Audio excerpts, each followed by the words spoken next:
everybody! Look, it's the Sidetracks show. We finally did one this week. Yeah. In case you weren't here, we couldn't do one last week because we didn't have internet all last weekend. Yeah, and we're staying in tonight because we're gonna go out tomorrow. Yeah, because Tom got home. He was out on a bike ride today, and he came home and he's like, "Hey, you want to go out tonight?" I'm like, "Dude, it's like I don't have time to get ready. Come on." Yeah. Then I thought about it more, and she's like, "Fucking tomorrow's Barbarella's," and I was like, "Yeah, let's go to that instead." I mean, Saturday night at Barbarella is my favorite. Yeah. It's more of a chilled out night. Yeah, I mean Friday night, like I said, you have to go to Mannequins, which is sometimes fun and sometimes not so fun. But Barbarella all day today anyway. That's what I mean. Well, not all day, but I mean, you left. What time did you leave? It was like we left around 1. Yeah, maybe a little bit earlier, but yeah, and then he didn't get back until like 5:30. I went to Starbucks for about an hour and a half, and then I went to the Oasis, and all the fucking bikers, regular bikers showed up. Chris was there. Chris rode in on his big dog. He's got 2 bikes. He's got a Triumph. Got Triumph Rocket 3, the one that looks like a fucking, not the one that looks like a cruiser, but the one that looks like some kind of crazy ass Street Fighter. He's got one of those, and then he's got a big dog. It's a soft tail chopper, and then a whole bunch of other guys showed up. Bald guys with beards. Yeah. Bald guys with beards. Yeah, and I'm looking around and looking at all these fucking... Well, you're also a bald guy. Yeah, that's what I'm saying. I was looking at all these fucking tough old motherfuckers, and I realized I'm fitting in with them. I'm like, well, oh, yeah. Oh, yeah. Like, what's up, bro? What's up? And I realized, oh, yeah, I forgot. Yeah, I look like these guys. Yeah, I'm also that person. Yeah. Chris was there. Chris, he's a big dude, probably about 6'2". Does gear and shit. He said, "Oh, here comes trouble." He says, "No, I've been off trend now." "Oh, you're off trend?" Yeah, I said, "Yeah." So he's not trouble anymore. Yeah, he's only like 10% trouble. You're not crazy. He said, "No, I'm not crazy anymore." Instead of 150%. Yeah. I hadn't seen him in a while. CB said that that they hoped we are feeling better. Yeah. Yeah, we actually last night I slept all the way through the night without having a coughing fit. Which I think is the first time that I've had that for. Yeah, I didn't cough too bad today. I felt all right. Yeah, I mean, I have a little bit stuffed up nose, but that's about it. And I actually did sleep all through the night last night without getting any coughing. The night before, I woke up at like 2:30 in the morning, and I was just like hacking my guts up. But Yeah. Seeing who's here. Everybody's here. Zach's in there. Zach said, "How much do you guys believe in synchronicity at all? Been experiencing it a lot lately." I don't know if I really believe in it, but I guess weird shit happens sometimes. Yeah, I've had it happen before. Usually, it doesn't bother me unless the thing that I pay attention to, whether or not I dream something and then it comes true. That's the one that. But usually, a lot of times when I dream something, it's not a big deal when it comes. You know what I mean? Right. I'm not dreaming about something that's life changing. Yeah, it's not like when I had that dream that you were coming up the stairs and the axe going to kill me, like in Amityville Horror. Right. I'm having dreams that I'm in prison. Yeah. Yeah. Fucking those suck. Yeah, I had a dream that I was fucking on death row. They were gonna electrocute me. You know? Oh shit! You didn't tell me about that. Yeah, I've had those several times. Oh, okay. Not recently, just over the years. Oh, all right. I see. I thought you were talking about you just had that. No, I had some of those when I was a teenager. Damn. I was in prison. I was going to be executed. Yeah. So you knew you were bad news, like even when you were a teenager. I think it's just kind of like anxiety dreams. You know what I mean? You dream about something that bad happened to you that's beyond your control. You know? Yeah. I don't think I've ever dreamed that I was in prison or that I was going to death row. I mean, I've dreamed like a lot of other fucked up shit, but I don't remember ever dreaming anything like that. Yeah. Zach said I was gonna go out tonight, but it's raining, and I always hang out on the patio at the Kmart. Yeah. Well, like I said, Friday nights are fun at Mannequins, but if we're gonna go out and spend the money and drive all the way and stuff like that, it's like I have a lot better time at. Barbarella on Saturday. I always have a good time there. It's a little more chilled out. We know it's more chilled out. The crowd's a bit. It's a safer crowd. The whole crowd isn't older, yeah. but there are like a lot of people our age that actually lived through the '80s and know all that music. But there's a lot of younger people there too that just like '80s music. Yeah, and most of them, almost everybody, we know everybody there. Yeah, everybody's like regulars. Yeah. So. And the thing that I love about it is that, one, everybody is super... You can leave your purse, you can leave... Nobody will take shit, nobody will fuck with your shit, nobody will do anything. There's no scum there. Yeah, there's no... Like I said, everybody knows everybody. And even if somebody did walk in and take your shit, everybody would immediately be like, hey, what the fuck are you doing? You know? Yeah. So it's like that. And I love that you can just go out on the dance floor and just dance like a total spaz. And everyone will be like, all right. Yeah, but Jen doesn't dance like a spaz. Well, I don't dance like a spaz, but other people do. But nobody judges, you know what I mean? Yeah. Nobody judges, nobody runs into you. If they accidentally run into you, they will apologize. It's so nice. It's so nice. Not like at mannequins where they're just like, where are you going? Or they'll grab your ass. Oops. You know what I mean? It's like that kind of crap. So, it's much, like I said, much more chill, much nicer. Yeah. Even Sophie said that when we brought her here. Because we took her to mannequins on Friday night and then took her to Barbarella on Saturday night. And I got in a fight that night. Yeah, that was the night. Well, that was the night I got tackled. Yeah. By that weirdo. Yeah.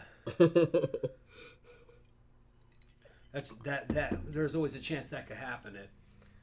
Yeah, I mean the chances. Yeah, pretty good usually. That place is like open to the fucking public, and you're in the wild there, and it's Florida. It seems slightly better since they started charging a cover charge. Keep some of my... So people don't just wander in. Yeah. Because before people would be on pub crawls and they'd be like, hey, it's free, and they would just walk in and cause trouble. Yeah. But, they charge $5 at the door now. Now they have, like, security guards, and they kind of pat everybody down, which is sad that they have to do that. But, like I said, they don't have to do that at Barbarella, because... Yeah. Because nobody wanders in there. Like I said, you can barely find the fucking place. Yeah. If you don't know where it is, you can't really find it.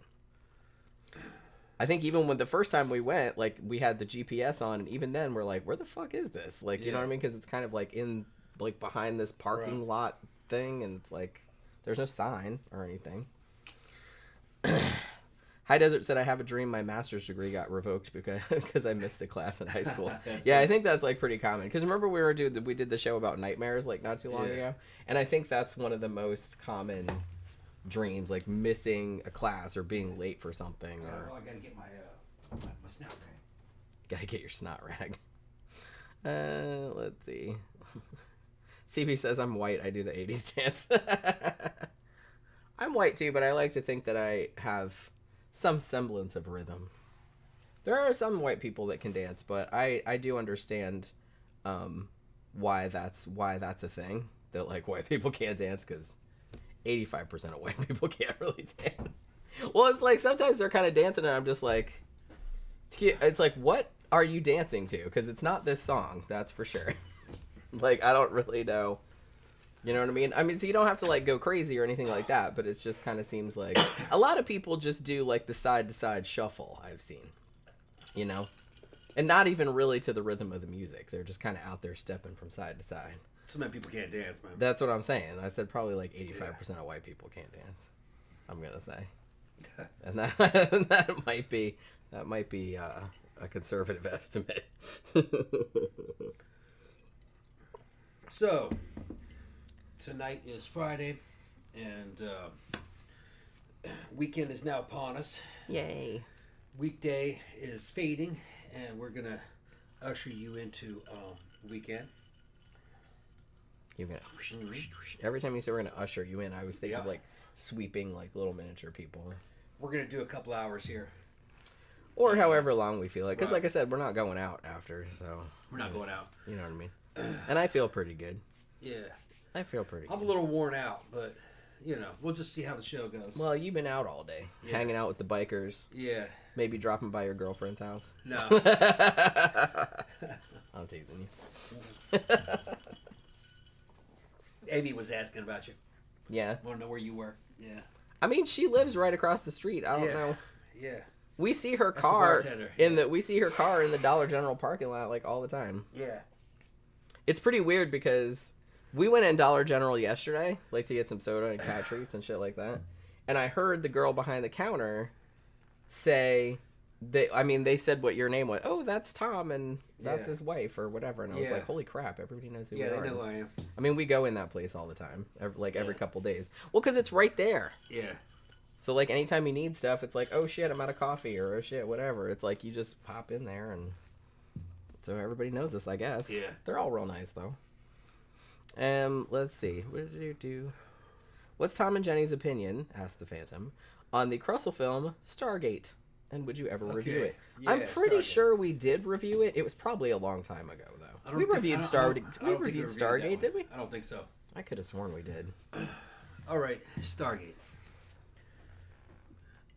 Stargate was not a bad movie with Kurt Russell in it. I thought Kurt did a pretty good job in it. I think the movie had a lot of good ideas in it.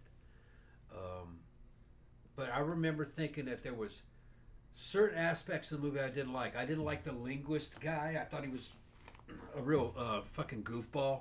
Some of the scenes that he was in, he's just goofy, which I thought distracted from the movie. He was kind of like the Like comic relief. comic relief, yeah, making chicken noises and weird stupid shit. Every movie doesn't have to have comic relief screenwriters. Seriously. Right. It's a pretty cool idea, that the in another dimension, the people that built the ancient Egyptian pyramids were aliens, and they went back to where they came from.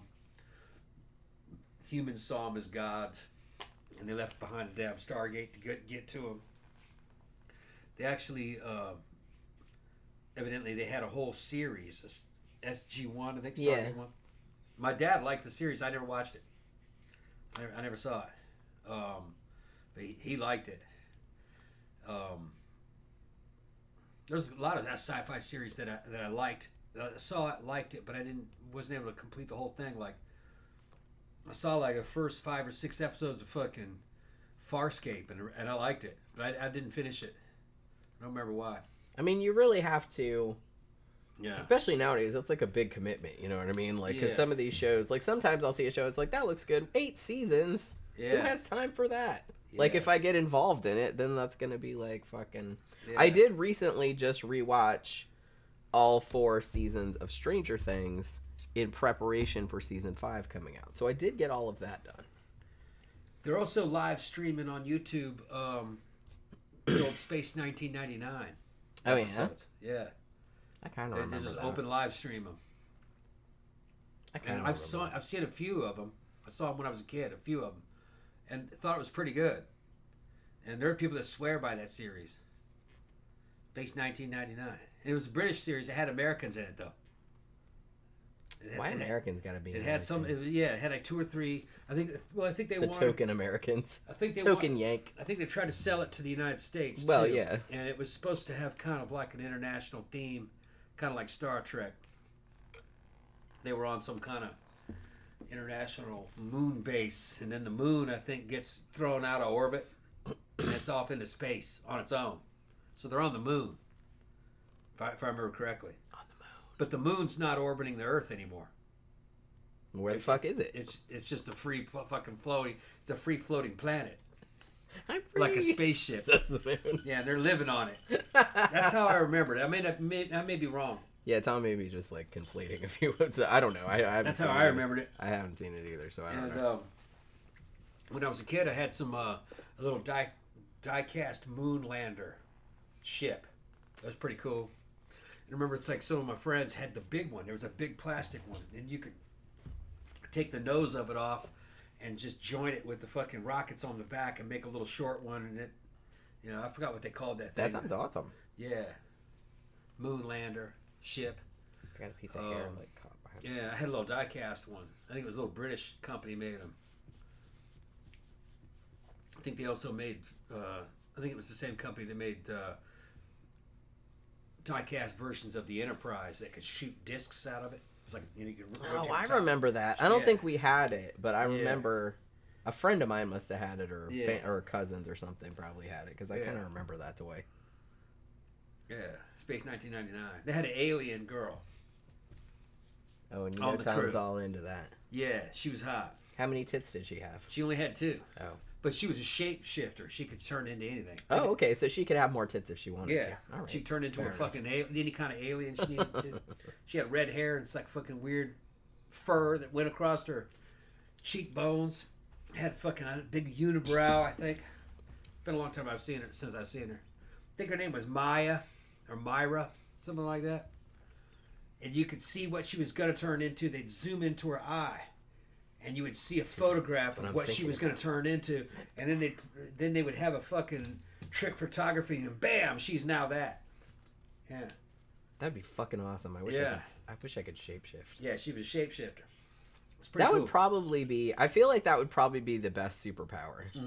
If you could, with the caveat that if you could shapeshift into living or inanimate, living people, creatures, or inanimate objects. I don't remember if she could shapeshift into individual people, like impersonate other people. I think maybe she could. Well, yeah, I mean, that would be good.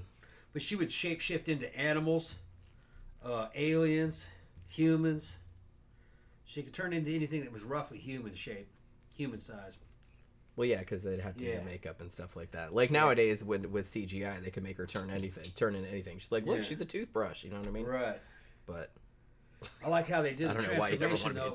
It was just artistic. You know what I mean? They never showed her change. Right.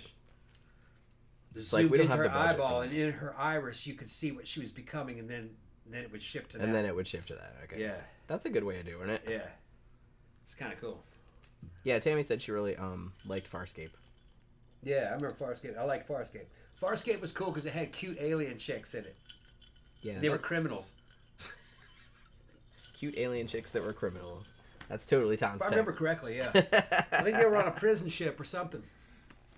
I never saw it. Like, I always saw, because I'm a horror girl. I'm more a horror girl than a sci-fi girl. I like some sci-fi things, but it's not usually my first thing. Yeah. I used to see commercials for it all the time when I used to tape Mystery Science Theater back when it was on the Sci-Fi channel. Because I used to record it. And, they had one chick, she was an alien, she was kind of blue. Showing a lot of cleavage, no hair, bald and blue. And they had another one that was, girl had white hair and kind of like gray skin with fucking white lips and shit. I forgot what her name was. I don't remember any of the characters' names. Yeah, he just remembers how big their boobs were and. Yeah. Yeah. And then they had a guy in there. He was from Earth, and he didn't know how he got there. He didn't know anything about aliens or anything. He was like from our time. I'm an Earthling. I don't know what I'm doing here. John Gora said, "Remember Manimal? If I could turn into animals, I wouldn't be fighting crime. Tell you what." Yeah, really. I feel like that wasn't on very long. Was that the 70s or 80s? I don't remember Manimal. I remember the name, but I don't remember seeing it. I maybe only saw like one episode. I feel like it was only on for one season, but maybe not. I mean, it kind of sounds like a dumb idea, but they could make that work. I feel like that would work better nowadays. Yeah. The thing about a lot of shows from the 70s and 80s is that some of them were good concepts, but they just didn't have the special effects to pull them off back then. Like nowadays, it would look a lot better. That was the cast of Farscape. See, yeah, I remember. Yeah, I remember her. Yeah. Like I said, I used to see the commercials for it all the time, but I never watched it. The only thing I ever watched on Sci-Fi was Mystery Science Theater. Yeah.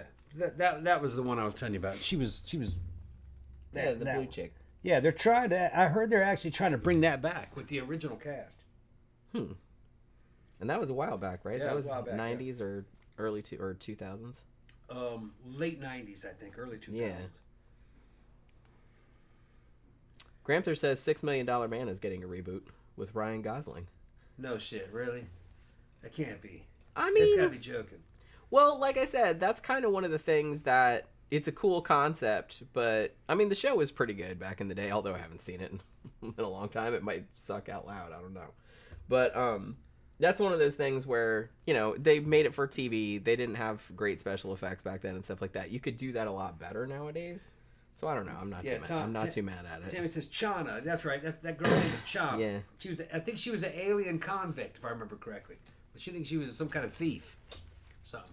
Oh, okay. And the ship that they were on... She just stole shit. She wasn't she was like a murderer or anything. No, she was like a thief. If I remember correctly. She was like a burglar.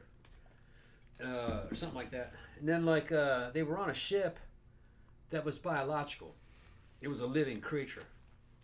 And it was some kind of genetically engineered living creature. And they were like all like inside its tummy They were or in something? it. Oh, okay. Yeah, and That's some Cronenbergian shit. It could go, yeah, it could go like warp speed and shit, fast. And yeah, It's a little fucking... and it didn't have like a computer like in Star Trek. It had a dude growing out of it that they could talk to. And he could tell how the ship was doing. He was like symbiotic with it. Okay. He's one of the characters. It's pretty cool. He can tell you know. Did he get pissed off that he couldn't, like, he's like, well, I can't move from here, so everybody better bring me a sandwich? No, he was born there. You know, he's kind of like, So he had all these fucking, like... it's like, wow, I sure would like to go over there, but... No, it looked like he had a bunch of piano keys around him or something. He sit there and talked to the ship, but he was part of it. You know?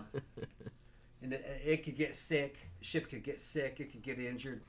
Oh, well, see, now there's a flaw in the plan right there. It's like, oh no, the ship has herpes. No, because what are we gonna do? No, the good thing about it is that they didn't have to build it; it just grew. They grew it. Well, it's okay. That is a plus. Yeah, the ship just grew from an egg.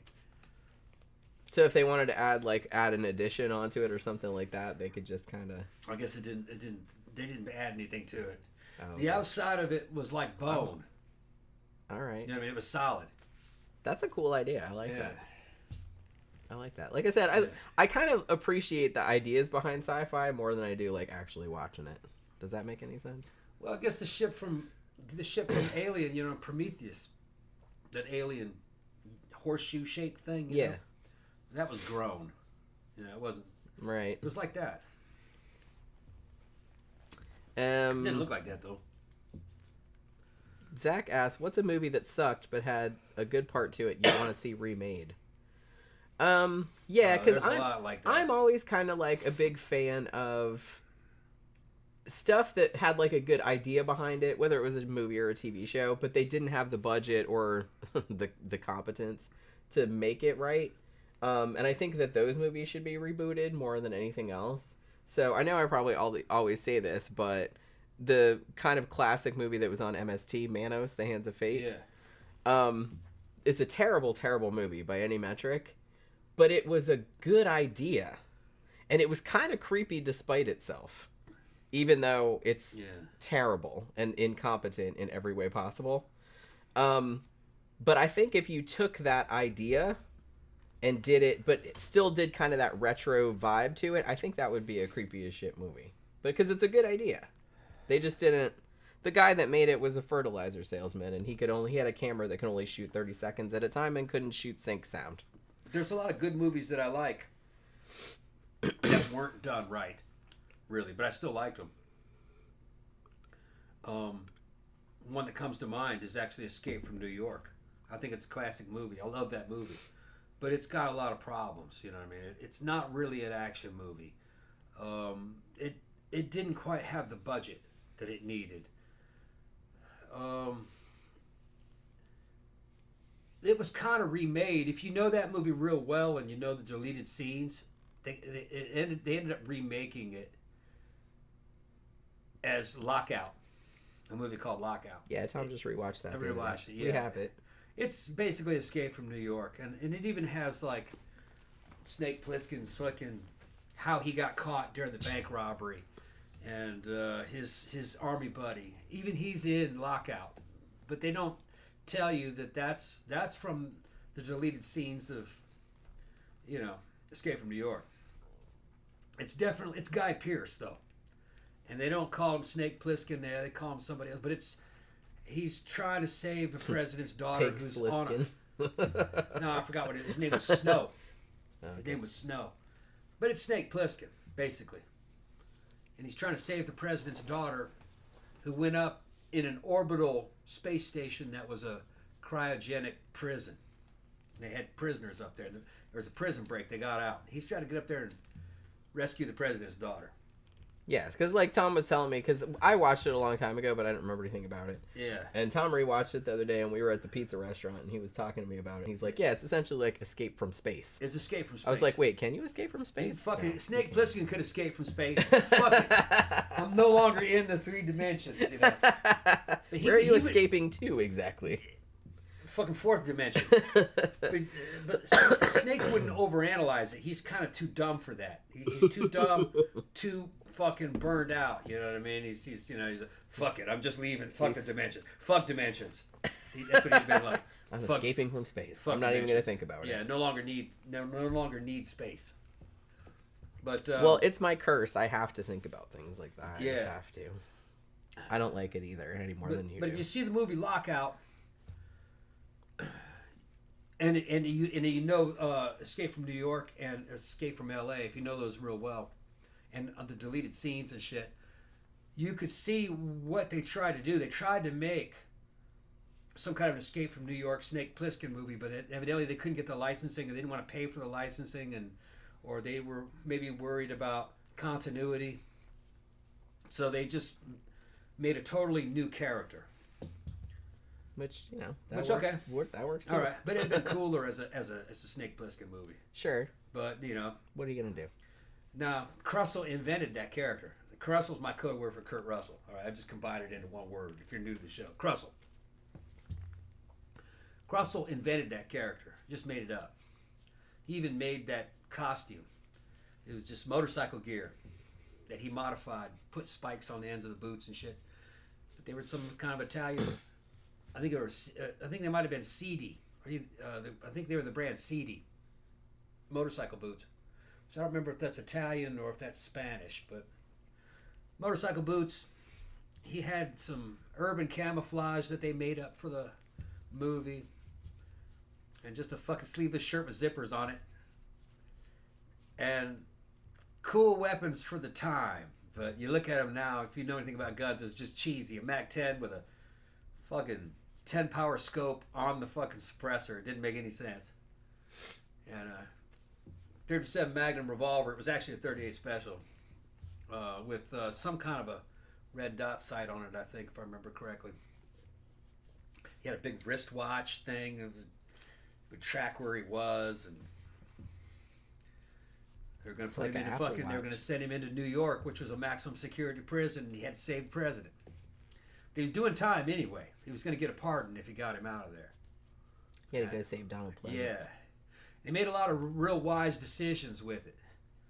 But well, it was John Carpenter. So. Yeah, John Carpenter and Kurt Russell made that character up. He says, "Well, I'm just going to do Clint Eastwood," and that's all it is.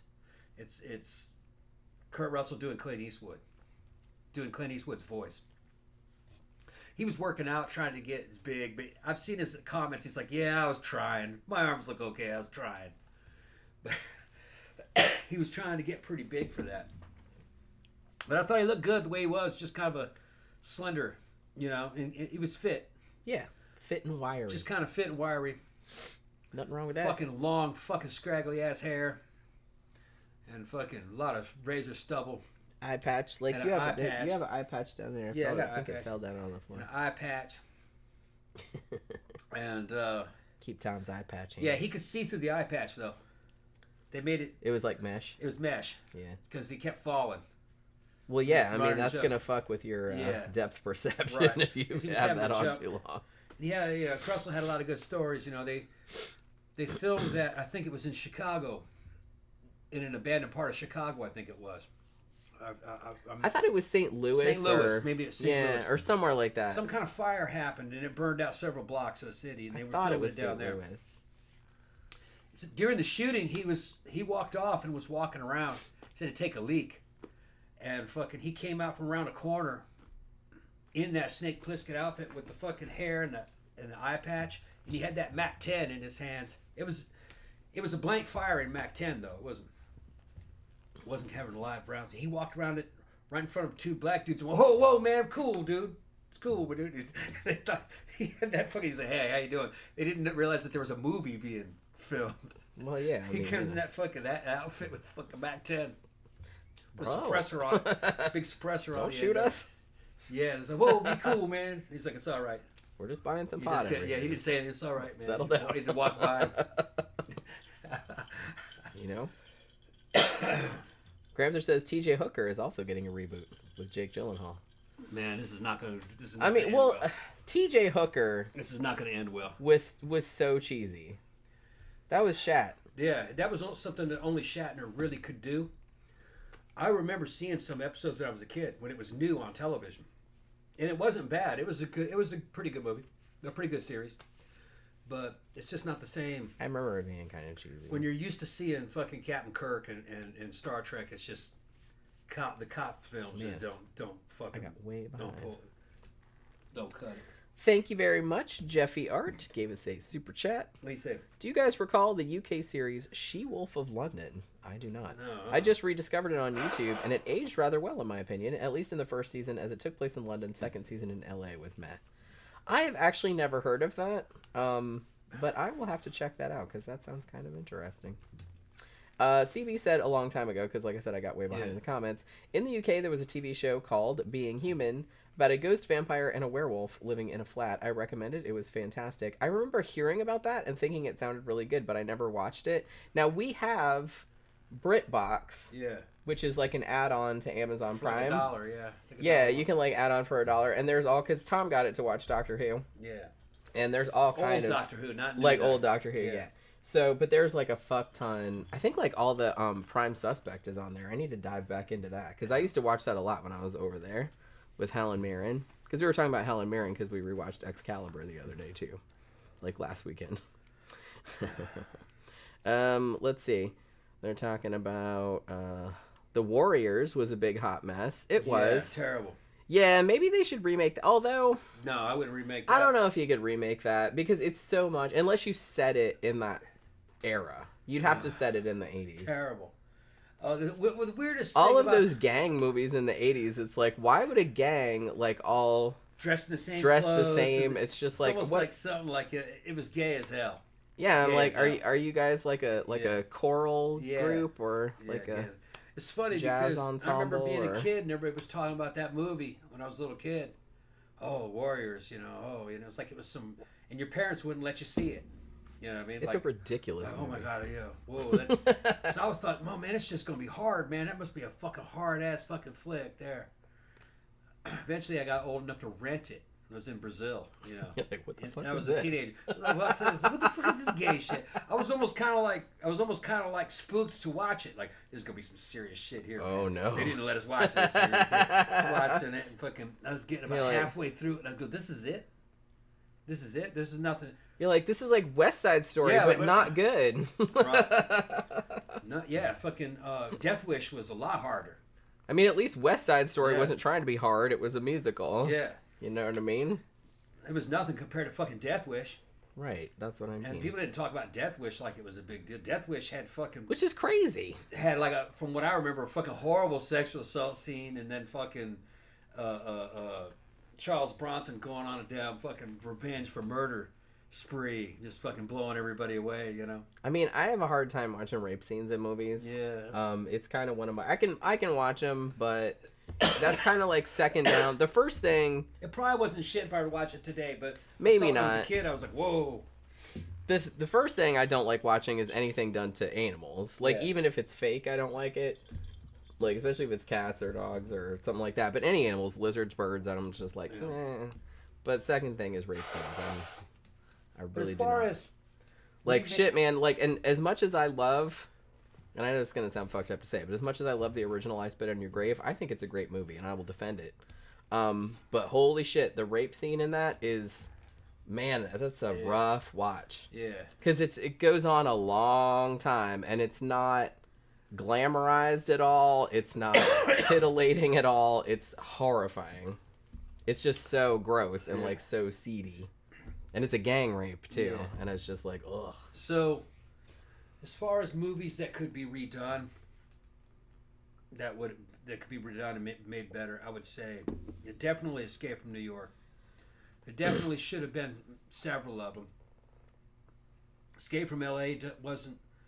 I mean, it's kind of aged... It's aged out to where I kind of appreciate it for what it is, but that was also a miss. Yeah, I didn't like Escape from LA. They didn't keep the tone consistent. They tried to be funny. Like I said, everything doesn't have to be funny, you guys. Right. Like, if you don't think it can be funny, then just don't be funny, because it's hard to be funny. For Escape from New York for Snake Plissken movies to work, it has to be post-apocalyptic. You're dealing in a futuristic America that sucks. You're in places like abandoned fucking New York, filled with fucking cannibals and fucking rapists and shit. Snake has to be kind of a questionable character. He's kind of a bad guy. He's got to be a scumbag himself, but he's got to be cool, which very few actors I think could probably pull that off. Kurt in the first movie, he did it right, and I think part of the reason why is because it worked in that one is because they deleted the scene that showed why he got arrested. They showed the robbery that he did. You just know that he's getting sentenced to be in New York because of bank robbery. So in your imagination, you're thinking it's a big shootout, you know. Maybe he killed some people during the bank robbery. You don't know. When you actually see it, no, it's more like a cat burglary and cyber crime. You know, they did it with computers. So it wasn't a real violent crime. And I think it was good they took it out of there because you weren't sure what he had done. So you were thinking, well, he you know, he's a bad dude, you know. He wasn't that bad, you know. Yeah, it was better to just leave it ambiguous. Better to leave it ambiguous. We got another super chat from Zach. Thank you very much, Zach. Says, just found out Ridley Scott, and I think he commented this before, but I got way behind again. Just found out that Ridley Scott is prepping a biopic of the Bee Gees.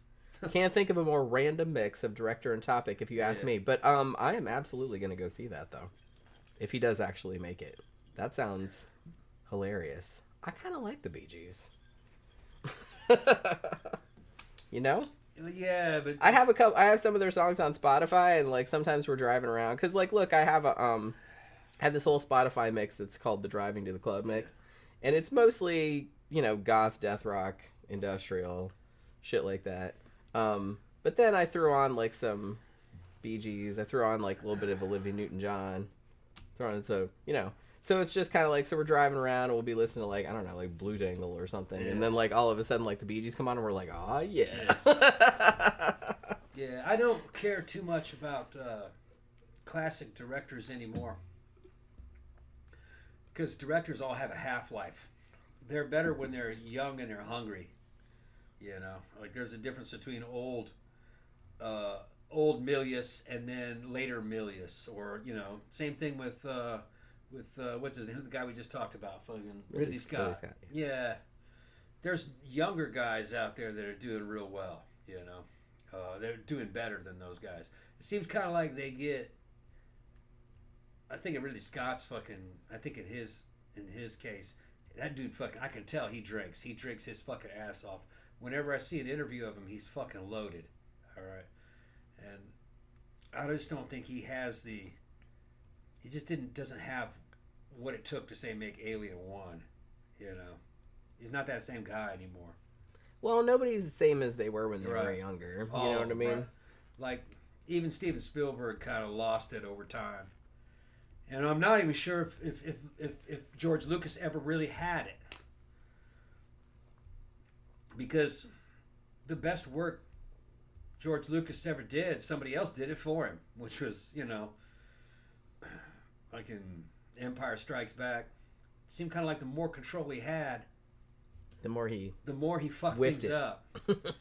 And he was a good idea guy. Yeah. We talked about that before, but he more needed like a conceptual guy. He needed people to like kind of rein in his right proclivities. And evidently, A New Hope was great because saved an edit by his wife. Yeah.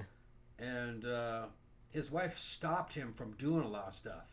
It would have ruined the movie. Honey, no. Yeah. Too much comedic relief. Too much. I'm telling you, man. Shit. Unless, because look, I'm not a huge fan of comedies in general. I do like some comedies, but like I said, I have a very weird sense of humor, so a lot of comedies kind of fall flat for me.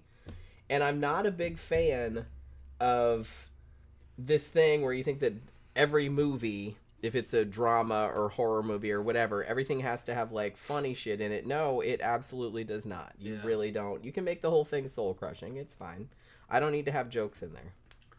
Yeah, and I think an angle that Lucas was so wrapped up in is he's wrapped up in Star Wars being a movie for kids.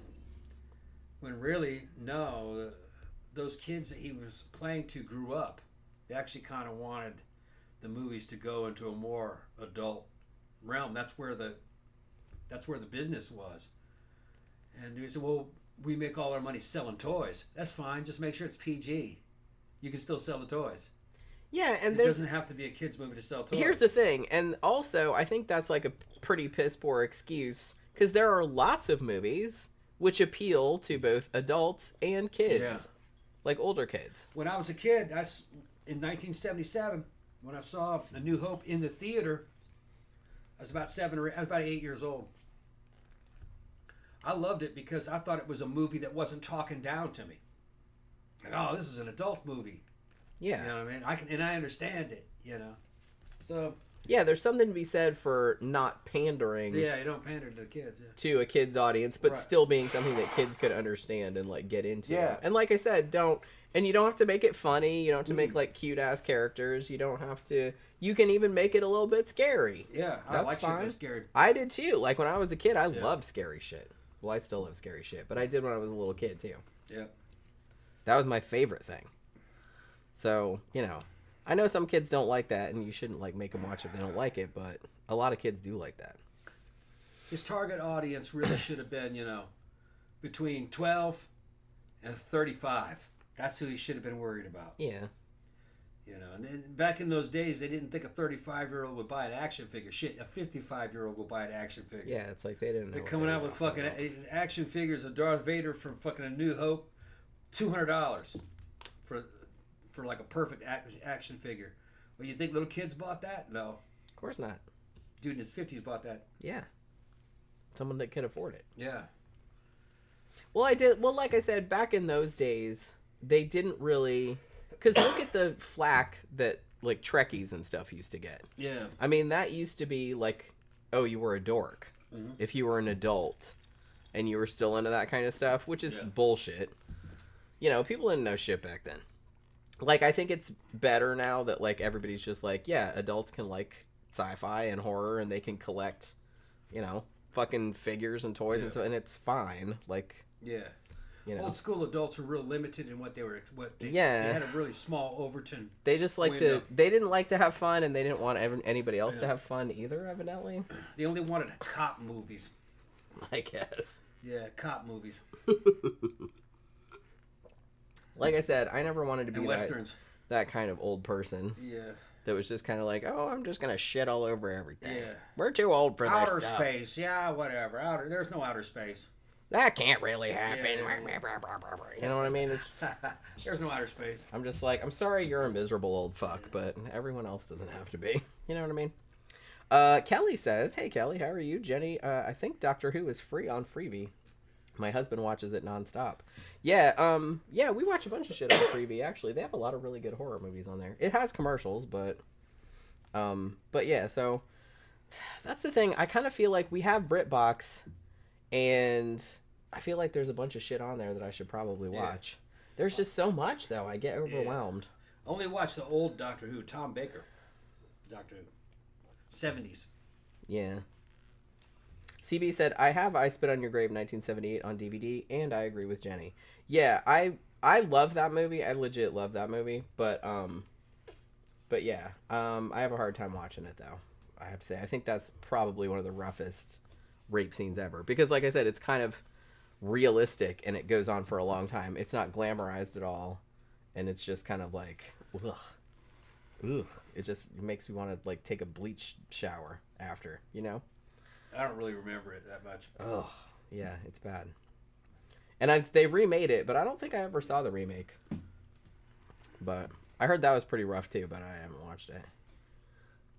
Even because I always think of I Spit on Your Grave, and I always think of that in the same breath as Ms. 45, because that's also like a rape revenge movie, even though that was Abel Ferrara, and that one was like kind of not as squalid, I guess, but that one's like still pretty hard to watch too. But that's also a great movie. And let me see. John Gora said Alfred Hitchcock had a great career, made his best stuff in his 50s.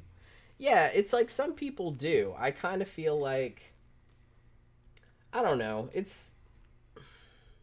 It's kind of hard to say, though. I do kind of feel like people that make maybe mainstream movies, you know, because Steven Spielberg made mainstream movies. Yeah. Crowd-pleasing movies. I kind of feel like those kind of directors have a half-life. But if you're kind of like idiosyncratic or you have your own vision or something like that, I don't think it applies as much, although it still can apply. You know what I mean?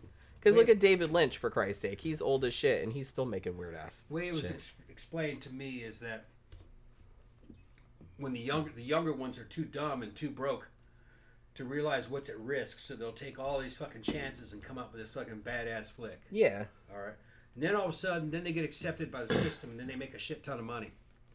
And then all of a sudden, they're saying, like, oh, man, I can fail on this one. So they start playing it safer and safer. Well, because you have a bunch of other people relying on you now. Your money. Right. So you can't take the risks that you used to be able to take because you're like, oh, if this fucks up, like, all these people are going to be out of jobs now. Yeah, and then there's these studios who are fucking giving you all this money, and it's not your money. And you're like, shit, man, I'm going to blow their money if, you know.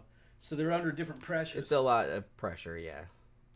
Yeah, I mean, if you're just Sam Raimi making The Evil Dead, you're just farting around in the woods with a camera nailed to a board, like making your own shit. Yeah. You're not worried about it. You don't have any money. Well, one of the most honest and consistent series is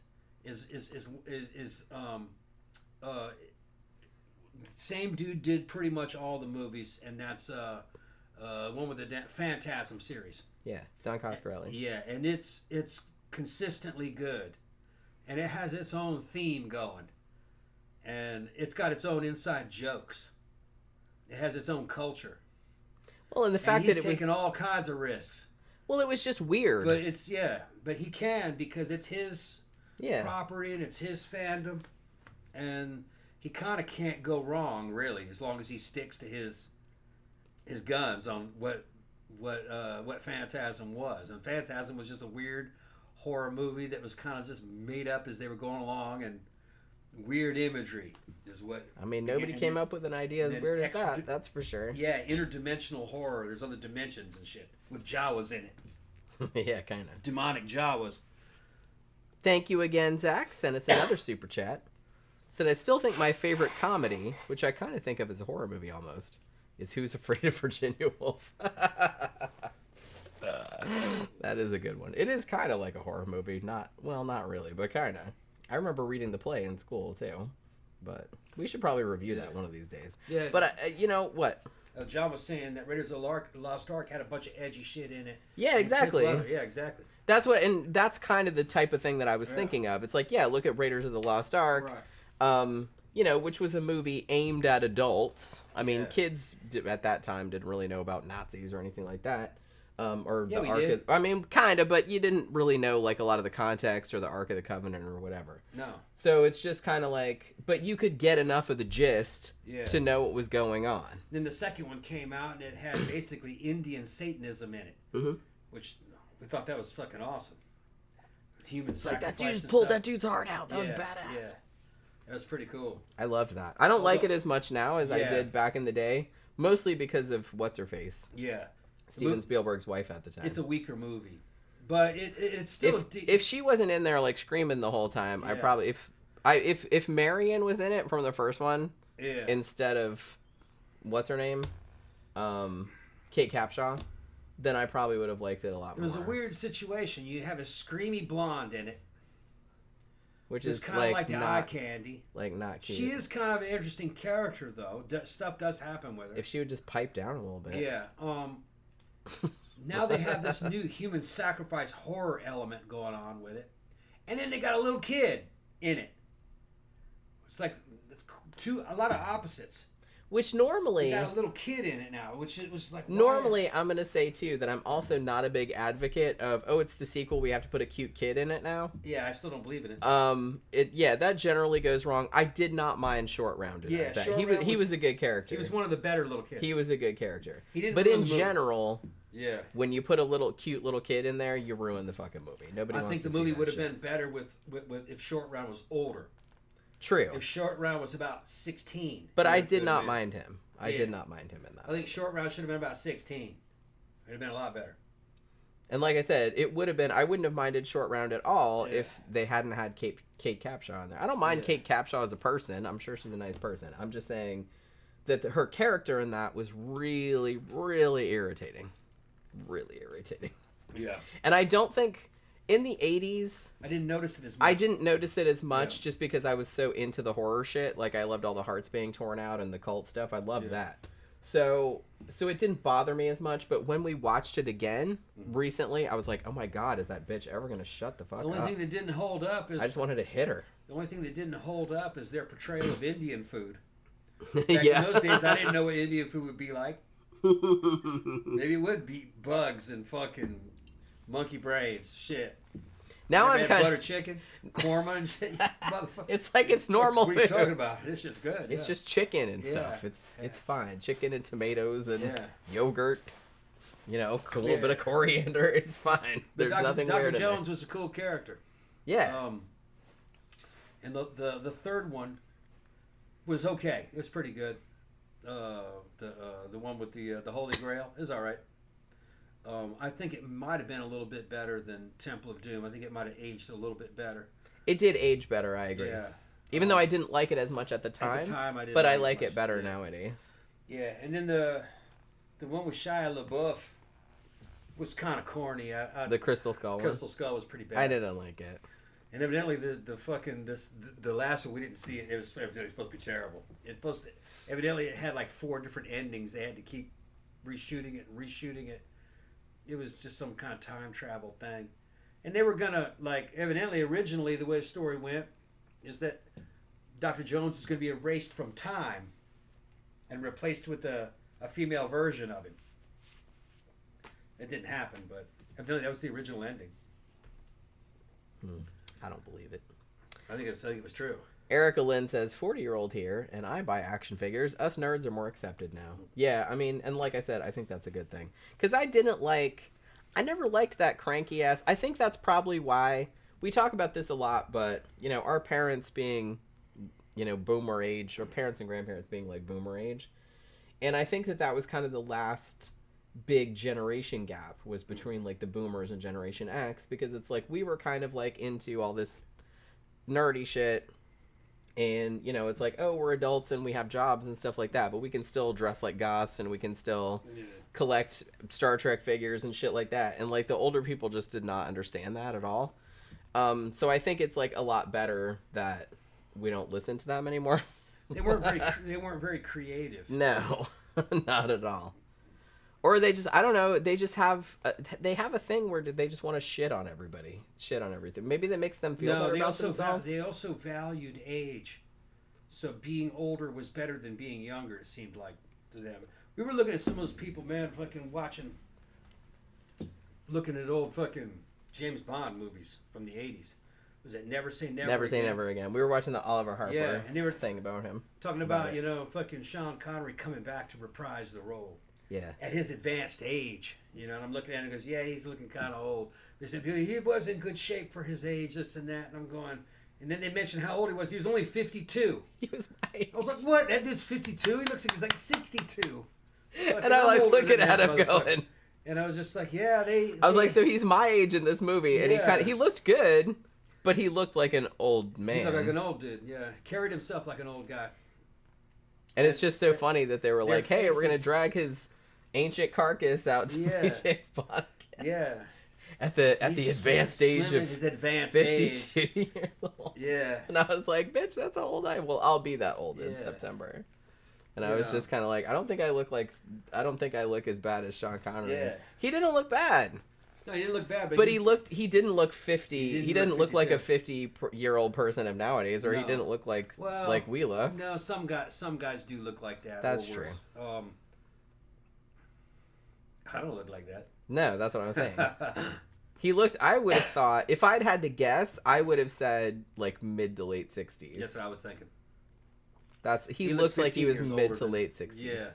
And like he looked like, but a well preserved. Yeah, a decently late preserved 60s. Yeah, a dude that's natural, you know, that he hasn't been fucking banging gear or anything. But that blew my mind when they said that. I was just like, wow. People don't realize that Dwayne Rock Johnson, I believe he's 55 now. All right, we're about the same age, and that motherfucker looks fantastic. He does. He's just an absolute specimen of a dude. Now he's fucking doing a lot of gear and he fucking works out, but that guy's weighs about 240 pounds and single digit fat, body fat percentages. In the time of, say, Arnold Schwarzenegger and Lou Ferrigno back in the 70s, they never would have imagined a man in his mid-50s could look like that. And those particular guys didn't look that good at 55. Arnold didn't look that good at 55. Fuck no. It's just amazing what's possible. That generation I don't know if it was just the knowledge or the way their thinking was. They're like, well, I'm 55 now. I should stop this. The Rock says, no, I'm fucking 55. I need to double up on this. I'm just going to lay on the couch and eat some fucking... Yeah, I should stop. I'm getting old. Eat some now. combos. Yeah. And watch get some TV. Get a gut. Yeah. Watch Price is Right. Yeah. And just go off into the sunset. The Rock could do a movie now, and he looked better now than he did in his 30s. You know, you go back and look at Rock in his 30s. He looked good, but he was nowhere near that fucking juicy. You know, he's juicy. Just fucking juicy. The motherfucker's just all meat. I just had a really funny mental image when you said that of you like chewing on his shoulder, like. No, juicy means shooting juice. No, I know that. Yeah, he's just. But I was like, when you use that use that term, that's the first thing that popped in my head. You know what I mean? That's how my brain works, Tom. Deal with it. I just thought of you going, or even like with a knife and fork, like cut it off like a little piece of filet mignon. And people are thinking, boy, that must be bad for his health. No, it's not.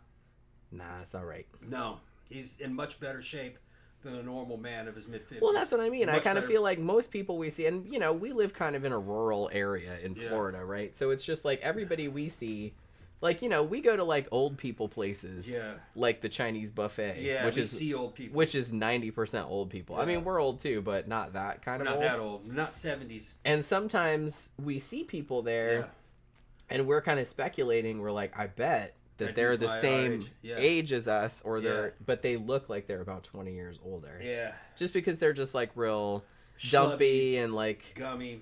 You know, they just like wear terrible clothes and they eat unlimited amounts of unlimited portions and then just sit around.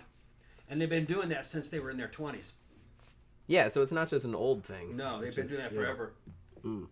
So people have these weird fucking ideas that if you lift weights and do all that fucking gear and fucking that's bad for your health. And the dude that's saying this is in his fucking 60s. They just don't want to do it. And he looks like shit. And that dude's fucking on the edge of his fucking arteries are just fucking caked full of fucking fat. They're like, but somehow it's okay to go through the Taco Bell drive-thru. Yeah, when the fucking Rock can sit out there and just grab a 20-year-old man by his head and just crush his head. And you know, the heart of a fucking teenager. Like I said, we're all gonna age, we're all gonna die. Yeah. But you don't have to necessarily just like give up. No. At some point, you're like, oh, I'm 50 now. I'm just gonna like lay around on the fucking couch. Yeah. I've watched these dudes. I've fucking looked at all the dudes in the past that fucking walked that route, so I knew what it is you're up against. In general, if you abuse the shit, you could die. But in general, those dudes die. When they die strong. They looked good when they died. And they were healthy when they died. No convalescence. You know. Well, and that's a good, you know, Jack LaLanne would be a good... What we're shooting for. Yeah, Jack LaLanne lived, I think it was 96. I think he was 96 when he 96, died. And he was in good shape until he hit about 85, 90. And he still never had a convalescence period. You know. Like I said, everyone's going to deteriorate. That's just that's just nature, but... Yeah, there's things that you can do to fortify you can deteriorate less. Yeah. You can slow it down. Sure. Yeah. So, you know, so you're not just like laying in bed weighing 400 pounds, you know what I'm saying? Yeah. Yeah, the number one killer is weight. You know, and I got friends that have weight on them. And, you know, fucking, I pray for them, man. Get that weight off you. The older you get, the more of a hindrance that weight's going to be. Well, and the older you more get, the stress, harder it is to get it off. The harder too. it is to get it off. And It's really hard to get it off. And as you get older, your heart just doesn't have the fucking strength as it used to, and it's now got to push all that blood through all that flesh, and and it's hard to lose weight when you're over 50. Not by natural means. You're going to have hormonal supplements. Arnold always called it supplementation. You got to take your supplements. Yeah. Yeah, that's how. Testosterone, fucking steroids. We were talking about how dumb that was the other day, and it's like that's another thing that I like a lot more about nowadays is most people at least are honest about what they're doing.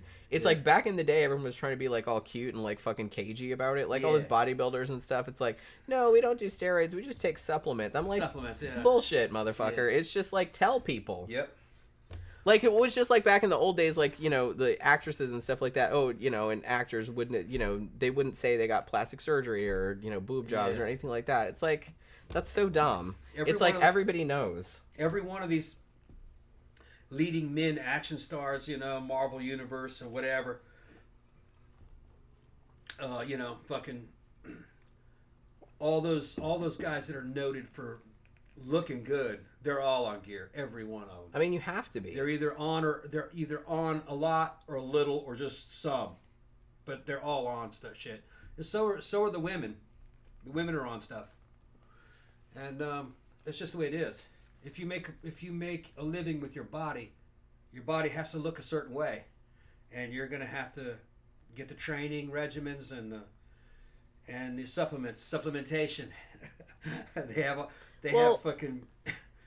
They have professional trainers that show them what to do. Well, I mean, they have chefs and nutritionists and stuff like that. Right. They put them on specific diets, and they have them on all this stuff. Yeah, because like I said, if you're being paid millions and millions of dollars, you have to look XYZ. You have to look like that. So it's like they're gonna mold you into that. Tom Hardy, oh yeah, he's rocking gear. Mark Wahlberg, of course. I mean, he's a juicer. You know, The Rock, fucking. Who's the other fucking guy? A guy who did fucking James Bond? Daniel Craig. Daniel Craig. Yeah. Daniel Craig's on gear. He doesn't seem to be. He's not as on as much as he used to. But when he was James Bond, he was juicing. I didn't think he got that good physique.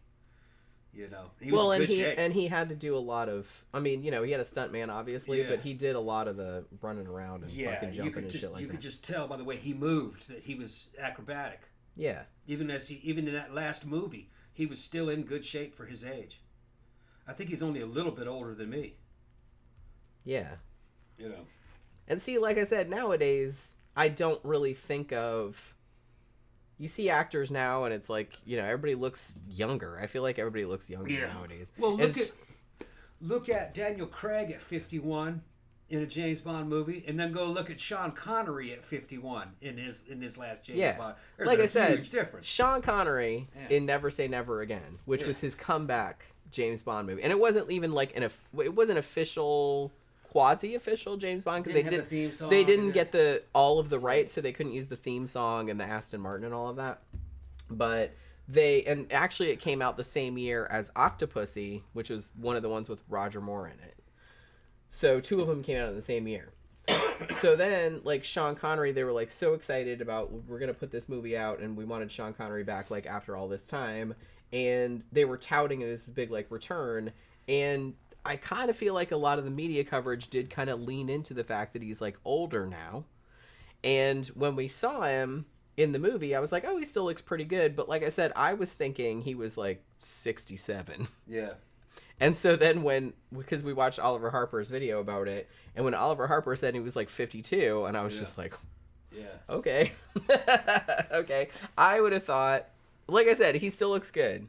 But I thought he was at least 10 or 15 years older than he actually was. You take a 51 or 52-year-old fucking Sean Connery and then put him up against Daniel Craig, there's just no comparison. Craig looked like in his prime.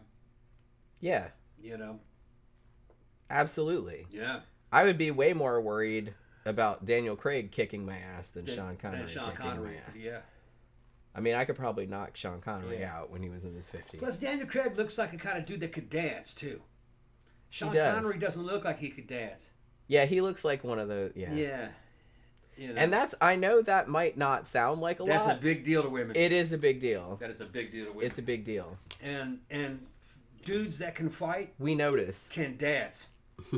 Dancing and fighting it's the same skill. That's rhythmic motion, endurance, speed, power combined in with it. If a dude is powerful and can dance, he can whip your fucking... People don't realize how good Mike Tyson was, how he moved. I mean, he was a pretty big guy, and he had a pretty big build, but he didn't move like he was a super heavyweight. He was real fluid, and he was very fast. And I can just look at Tyson. I bet you that bitch can dance. Just by the way he can fight, I'm sure he can dance good. Yeah. Yeah. Like I said, it is kind of a big thing. Well, because it's the physicality. Yeah, physicality, mind-body connection. Here's the weird thing, though. Yeah. I always thought I was a pretty decent dancer, right? Mm-hmm. But in my regular life, just walking around, I'm a total klutz. Yeah, it's in your mind. And I'm not really sure, like, why that is. You don't let it flow. I guess not. On the dance floor you do, but you don't let it Well, flow. yeah, because I kind of like, I've had a drink or two, and, and it's music I like, and I just go out there and stop thinking about it, so that's probably why. Yeah, Erica, the last Bond was Daniel Craig. Which I think he's actually the best Bond. That's just my opinion.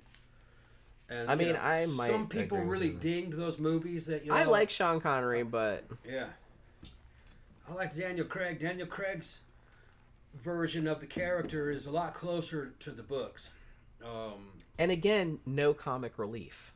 Yeah, no. In those movies, yeah. Which, yeah. You had some people fucking, there's some guys that I do respect their opinion on the shows that they come off of, like Nerderotic and everything.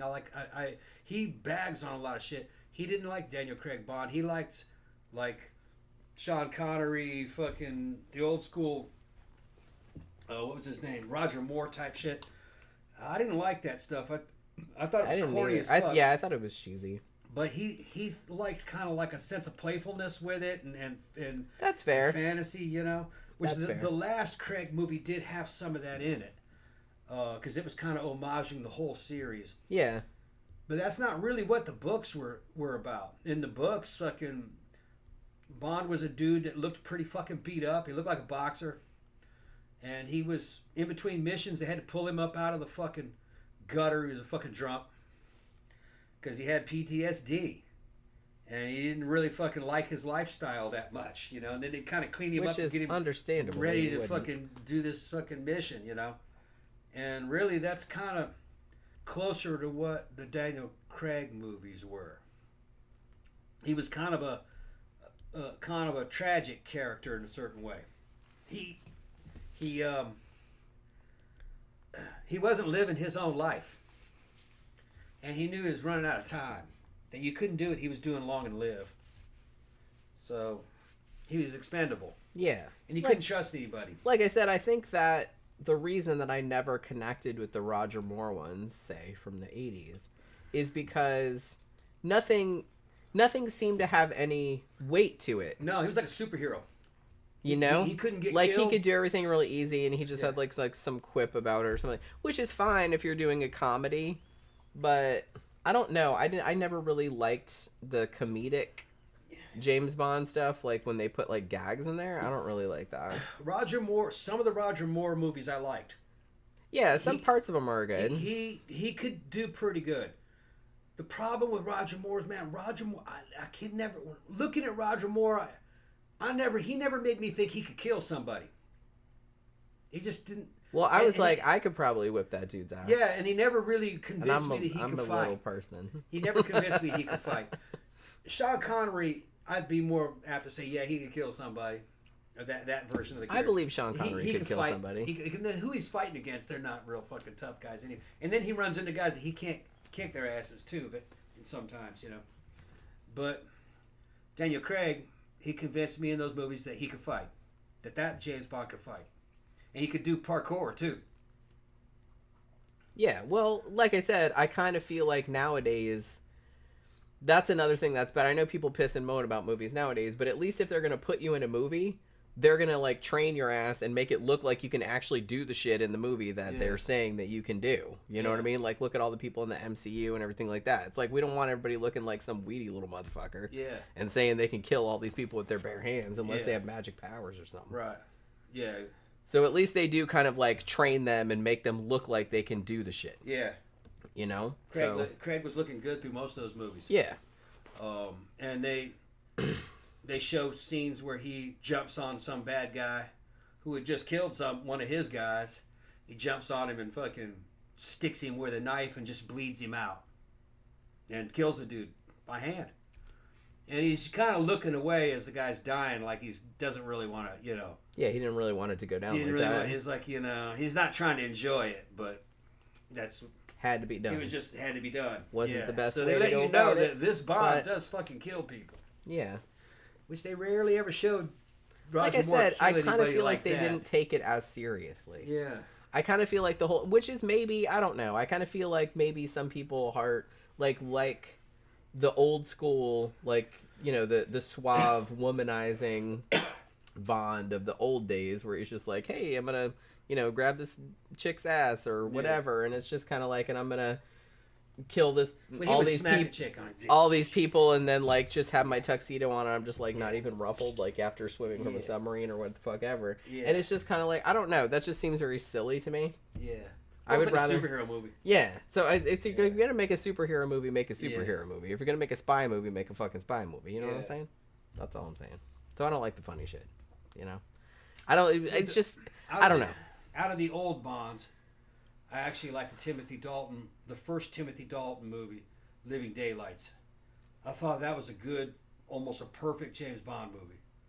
And I thought he did great in it. And he was kind of a gritty James Bond. He was the first one that did like a gritty James Bond. And people bitched about it People bitched about it. And then it came out and they made a second movie with him in it. And then they made it more like a fucking cheesy superhero movie. Because they were like, everybody likes the cheese dick stuff. Yeah, okay. So they went back to cheese dick shit. So, but that first one, Living Daylights, the first Timothy Dalton movie, I thought it was good. Yeah, they were trying to make it more realistic. I mean, it's still kind of cheesy by today's standards. But it's still But for back then, they were trying to make it more realistic, and they were trying to make it more gritty realism, you know what I mean? And people didn't like it. Yeah, they bitched about it. Yeah. And and the people who bitched about it was like, my mom's generation. They like that. They bitch about everything though. They liked that cheesy ass fucking. We need to stop listening to them bitching. They don't know anything. Goddamn boomers. Oh, they're always bitching about everything.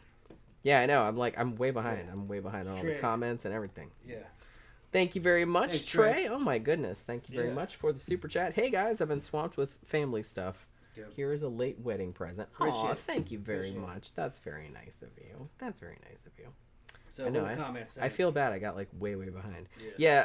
The Phantom was saying Pierce Brosnan and Timothy Dalton are the best Bonds in my opinion. Yeah. I mean, they were both good too. Pierce was pretty good, but the last few movies of Pierce weren't that good. Like the one with Die Another Day, I think is with one of the North Korea. That one wasn't that good. But I did like fucking GoldenEye. Thought that was a great Pierce Brosnan movie. And the video game was good too. I got it. Yeah. Zach says, then there's the creepiness in that movie of 50-something Connery banging 20-something Kim Basinger. Yeah, there was that too. Thank you again, Trey. Became a member. Thank you very much. Thank you very much. You can become a member also if you would like to. Any of you out there. So I'm getting way behind on the comments. I'm trying to catch up on everything. Let me see. Yeah, John Gore. Standard moderator there. Oh yeah, there we go. Yeah, Tom has the power now. I got the power. I'm He-Man. I got the power. I'm hoping that he doesn't abuse it. I made him a manager of the channel, so he can do pretty much anything. He can upload stuff. He can answer messages. He can answer comments. He can do all that kind of stuff. So we'll see. If you fuck it up, I'm gonna take you off of there. But no, it'll be all right. I'm teasing. John Gore said he came from that era when booze and womanizing took a toll on aging male stars. Yeah, I guess so. And Jeff here said it's crazy how the concept of 50-year-olds has changed. Many of the hero actors in the MCU are 50 plus. Yeah, exactly. And you would not know. Yeah. Like I said, I'm always kind of shocked when I watch older movies and you see these actors that you think are 50 or 60 years old, and they're like, no, they were 35, and I'm like, Yeah. you are fucking kidding me. Yeah, and I want to reiterate what I said. It's like, that is a rough ass 35.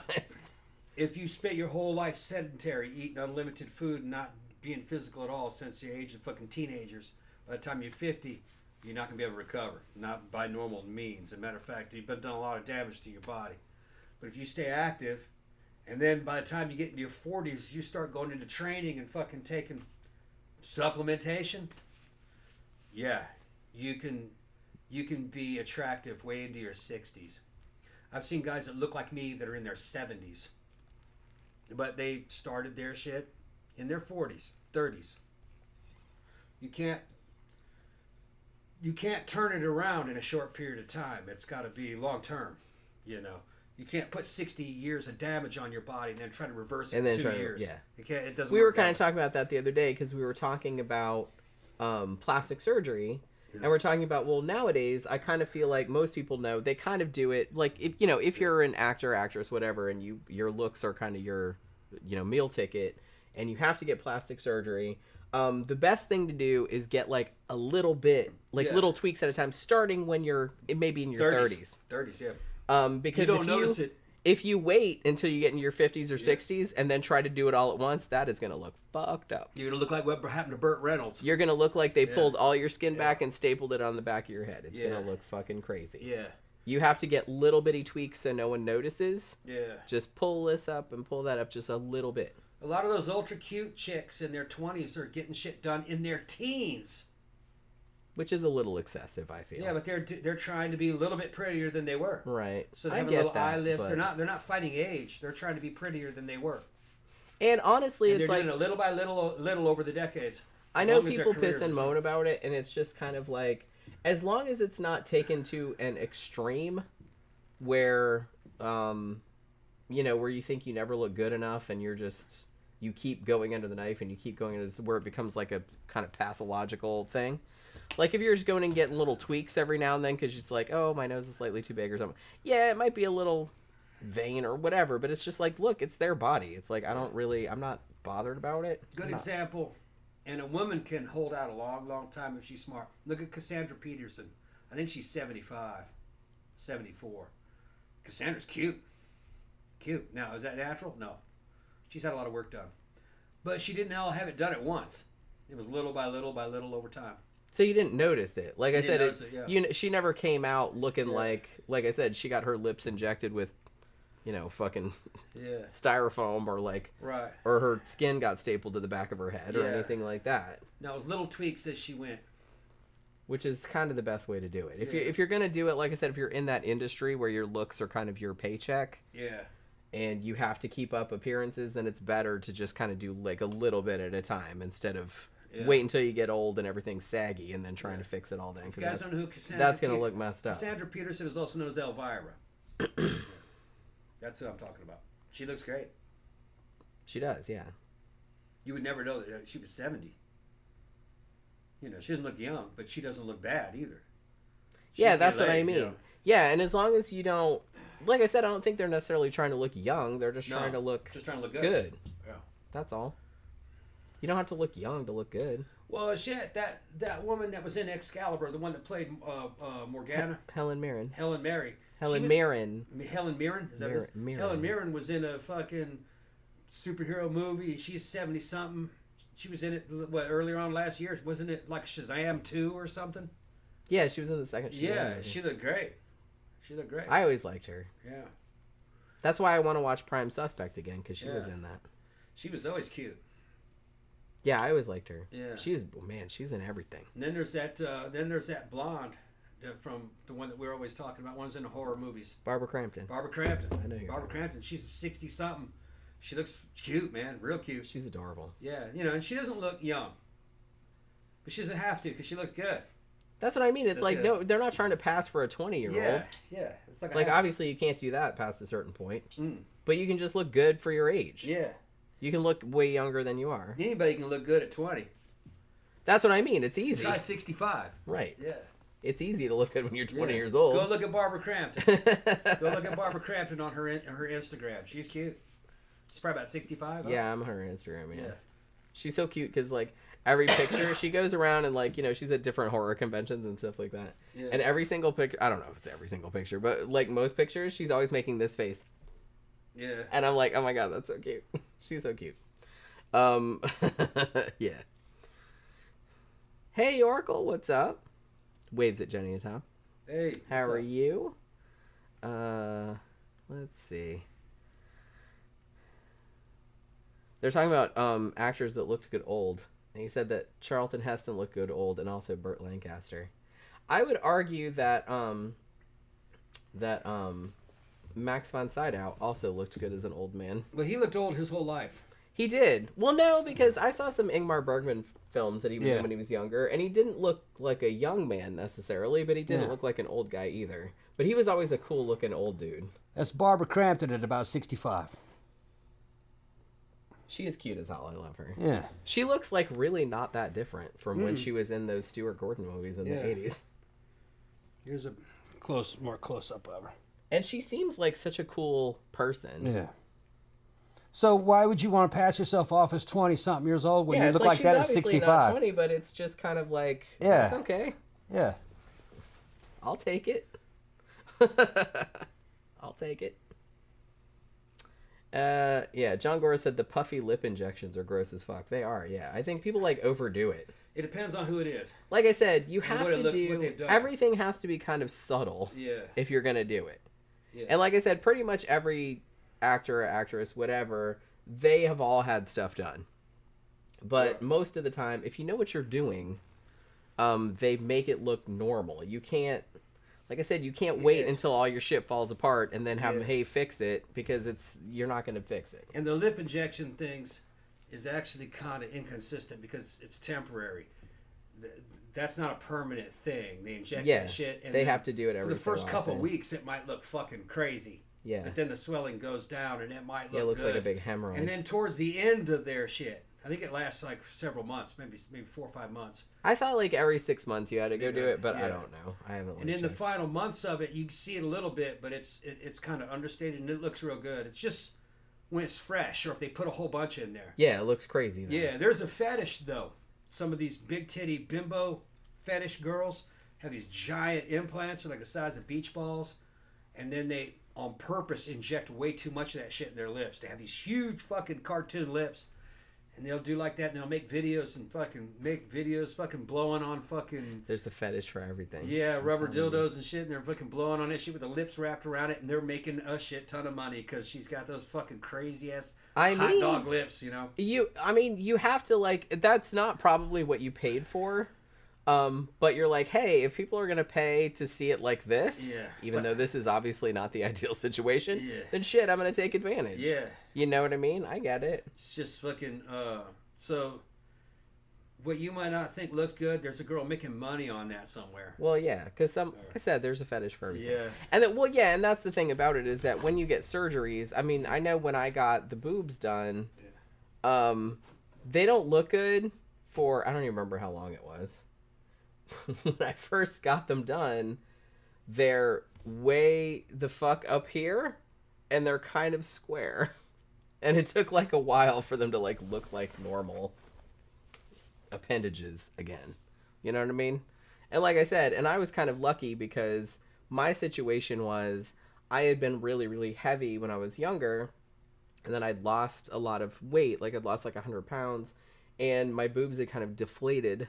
So I went to get them back to the size that they were before, and so I got the shit put in there, and it's just kind of like, for a while I was like, oh my god, why did I do this? Because they looked so fucked up. Like it looked like there were fucking bricks in there, and they're like way up here, like by your chin, and I was like, this does not look good. But it takes a while, so I kind of feel like that's maybe the situation with getting. I'm not a big fan of like the lip injecting thing, but I don't know if I'd ever get that done.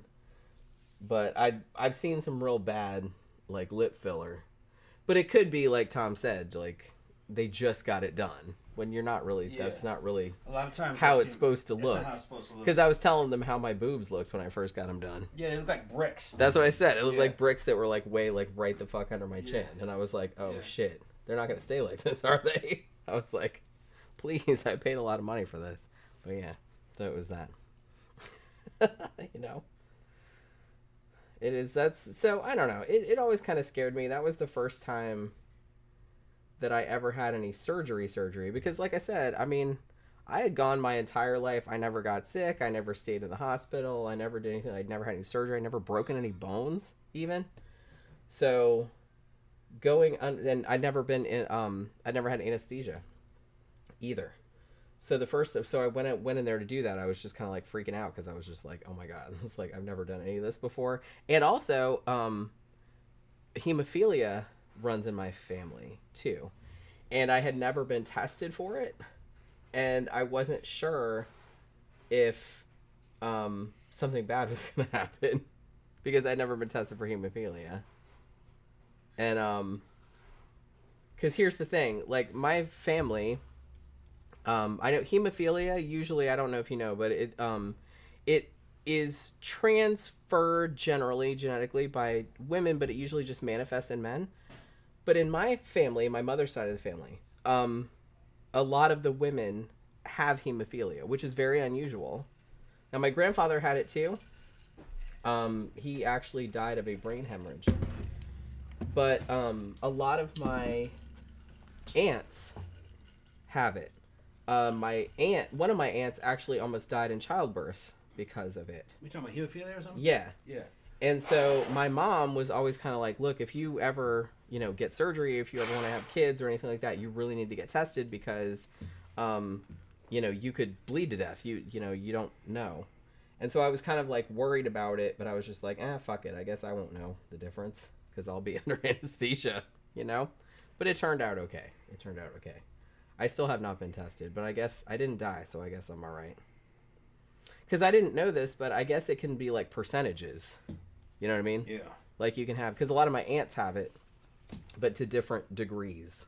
And my cousin's son has it too, like full blown. So it's like a lot of people on my mother's side of the family have hemophilia. Erica's talking. Read what Erica's talking about having injections and it loses size over time. And how did it go? I can't really read it on my glasses.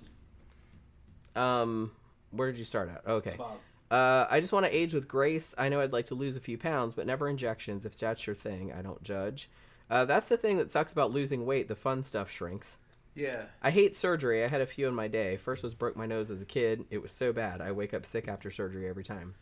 A lot of the shapes that are associated with like beauty or youth or sexiness, those shapes in nature are due to somebody's hormonal profile. Real fertile girls in their prime and real virile guys in their 20s, teens and 20s that are real athletic. Because you're producing enough androgens, both male and female, your body will respond to the environment and any training you put into it, and it'll get a certain shape. As you get older, your body doesn't produce those hormones anymore. So you can't hold that shape. So, but if you want that shape, you just re-inject those hormones. She'll start banging on all cylinders then. It has to do with the mitochondria in your cells and how your metabolism runs. So just like anything else, if your teeth fall out, you won't be able to chew. So just put in false teeth. If your hormones start drying up, just put in false hormones. People don't realize that steroids, what you call steroids, they think this is some kind of a fucking weird, basement-made fucking chemicals that they put into people to make them big. Make chickens grow or some shit. That's not what it is. Steroids are synthetic hormones. When you have a person who's been injured, a dude, his testosterone, his naturally produced testosterone, heals him back up. Progesterone can do it a little bit too, but it's mostly in men, testosterone. If you got injured in a car accident, a doctor's going to want to inject a bunch of testosterone in you. But if you're a child or a woman, He may not be able to put much in there because you'll fucking grow a beard. You become a man. You grow up. So you take testosterone and testosterone derivatives and cut off the androgenic effects by changing the molecule around a little bit and injecting that in them. And it's testosterone, but without the masculinizing effects. And women take that. Men can take it too if you get injured. But the byproduct is this. You heal up real fast. There's only a certain amount of testosterone you can inject into a man before his cup overfloweth. And, too many side effects. But those steroids, because they don't have as much androgenic effects, have a much higher overdose point. So you can take a lot of the steroids. And you'll heal up real quickly. So you go in to work out, 12 hours later, you're totally healed up. And you've grown. So you can make a year's worth of progress in 3 months. That's how it's doing it.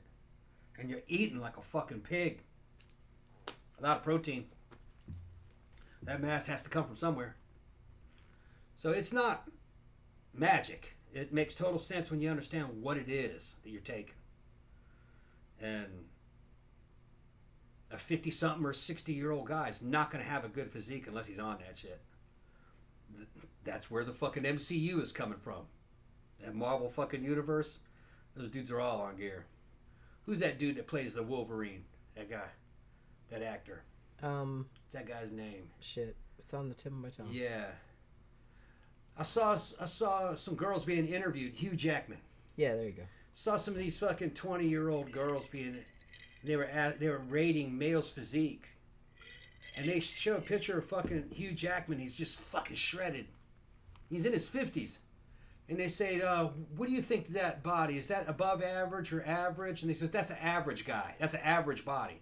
That's how much dysmorphia. Harsh. Yeah, that's average. And then they start So they're showing, looking for dudes that look better than that? Yeah. They're Good fucking luck. stupid. They thought that was average. Good luck. And then they showing average pictures of average women. You know what I mean? Fucking some chick in a little bikini. And they said, what's harder to get? Hugh Jackman's fucking figure or this average girl? And they go, oh, that girl right there. She's done so much work by not eating and stuff. Well, They're I mean, totally fucking tripping. To some extent, that might be true, but No. But Hugh Jackman's got a fucking basically a full-time job keeping that physique together like that. That is their job. Yeah, that is their job. He's fucking taking all kinds of tests and fucking. I will note too that not to be Debbie Downer here, but a lot of, especially something for like the MCU, some of that is CGI. Yeah, some of it's fucking makeup, costuming, lighting.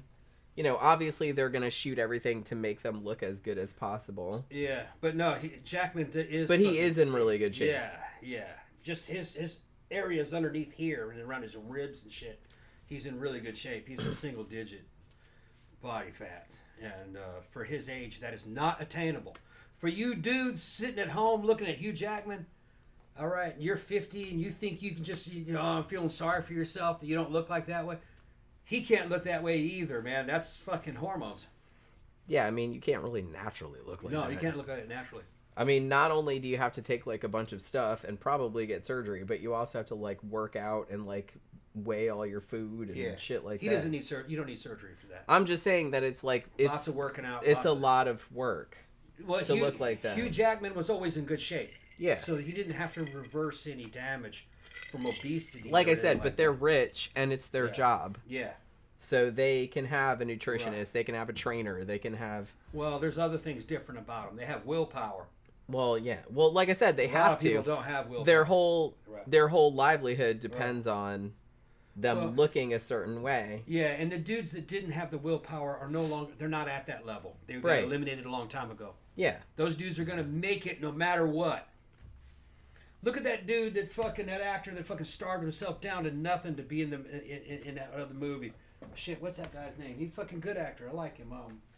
The guy that was the one that was in The Machinist. In The Machinist, yeah. Yeah. What's that guy's name? Shit. Why can't I remember anybody's name today? Yeah. I'm not that drunk. Fuck. I can see his face. He was in American Psycho. He's in American Psycho, yeah. Help! What's his fucking name? It just went right out of my head. Yeah. And I have to pee. Somebody else. Yeah. Just wait. Scroll down. Scroll down. I don't know. I gotta pee though. Okay. I'll probably remember it while I'm in the bathroom. What's his fucking name? I can see. It's not the same dude that was in Prometheus, was it? No. What's that guy's name?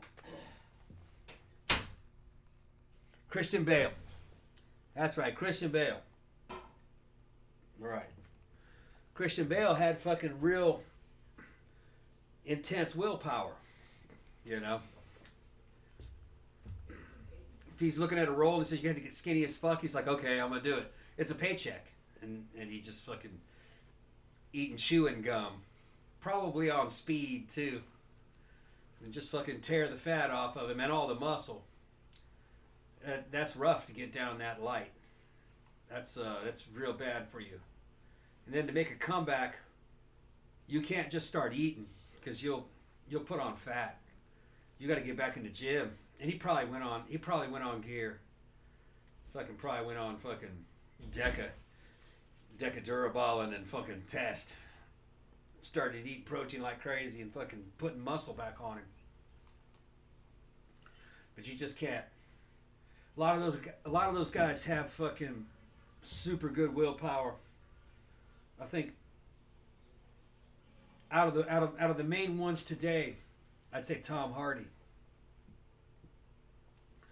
If you see where Tom Hardy came from, what he looked like at the beginning of his career, and then what he looked like as he progressed, and all the different roles he could do. He could range from fucking Bane to fucking Charles Bronson from that movie Bronson that he was in. Who was a... That was Tom Hardy, right? Tom Hardy, yeah. Tom Hardy. Did we ever remember what that dude's name was? Yeah, it's Christian Bale. Christian Bale, yeah. Talking about... All I could think of when I was in the bathroom was Patrick Bateman, and I was like, no, that's the character from American Psycho. I was talking about in terms of, all those guys have a lot of willpower. Yeah. But I think the king of them right now, with willpower and talent, would be Tom Hardy. I'm a big admirer of Tom Hardy. Where he came from. He came from pretty boy back arch. I still love that photo. Yeah. Thank you, Zach. He came from that. We still talk about that picture. You're right. To where he could fucking... I can't do that bad. Yeah. I can't do that ass arch like that. Now, he didn't look great as Bane. He looked fucking kind of wet. He looked like he was on a lot of D-ball, slightly bloated. But he was a great Bane. He looked good. He looked a lot bigger than he really was.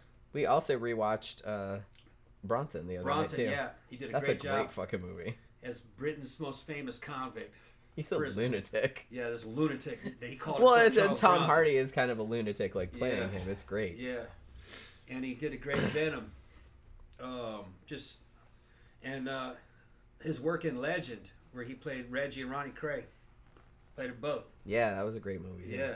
Fucking, and he's just a great actor. I can't believe he's not James Bond.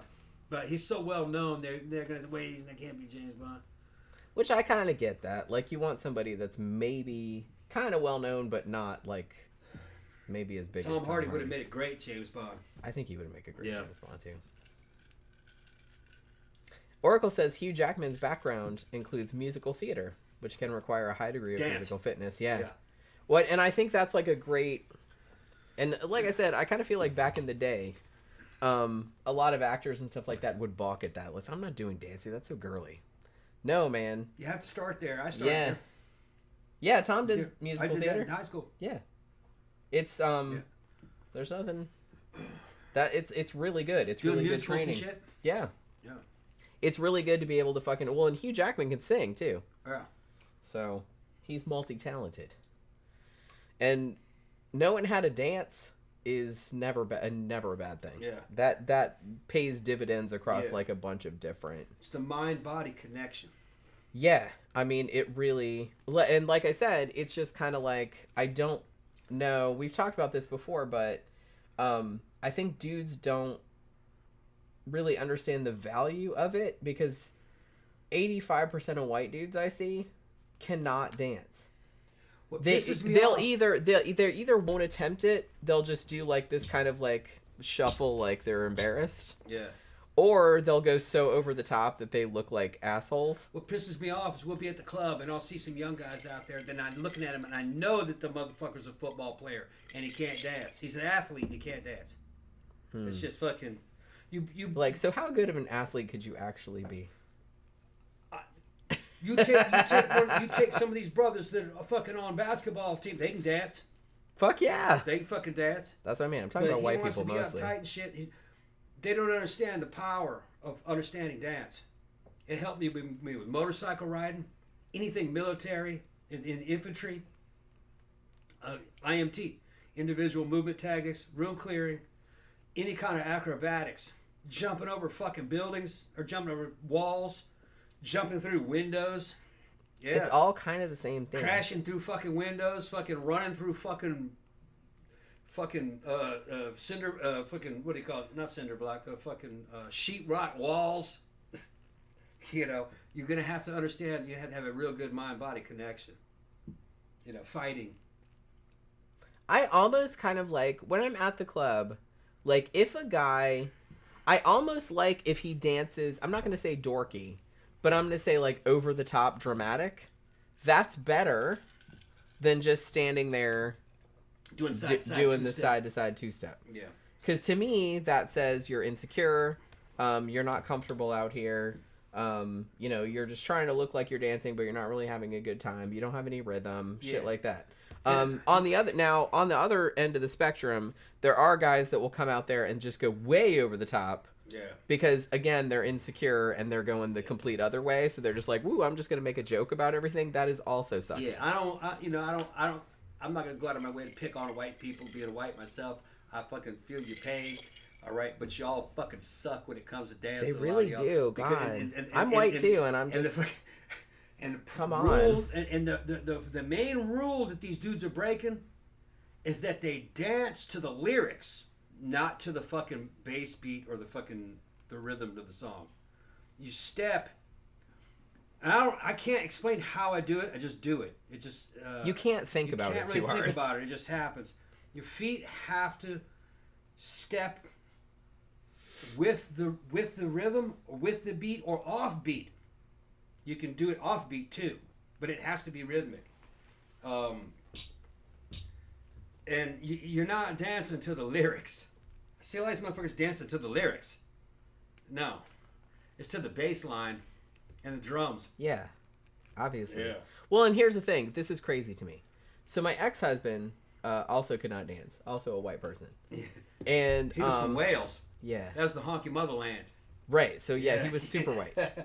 And so, like, I tried to teach him, but I kind of hit a snag right out the gate because I'm sitting there going, okay, well, I know that a very common thing is you get kind of hung up on the lyrics, especially, like, you know, if it's a song you know or something like that. I get it. So a lot of people do kind of dance to the words, and I'm like, you can't dance to the words. You have to dance to the beat. And I was like, and generally, this is not strictly true, but it's generally true. Just like, as long as you're doing something, as long as you're moving to the beat of the song, then it'll look okay. Yeah. You don't have to do anything fancy. Or it you doesn't don't have to be the same speed as the beat. It could be half the speed of the beat or 1/4 too. Yeah, like so I said, as long as you look like you're synchronized it's gotta be, right. with the beat of the song, then it's going to look passable. Right. And so I tried to explain that, and I'm just like, yeah, so I played some songs, and I'm just like, you hear that? And I was like playing and he's like, he didn't know what I was talking about. Yeah. And I'm just kind of like, you gotta learn. I'm not sure I can help you. You gotta learn how to step forward and then spin. I'm not sure I can help you. To reverse, to do a reverse. There's a lot of different ways you do it. Now here's the thing. You could practice it slowly, probably in your room, but I never did. It was always just something that just happened. Yeah, I never practiced either. It just kind of came natural. Let it out. Yeah, like I said, even though in my day-to-day life when I'm just walking around, I'm kind of klutzy. Yeah. But I took dance when I was younger. Yeah. I took ballet, I took tap, I took acrobatics, I took jazz, I took all of that stuff. So to me, like, if songs come on that I like, and especially if I have a couple drinks in me, I just don't think about it. You don't think about it. It just happens automatically. So it just kind of like naturally. And I can see somebody else doing that dance, and I can do that dance too. I don't know how I do that. It's just part of your physical intelligence somehow. If you overanalyze it, you won't be able to do it. Yeah, you can't think about it. It's like I don't think about how I ride motorcycles. I've saved myself from fucking high sides before in turns and losing the front end and gotten out of it, and I couldn't tell you how I did it. There was no time. It just happened. Yeah. I just got myself out of it just by modulating brake and fucking pouring on throttle. That's all, you know. But it happens so fast. It's your autonomic nervous system is doing it, not your. Yeah, it's just. Not your rational mind. It doesn't do it. Like I said, thinking is good. Yeah. But overthinking is not good, and especially like in a lot of situations that have to do physical shit. Right, then usually it's better to just like not think about it too much, which is hard for me to do. But those dudes in those fights that whipped your ass weren't thinking about it; they just did it. Yeah, it does work out better that way. They just they were naturally tactical and they did things naturally because it was kind of second nature to them, which is fucking one. You know, they do practice and they train but he wasn't thinking about it. Well, I kind of, like I said, I kind of feel like that's why I enjoy like going dancing so much, because I can turn my brain off. Yeah. Because I can't usually ever, well, which is exhausting. There's a scene in Star Wars that talks about this.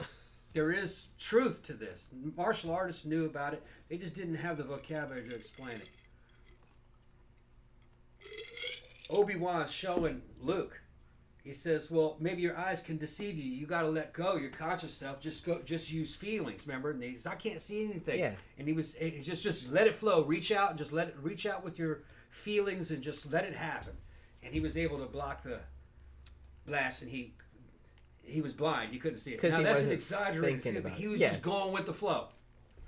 You let go your conscious self and just allow it to happen through feelings. He's basically telling him to stop overthinking. Stop overthinking it. Yeah. Right. Just use instinct.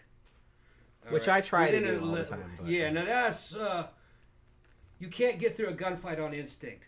You have to have basic training on how to load, unload, reload, corrective action. Yeah, you can't just go in there like completely untrained. Like, you gotta fucking have gun skills. But then once you have those skills as a basis, you shouldn't really be thinking about it. If you have to think about it, you're not ready. It's just going with the flow. Taking cover naturally. Using cover and concealment naturally. Understanding the rhythm of a firefight. Which there's a rhythm to it like dance. Especially if there's a bunch of guys in two different teams fighting each other. Because it's never really a solo mission. There's just a way. And you get it through training. Blank fire training. And then later, those damn fucking little paint rounds. You can use those. And then you can go over to live fire against targets, man targets, in a rubber room made out of fucking tires. So you can get good. It's just like anything else, but you have to have the foundations to work on. Yeah, I mean, something like that where you could get your ass killed or you could kill other people. Obviously, you need to have so much training that you can stop thinking about it. Yeah. Like I said, something as innocuous as dancing where no one's going to get killed, hopefully. Yeah. You can just kind of naturally do that without worrying about it. But the thing about it that you see with, anything that takes a lot of training, like athletes or, soldiers or anything like that, like obviously they've had hours and hours and hours of training to get to the point where they don't have to think about it, where it's just like comes as a reflex. You can't think about it. Right, exactly. Well, that's what I'm saying. There's not much time. And what are you going to think about? Getting killed? Thinking about getting killed can get you killed. You have to be mindless, basically. Like a mindless machine. And just allow things to unfold. And you're trying to reduce as much stress off of yourself. If you're thinking about being in combat, you're going to be in a lot of stress. You're going to get killed. It's better if you just if you're just letting it happen. You worrying about it isn't going to save you. You know what I'm talking about? It's either going to happen or it isn't. You know what I mean? Yeah, I mean... You worried about getting shot isn't going to stop a bullet. Well, and this is something that I think about a lot, because I am a natural worrier and I'm a natural overthinker. And in some ways, that's good. Yeah. Like in some situations, that's good. But in a lot of ways, it's not good, and it kind of holds you back. You can't. So I'm always trying to very specifically like tell myself not to worry about a certain thing, especially if like there's not much you can do about it. Yeah. Because it's like it doesn't help you. It just like piles more stress on you. Here's an example I can tell you that you witnessed. That one night at the club where that dude walked by you and grabbed your ass. I was fucking on trend. You were. I saw that happen. The next thing you know, I had that dude by the throat, and I was trying to tear his throat apart. All I remember was him doing that and me looking at you, and I gave you a look like, what the fuck? Like, did you just see that? I was instantly on that I was like, dude. That's all I did. It was like a second. I was like... I didn't think about it. I didn't sit... There was no judgment or anything. And he was with 4 of his friends. And those dudes were all bigger than 6 feet tall. I'm 5'6", but I weigh 200 pounds almost. It's almost all muscle. I hit that dude so hard and so much without warning that he just tried to get away from me. Because he didn't have any time to think about it either. And you probably seemed like a crazy person. Oh, I was crazy. I was trying to kill him. I mean, I'm glad you did. It was like attempted murder. Because, like I said... But he got away from me. And they didn't come back. Well, maybe he learned a valuable lesson that day. But here's the thing. Don't grab random girls' asses. Had I been logical and reasoned, those dudes outnumbered me. They were all bigger than me. Had I been rational and reasonable, I wouldn't have been as fierce. They wouldn't have been as afraid of me. Yeah. But the fact that you just came up and like that, they were just without any hesitation. Okay, this person's probably going to kill us. And I was fucking jacked out of my fucking gourd on Tran. And, you know, I was very strong and crazy. I was loving it. And like I said, I didn't ask him to do that. I was just dancing, man, in my beeswax.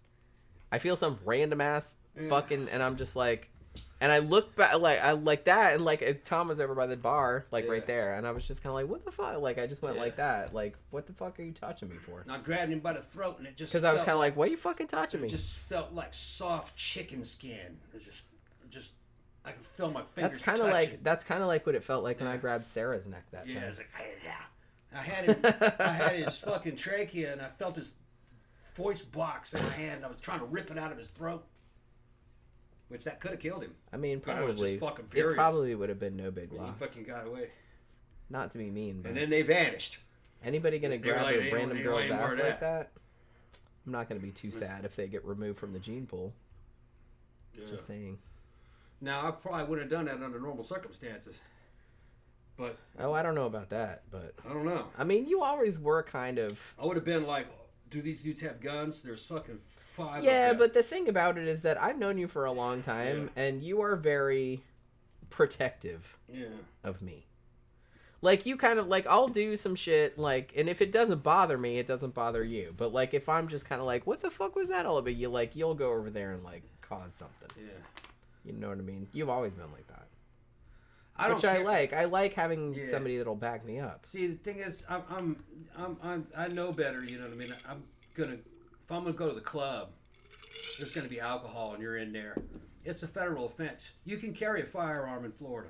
You don't need a permit or anything. You can carry one as long as it's concealed. You can't carry it open. But you can't carry one in a place that serves alcohol. Yeah. Rightly so. Right. There's been some incidents. But they do it. Yeah, they do. But there have been incidents. Security, they have a metal detector. They make sure nobody's packing. But man, there are ways to get firearms in. So I'm always kind of wondering, for this dude to act as crazy as he's doing, is he fucking packing? Well, see, you never know. And the know? thing about it, too, is that I think that was the same night that dude tackled me. Yeah. And no, it wasn't. That was a different night. I'm pretty sure that was. No, that was a different night. Okay. Yeah. But I mean, it had already happened. I thought later. I didn't think it at the time because the dude just tackled me, and I was just like, "Why is this dude on top of me?" And I was just sticking my fingers in his my thumbs in his eyeballs, trying to get him off me. So it was just kind of like, later on, I thought, what if that dude had like a knife? He could have stabbed me right in the fucking liver, because he was drunk or high or something and he didn't know what he was doing. They're asking, they're going, damn. Okay. Somebody wants to know what my concealed piece is. I got a bunch of them. I got a Taurus TPC 380, which is like a subcompact, but I don't really carry that one. I got a Walther P99 and 40, and I got a 357 SIG conversion for that. Those would be the main ones. I got other shit, but I wouldn't carry it. Good. Oracle says dancing is great for developing proprioception. Hopefully I pronounced that right. Knowing what your body is doing. Yeah. I mean, I think I'm a good dancer, but I still don't know what my body is doing half the time when I'm not dancing. Maybe I should put music on all the time. That would probably help. Joseph says dancing always seemed like a skill that if you're not really good, you're really bad. There's no in between. No, they got people who are mediocre. Most people are kind of mediocre. Yeah, I don't think it's so much... I don't know. Most of the people that I see are, like, not really trying. Yeah. I kind of feel like. Like, maybe they could dance if they tried, but they're either too self-conscious or something. So it's just, like, they're mostly just out there kind of shuffling around, which doesn't look good, but it doesn't look so bad that I would point it out to anybody either. You know what I'm saying? Yeah. It's just kind of like, that's kind of what everybody does. Dude didn't really tackle her. So how big was the dude to tackle her? He didn't really tackle her. What he was is he was a drunk, and he was walking up to Jen and this was when Sophie was with us. Yeah, they were dancing with each other. Yeah, he just kept like behind, like around the side, and we were just kind of like talk to them on the dance floor. Okay, bye. And they were like, we're just trying to. He did it one too many times. We were trying to be nice, but he did it one too many times. He was probably about 5'8". He did it in kind of a slim build. He did it one too many times. I went up there and just grabbed him by the elbow and pulled him back, and then turned around and walked away. As I was walked away, he came at me too fast, and I turned around and clocked him. And then I started beating him. Pow, pow. I was out there on the dance floor, and a bunch of people started trying to separate us. And a girl who was a friend of mine whispered into my ear, real calm, and she goes, "Tom, go ahead and let him go." Yeah, and I let him go. When I let him go, he started to slide down. But he grabbed Jenny and took her to the floor, and he started trying to beat her up, thinking it was me. Yeah, he just like, because I didn't even know what was going on. I was just like over there dancing or standing there, like I didn't even know what was happening. Yeah. And all of a sudden, this dude just comes and like and I went down like that. Yeah. So I see this happen. And he just starts going like that, and I'm just like, what the? And I start both on the ground. So I start sticking my thumbs in his eyeballs. So I jumped down there to go grab him, but then he got whisked away because security. Because everybody came and they were like pulling, like, what the fuck, and they were like pulling him off. But like I was just like, what the fuck just happened? Yeah. What the fuck just happened? I don't think he knew what was going on. I think he knew. I rung his bell so bad he didn't know where he was. I guess, but it's just like I said, I was just standing there. I didn't even know what was going on, and all of a sudden, like this dude was on top of me, and I'm on the ground. Yeah. And he's just like pat pat pat, and I'm like, what the fuck? Now see, people say, well, hey man, that's against the law. This is Florida, okay? And he couldn't go to the cops after that because he had hit her. Well, and he was the one, yeah. So she could have filed charges. So I probably should have. A lot of times in these fights, nobody goes to the cops. And if you went to the cops here in Florida over some shit like that, you'd never live it down. You'd be a rat or a pussy. Nobody fucking... That's man's business. You don't go to the cops with that. You know? I mean... Europe. What are you talking about? Well, the thing about it, like, I wasn't hurt. Yeah. Everybody was kind of freaking out because, like, I didn't realize this at the time, but what everybody was worried about was they said, because I went straight down like that. And they were like, we thought that you hit your head on the floor and that maybe that I had a concussion. But, which, you know, was a valid concern. Yeah. But I was like, no, I'm all right. I'm just, like, surprised. Like, I didn't really know what was going on. Like, this dude's, like, on top of me, like, going like that. And I'm just like, what? And I was like, get the fuck. I'm just, like, trying to poke his eyes out. Usually when this shit happens, the cops show up. It's already over by then. They ask you if they want to press charges. Nobody presses charges. I mean, not in a situation like that. And like I said, I feel like this was fairly early in the night. Yeah. It's not like everybody was like completely fucked up. I mean, he was, obviously, but we weren't. If a dude fucking whipped my ass in a fight in the club, and the cops came and said, you want to press charges? I said, fuck no.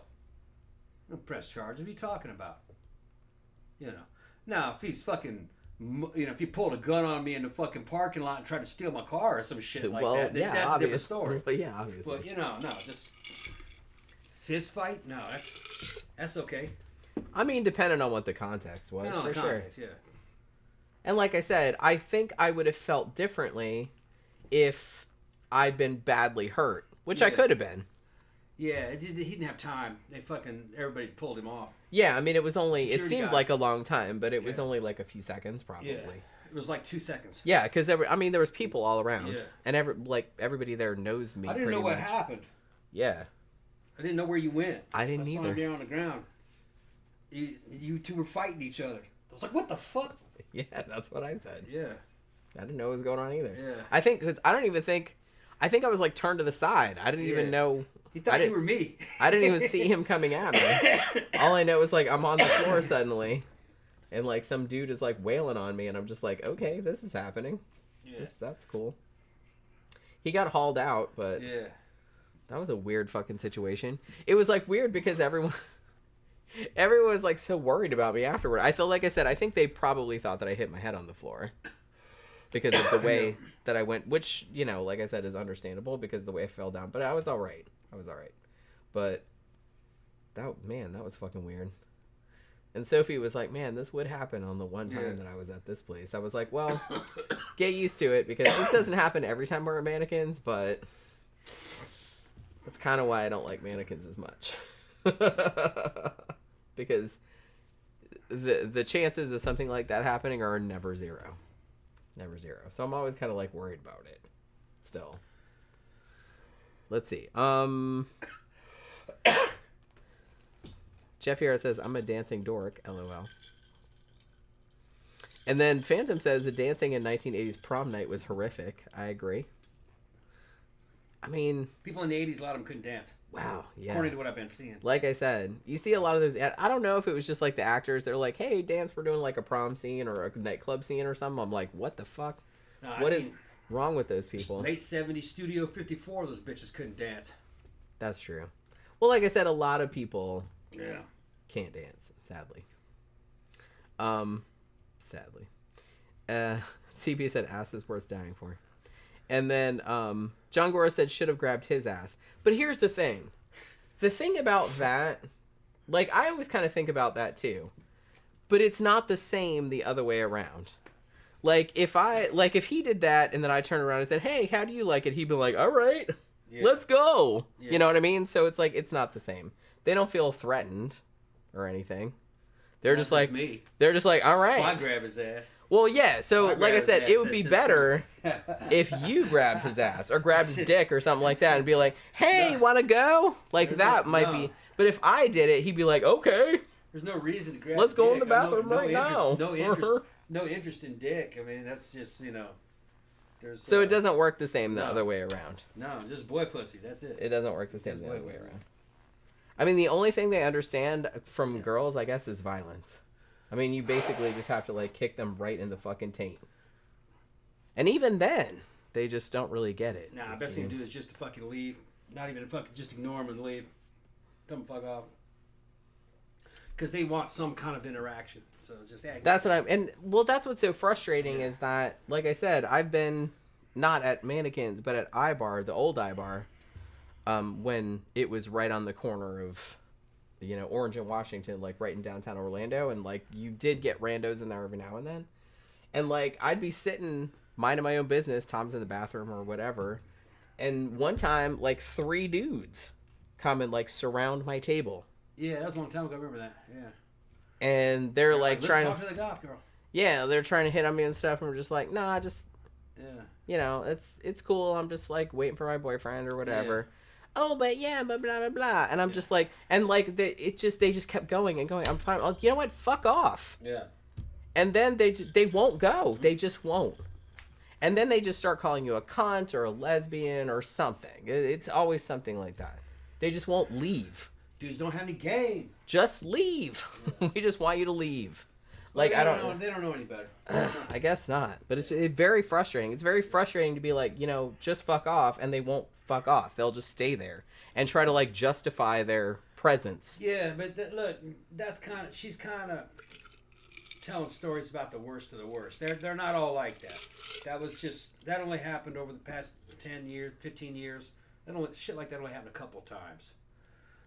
Most guys leave you alone here in the U.S. It's not. They don't really bother. And there's been other times where guys that come up and just try to be fucking polite and be smooth. And I don't get mad. Fucking, you know what I mean? Like I said, I'm not bothered at all. Yeah, as long as you're fucking respectful, you ask her if you want a drink. That's as long as you're a gentleman about it, I'm not going to get mad. Because she's going to say no. Yeah. You know. But I will say no nicely. Yeah. Unless you're a dick about it. No, most dudes are okay with it. Oh, okay. If you come up being a douche, then I'm going to be a cunt right back. Yeah. If you come up being polite, then I will also be polite. Now, if you don't take my polite no, and you just stay there and keep digging in, then I'm going to be a cunt. See, I'm a dude. I respect it. You know what I mean? Fucking, I understand guys' situation. You should be hitting up women. But you got to be good about it. You got to have, be smooth. And if you're real smooth, the girl doesn't even know it happened. She doesn't realize it happened. That's you're real smooth then. It's because you're less goal oriented. You're just trying to be cool. You know what I mean? That's really the way to do it. Well, like I said, I kind of feel like that's a lot of the problem. Is like a lot of dudes are goal oriented. But I'm not one of these guys to where, fucking Captain Save a Hoe, or don't talk to these women, No, talk to them. Just learn how to talk to them, But take a no. If you get a no, piss off. If she says no, or if it didn't go well, it's not her fault. It's you. Yeah, just be gracious and piss off and leave her alone. Yeah. Like, don't sit there and, like, compound your assholery. No, I've been in the fucking club scene since I was a fucking kid. Depending on what the hell was going on, And I've seen a lot of dudes get shot down. And most of the time, it's because it's just like any other type of combat. The motherfuckers did not know the battlefield. They come into a club where they don't know anybody. They don't know any of these women. They come up to a random one. And it's the wrong one because you don't fucking know that chick. And you don't know that over there's her ex. And then over here is her boyfriend she's with now. There's all this big drama going on. You're not going to be able to get that. All right? And you're going to come in there and try to hit her like a ton of bricks. And fuck, hey, babe, can I try to drop your dick on this chick? She's not interested in you. She's got too much other fucking drama. But you would have known it if you were part of the battle, if you understood the battlefield. But you just showed up and dropped your dick on a fucking stranger.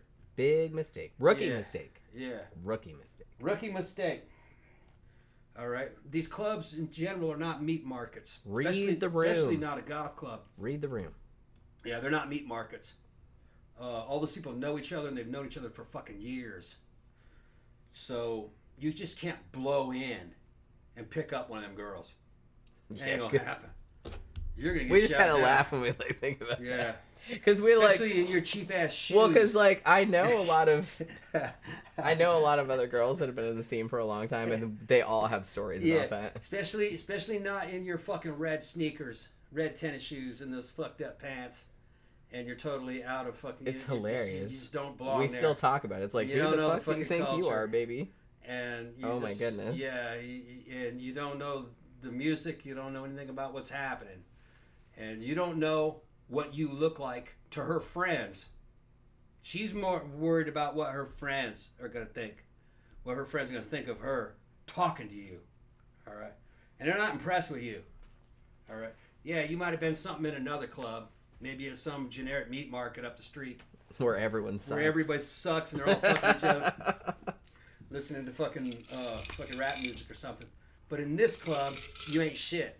They don't care about your $400 sneakers. Nobody knows you, baby. Yeah. So, you must know the battlefield.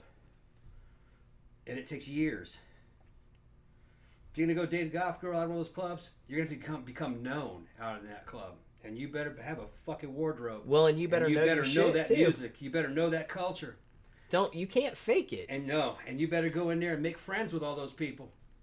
You're going to have a lot of friends before like, you're genuinely. Yeah. You're going to have a lot of friends before you're ever going to get a shot.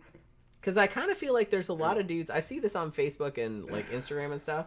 There's a lot of dudes, and they're not all necessarily normies. Like some of them are kind of goth adjacent kind of dudes, but they're always crying about how they want a goth girlfriend. But I was just kind of like, one, that seems like objectification. You're kind of like fetishizing the look of it. You're not down on the ground. You don't know any of those people in real life and shit like that, which is fucked up. It saw some porn. Right. Some goth chick in it. Exactly. So it's just kind of like and I kind of feel like that's what happens like with these stupid normies that come and hit on you. They're like, they saw some porn somewhere. Which some of them are. Right. Some of them aren't. But that doesn't mean they want to date. That you. also doesn't mean that she doesn't want to date you either. The one that's doing the porn is the hardest one to get out of there. Absolutely. Yeah. Because she knows your fucking game. She knows what you're on. She knows what you're about. So, and so goth chicks, I kind of feel like most of them that have been in the scene for a long time know that there is a proclivity. There's a certain type of normie dude that fetishizes it. Yeah. And you're always kind of on the lookout for that because there's always kind of these types of dudes that want they want a goth girlfriend. They just want the look. They don't really give a shit about they don't know anything about it. Yeah, they don't know anything about the scene. They don't know anything about the person. They just want somebody that looks like that. That's all it is. Yeah, they don't know where that comes from or what people are actually like. So and they don't know what that girl wants either. And we are very aware of that, and it's it's exhausting. Yeah. It's exhausting, and it's just really funny because you get that a lot, and like I guess they think they're the only person that's ever done that ever. Yeah. And it's just kind of like, yeah, you're only the 200th person that's done this year. Congratulations. Like, I don't know if I should give you a medal or what. It's just kind of like, I don't know. It's just really tiresome. So what those girls normally want is a goth dude who's tall and skinny, who's pretty shredded. He's got a fantastic fucking outfit, a wardrobe. That motherfucker looks great all the time. Usually he's got fucking badass hair. Okay. He's in his 20s. All right. This is the very basic one. Now those guys age, and a lot of those guys age real well. All right. They're in their 40s, and they're still with women, and they're in their 20s. You know. I can show pictures of them. But they're kind of like, a lot of those guys are in bands too. Well, yeah. So they're in bands or they're artists or something. They have like some kind of creative shit going on. So it's not like they just dressed up like that one day. Yeah, it's not a costume. They have an identity in that scene. They're like a local celebrity in that scene. And it's real hard. No, I'm not going to say it's real hard. It's impossible for some dude to just roll off the street and fetishizes some goth chick, just some normie come in and think you're gonna and get a fucking even a mid-ranking goth girl, not even a mid-ranking. You'd have a hard time getting a low-ranking one.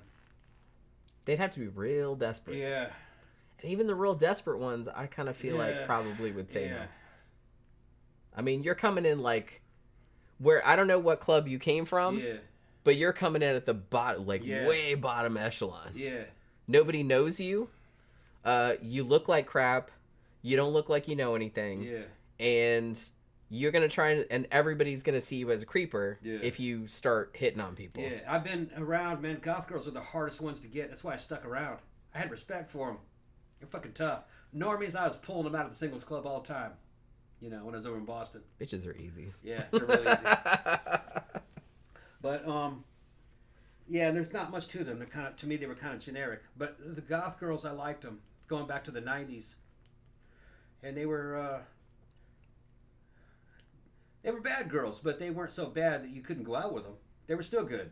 You know, a lot of them were at the time that some of them were strippers. You know, back in the day. I kind of feel like maybe that's the appeal. Yeah. Is that? Yeah. Yeah, we do bad shit. Some of them do, not all of them. Not all of them. Not all of them. And we're into creepy shit. Sometimes we're into the same dorky shit you're into. Yeah. Genuinely. Yeah. But we're also like good people. Yeah, and in those days... It's like the best of both worlds. In those days, a goth girl who would strip, that was... Today, that would be a goth girl that has OnlyFans. Yeah. That's what she'd be doing today. But back in the day, it didn't have internet or OnlyFans. No. She worked downtown at one of the fucking strip clubs or something. You know, usually the day shift. You know, kind of like the off shift girl. But she was cool. She was just trying to make money through the thing, and they were into the goth scene and didn't really have much in common with their customers or anything, you know. They kind of saw those guys as like suckers, you know, saps. Sure. But that was just the way it was. Evidently it was like that in England too. A lot of them were fucking dominatrixes and shit like that. Or escorts. But that was punk rock era too. They were doing that. Well, like I said, I kind of feel like a lot of the fetishization comes from porn, and I kind of feel like a lot of normie dudes still have the perception that anyone that looks like a goth is like super freaky. Yeah, and not, really well. I mean, they're not easy. But not with you. Yeah, they're not easy. Normie person. Yeah. Like, a lot of them will do freaky shit with people they know. Yeah. Not all of them. Some of them are just, like, regular-ass people, but... Some are college students. Some of them are just high school students. Too, like, it's just like everybody else. Depends like, on the age group. You can't tell anything just by looking at them. Yeah. Like I said, you can't tell what their job is. You can't tell... Because some of them, like I said, we know people that are veterinarians and pharmacists. And attorneys. Yeah. All that kind of stuff that look like that, and you would never think that. But, and and then some of them are business owners in their 50s. Sure. That's the thing. So I kind of feel like people, I don't know, people have like a weird perception of it, but it's just like anything else. Like people don't, if you're not in the subculture, you don't really know about the subculture. Yeah. The Phantom says, I like Tom's club story. Which one? Of the chick with the prick offering to suck him off in the men's bathroom. Yeah. And I could have sworn he said he allowed him to CTFU. And then he backed Jenny's Taurus into another car. No. Okay, that might have been 2 different nights. Yeah. You backed my car into another car at Barbarella. Yeah. Was that the same night? I don't think it was. I don't remember if that was the same night. Not like he didn't like damage anything. He was just kind of backed into, and then he drove down the street, and I was like, "Bitch, I'm driving. Get out." Yeah. Our friend, who owns a bar. His name's Scotty. Scotty's fucking got a thing for escorts. He was the guy that wore the Gigi Allen shit on me shirt, which I mentioned a couple weeks back. So Scotty shows up with his escort. Yeah. He's married, but he's allowed. They were in an open his wife doesn't give a shit what he does. I'm going to get another drink. And on this particular night... I'm going to get another drink. The escort was trans. Yeah. Super cute. She was super cute. Yeah. What was her name again? Shit, now I can't remember. Yeah. So I didn't realize it right away. It took me a few minutes to realize I was pretty fucking hammered. And I was like, so when this shit happened, he goes, well, hey, and he's playing it off, Hey, just I saw her, I liked her, she's with me tonight, this and that, And she's just having fun, Jed's there. Later on that night I go to the restroom. She comes in after me. Starts pinning me up against the wall, fucking, trying to do her thing, trying to pull it out and blow me and shit. I'm like, whoa, hold on, what's going on here? And she goes, I want you to pay my contract off with Scott, and I'll go home with you guys. I want to go home with you guys. And I was like, no. What'd she say? She pushed you against the wall? Yeah.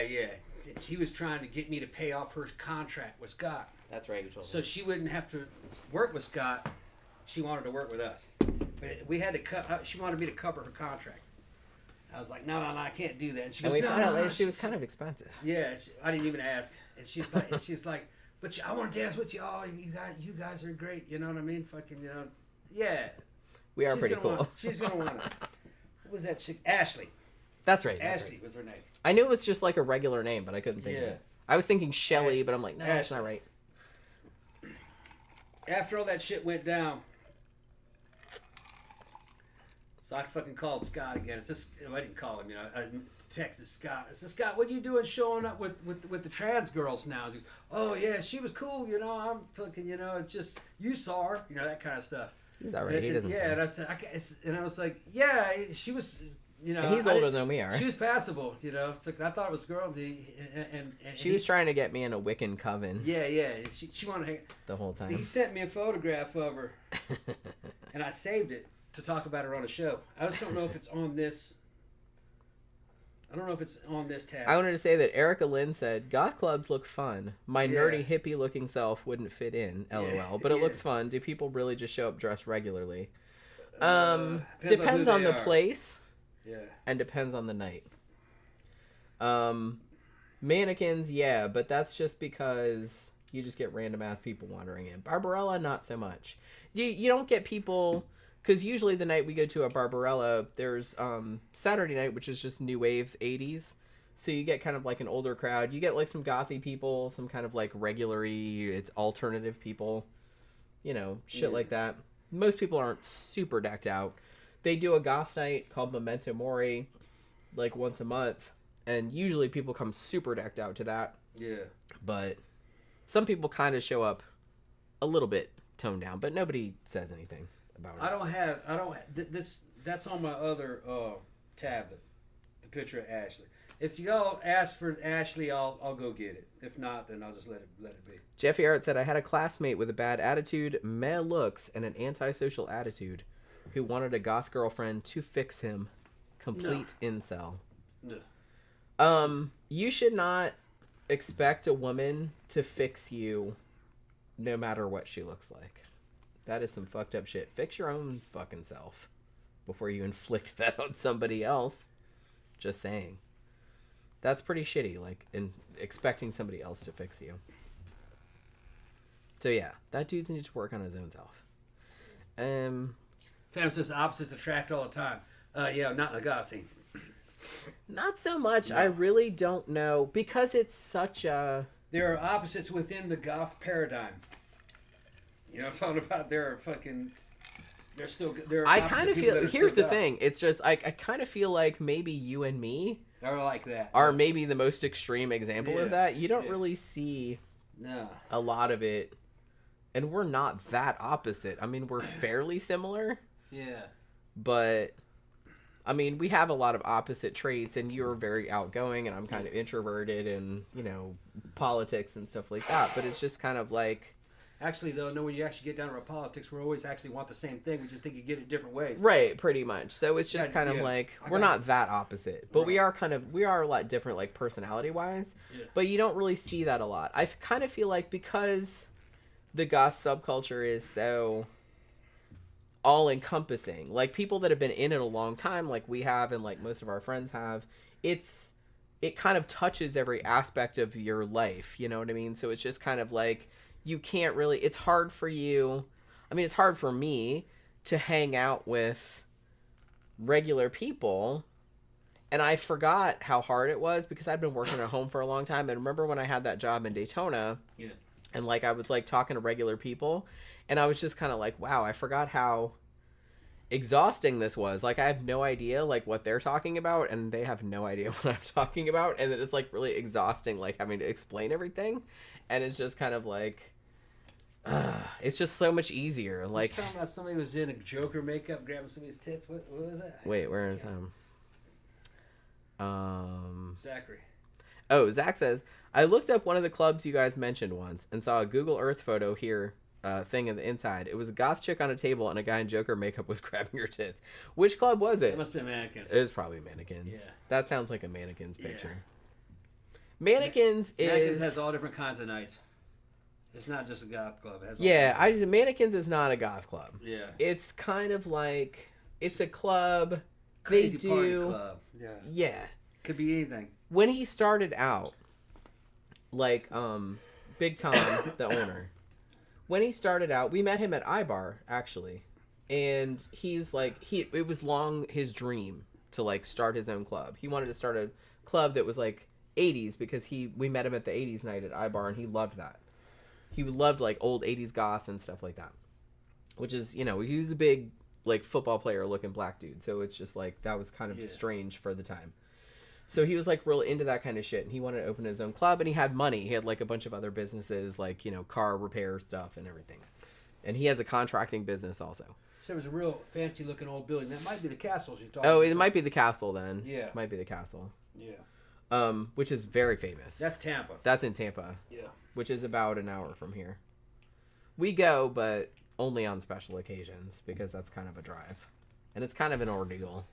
It's a cool place, though. I used to live in Tampa back in the early 2000s, so I used to go there every week. But it's a fucking cool-ass building, though. And it's been there for 30 years? Maybe longer. And that's a goth-specific club, which is very rare. Normally what they'll do is, like, it'll be, like, a regular, or just kind of like an alternative nightclub, and they'll do a goth night. But the castle is goth industrial all the time, 24/7. So I don't think it's open every single night, but it's always that. It's always goth, it's always fetish. And they've been running for a long time. So there's that. Mannequins is kind of like, when he originally opened it, his original concept was to do a horror-themed bar.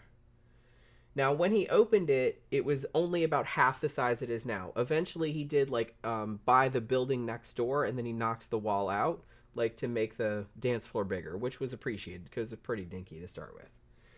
So when he started, like, everything in there, he had, like, all this horror-themed art on the walls and kind of, like, creepy masks and shit like that. And the original sign that he had, mannequins, had like art from Tourist Trap, if you guys remember that horror movie. I think it was from 1979. So he had like a lot of that on there.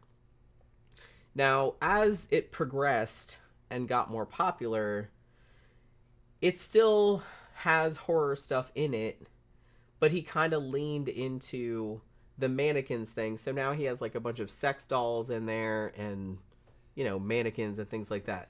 Now, Friday nights is supposedly the goth night, which is kind of goth. It depends on the night. Depending on what Friday you go. Yeah. We've been some nights where I was kind of like, all right, this is acceptable. And some nights I'm like, what the fuck is going on? Yeah. Saturday nights, they actually started an 80s New Wave night to compete with Barbarella. We haven't been to that one yet. They have some other nights too. Like, I think Thursday night they do drag. They do like some other nights too. I think they still do karaoke like one night a week. I don't remember what night that is. It used to be Wednesdays. But so they do different stuff. Okay, look. But what? That was Ashley. Yeah. Ashley was probably about 22. In her early 20s. But that's what he showed up with. So. I didn't know she was trans. It took me a minute to realize. Well, it didn't really. I don't really think about that kind of crap. Yeah. So it's just like it didn't occur. Yeah, hormones, the whole 9 yards. Yeah. I just thought it was funny. Like I was over at the bar, like getting another drink, and all I know was Tom came up to me suddenly and said, "Scotty's girlfriend tried to suck my dick in the bathroom." Yeah. Like he said something like that. And I was like, "Wait, what? Yeah. What?" Trans girlfriend. I was like, did you let her? I didn't say that. I said I think it was Scotty's trans escort.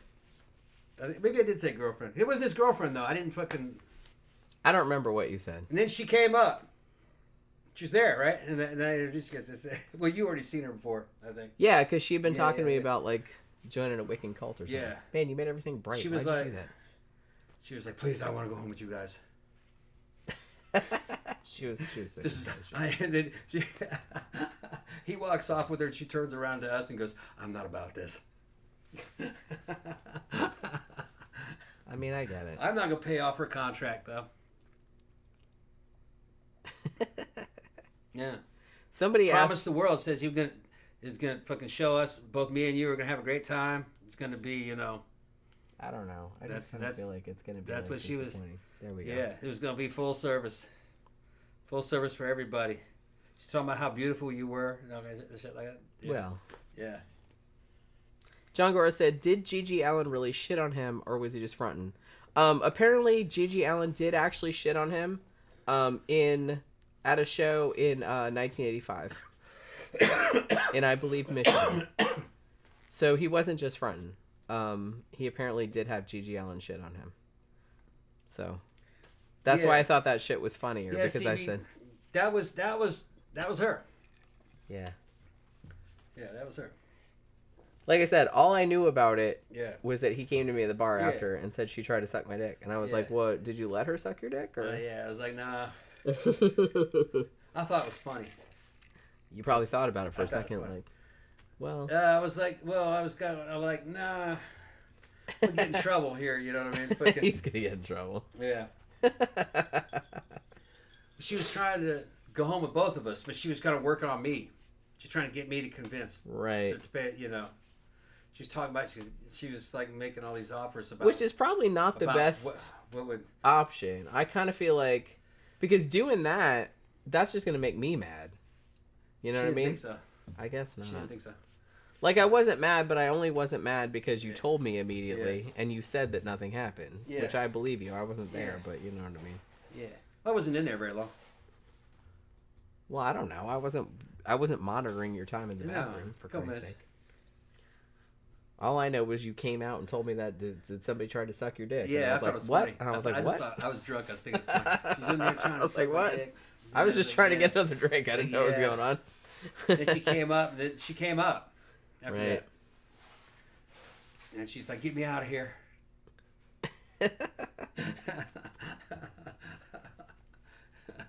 We love Scotty, but Yeah. I don't know how much he paid her. now I'm kind of But curious. I'm not gonna sit there and fucking fork out money to free this trans escort. You know what I mean? I did feel bad for her, but like, that's like, it's not my circus and not my monkeys. You know what I'm saying? It's just Yeah. kind of like you kind of made your own bed. Like it was, and like I said, everybody got to make money their own way. I'm not shitting on anybody for that, but it's just kind of like, don't expect me to bail your ass out, especially if it's gonna cost me like hundreds of dollars. Because no, I don't have that. I don't feel that bad. You know? Yeah. Scotty's about 55. All right, he in bad shape. That girl was a huge move up for him. I mean, that's fucking. You know what I mean? Well, and he has a thing too where he's married or engaged, Yeah. but they're in an open relationship. Yeah. I don't know if his wife does anything. Like, I kind of feel like she probably doesn't. She was just out Yeah. last time we were at Barbarella, and she's apparently okay with it. Which, okay, fair enough. And so he'll go out and like rent escorts, and he'll take them to Barbarella to like hang out with him and dance with them. And they're always like at least half his age. Yeah. And he likes them real skinny and twiggy and like young looking too. I've noticed. Zach's got a picture of what he was talking. He sent it to me. The one with the guy, the Joker face. Oh, okay. Let me see. We'll see if we recognize it. Hold on. Mr. Demigod says Jenny definitely looks better than Ashley. Yeah. Jenny's all natural woman. Okay. I mean, mostly natural. Oh, that's definitely the that's castle. That's definitely the Yeah. castle. That's- I recognized it immediately. That's not That's the dungeon. Yeah, that's the dungeon. That's not on the first floor. Yeah, and that's not Joker makeup. That's just some like Yeah, that's not dude Joker. in some kind of what do you call it?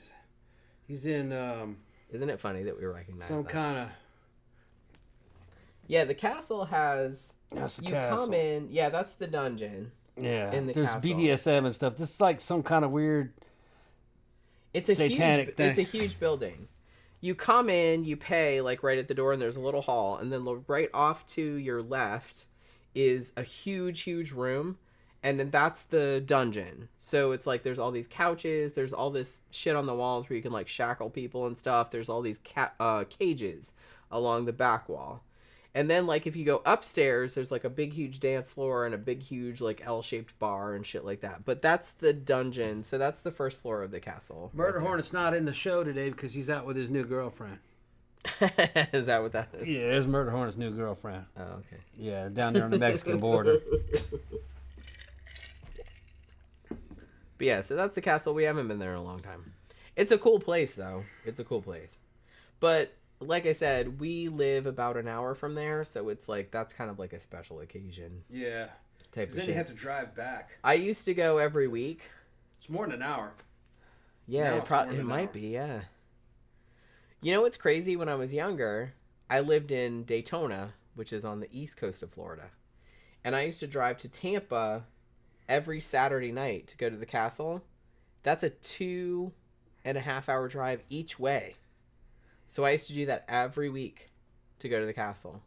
And then finally, in early 2000, like 2001, 2002, I finally moved over there. And I moved like 5 minutes away from the shit. Okay. So, like, I Remember went how there we were talking about the all the girls time. with the fucking super big fake lips and the fake boobs? There's like the Haley Lane. Look how extreme that is. That girl makes a shit ton of money too.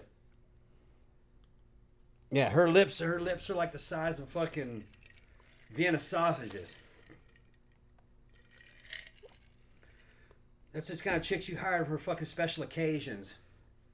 You know, like fucking big events and shit. And it's just some crazy When chick. you want somebody that doesn't look It's like kind of her. like defense mechanism. You know what she does? She goes to those Yeah. fucking big things. She shows up and dances and stuff, and she's just super bimbo. Super bimbo Like look. I said, I can't shit on anybody for body modification Yeah. because That's kind of a whole thing. Yeah. You know? Shit, man. I shave off my eyebrows and draw on new ones. There's So I there's can't an really industry. Give For it. anyone shit for for putting like big shit in their lips or anything like that. I probably wouldn't do that, but Fuck, man. Jesus. you know, yeah, right. Yeah. Jungle said that's Man. ridiculous. Man. But some people were saying that Ashley was gorgeous. It She was gorgeous actually. A little bit crazy though. Oh yeah, yeah. A little bit crazy though. Like I kind of feel like most of the night she was. I don't know. I don't remember if this was before or after she tried to suck your dick, but I think it was before. Tearing, whatever. I think it was before. It was that night was just She kind of was- a blur. Yeah, it was. She was trying to get me to join a coven, Yeah. I think, and we were gonna like put Yeah. curses on men and stuff. Yeah. And I was like, cool. Jenny keeps talking about her trying to suck my dick. That really, she kind of makes it sound serious. That kind of shit like that, it happens in these clubs a lot. Just, you know what I mean? People fucking around. You know what I mean? It wasn't that big of a deal. It was just kind of offered. It's just kind of off. Yeah, but probably not for serious, you know, probably not for real. But she was just trying to get out from underneath that fucking contract. And she wanted to hang out with us. And she was like, She we did could seem to all go to think your place and this we and were that. much You guys would cooler. love it. Fucking, I love your girlfriend. Fucking, blah, blah, blah. I'm into lesbian stuff too. And I'm like, yeah, I'm sure you are. Yeah, but you know, just Okay. fucking funny shit. Yeah, just trying to talk her way into our pocket. You know, Yeah, well, that's just the a thing. scene thing. They're like that, Right. That's the it happens thing. a It's lot. just kind of like cool and everything, but it's Yeah. just kind of like, one, we live like half an hour from here. Yeah, How are we gonna get you home tomorrow? we know how they are. They don't care. Right. They don't care. So it's like that kind of situation. It's like the logistics of it. You know, might be fun for like an hour, and then you're just kind of like, shit, man. Now we're stuck with this person, and then we're Yeah. gonna drive them home, and they live like 2 hours away Yeah. or some shit like that. It's like not worth it. Not worth it. I'm just saying. But you know, I do like that you told me immediately that happened though. You're not threatened, were you? No, I was just confused mostly because I was just. Well, I was just like, I wasn't even thinking about that, and I was just like, I was getting a drink at the bar, and then like you suddenly came up and said that, and I was like, what? Yeah. What? He was trying to suck my dick. I was like, okay, well, I was like, did you let her? I was like, no. Because I'd have been mad then, but it's just kind of like. No. So I keep like pushing him about it. I'm like, well, because he has a thing where sometimes, like, She was with me. I wasn't with you in the bathroom. No, she was with me when I came up and said that to you. Ooh. From what I remember. No, she wasn't. Oh, she wasn't? Okay. No, No, that she was with me. I don't remember that at all. Okay. I just remember you coming yeah. up I don't remember it. and saying I that don't remember because I was that just good. kind of Yeah. because I was just like blindsided. I was like, because Yeah. I was just buying a drink and I was like, what? Well, you What are you should have talking known. about? You should have known. Why would I? Why Because should as I an have known? escort. It didn't. It honestly, it did not occur to me. She's an escort. So now I have to watch That's what you they- every time you go to the No. down the hall to the bathroom. Like, oh, is somebody following him down No. there?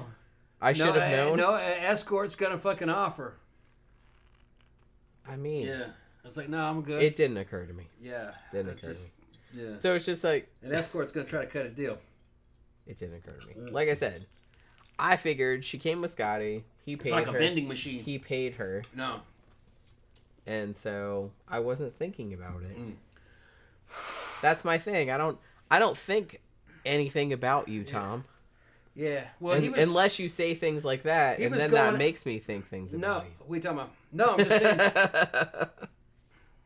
That's how escort. That's how that type of escort is. Right, but that didn't occur to me. Honestly. Yeah, they're constantly fishing. It didn't occur to me. Mm. And like I said, I didn't like expect her to follow you into the bathroom and try to do Yeah. that. Yeah.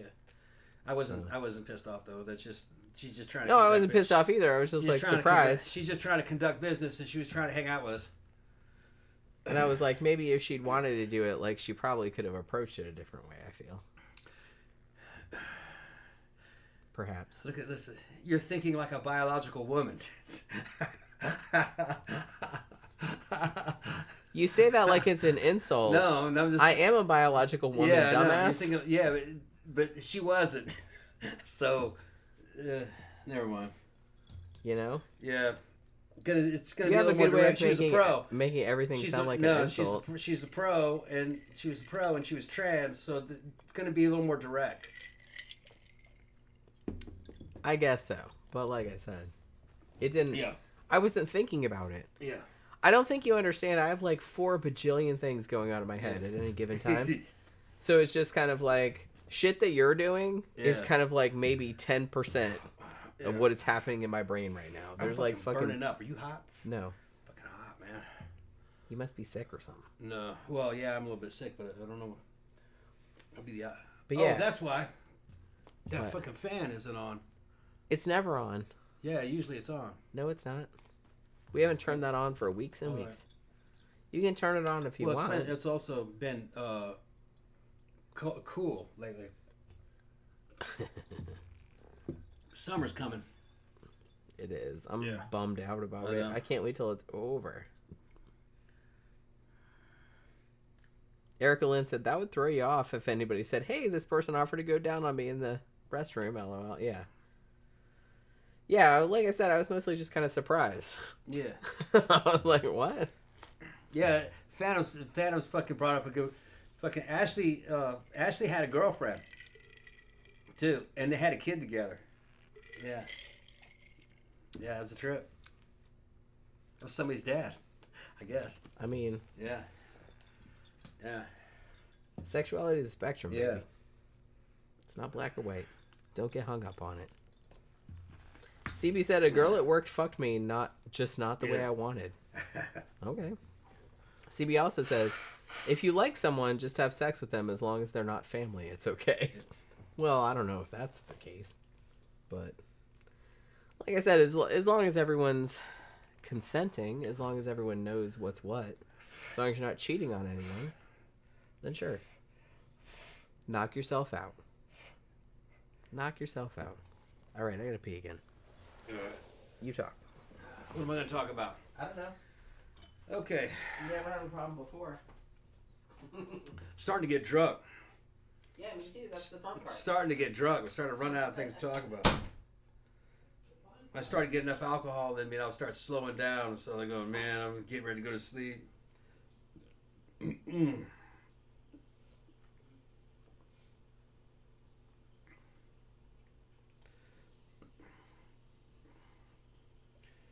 John says, that's ridiculous. I don't know what he's talking about, though. Erica says, that would throw you off if anybody said, hey, this person offered to go down on me. In there. Well, not really fucking in the kind of club we were in at the time, and the time, you know. We were both fucking pretty lit at that time. And weird shit happens. I don't think Jen was totally hip to what was going on in terms of like the. She, at the time that I said that, I don't think she realized that girl was an escort in the same way. But she was plying the trade, and she was a trans escort. So she's just trying to throw things out there, you know, trying to get more business. She didn't want to. She wanted to work with us. Who's that? Ashley. Oh. So I was saying, Maybe Jen, people got I didn't take it personally because, No, I didn't either. I grew up around ladies of the evening, going back to Central and South America and Korea and she stuff. seemed cool. She seemed like a little bit crazy, so though. It doesn't really bother me. I don't really take it personally that she was off. Not because of the dick sucking, but because of the wanting to get me in a Wiccan cult. Yeah. And put curses on people. Right. That's what she was trying, and I was just kind of like, cool, yeah, let's do that. And I was like, what the fuck? Yeah. It's kind of like that. You know what I mean? So she was kind of ranting a little bit. But, so it was more of that. But I kind of feel like that happened earlier in the evening.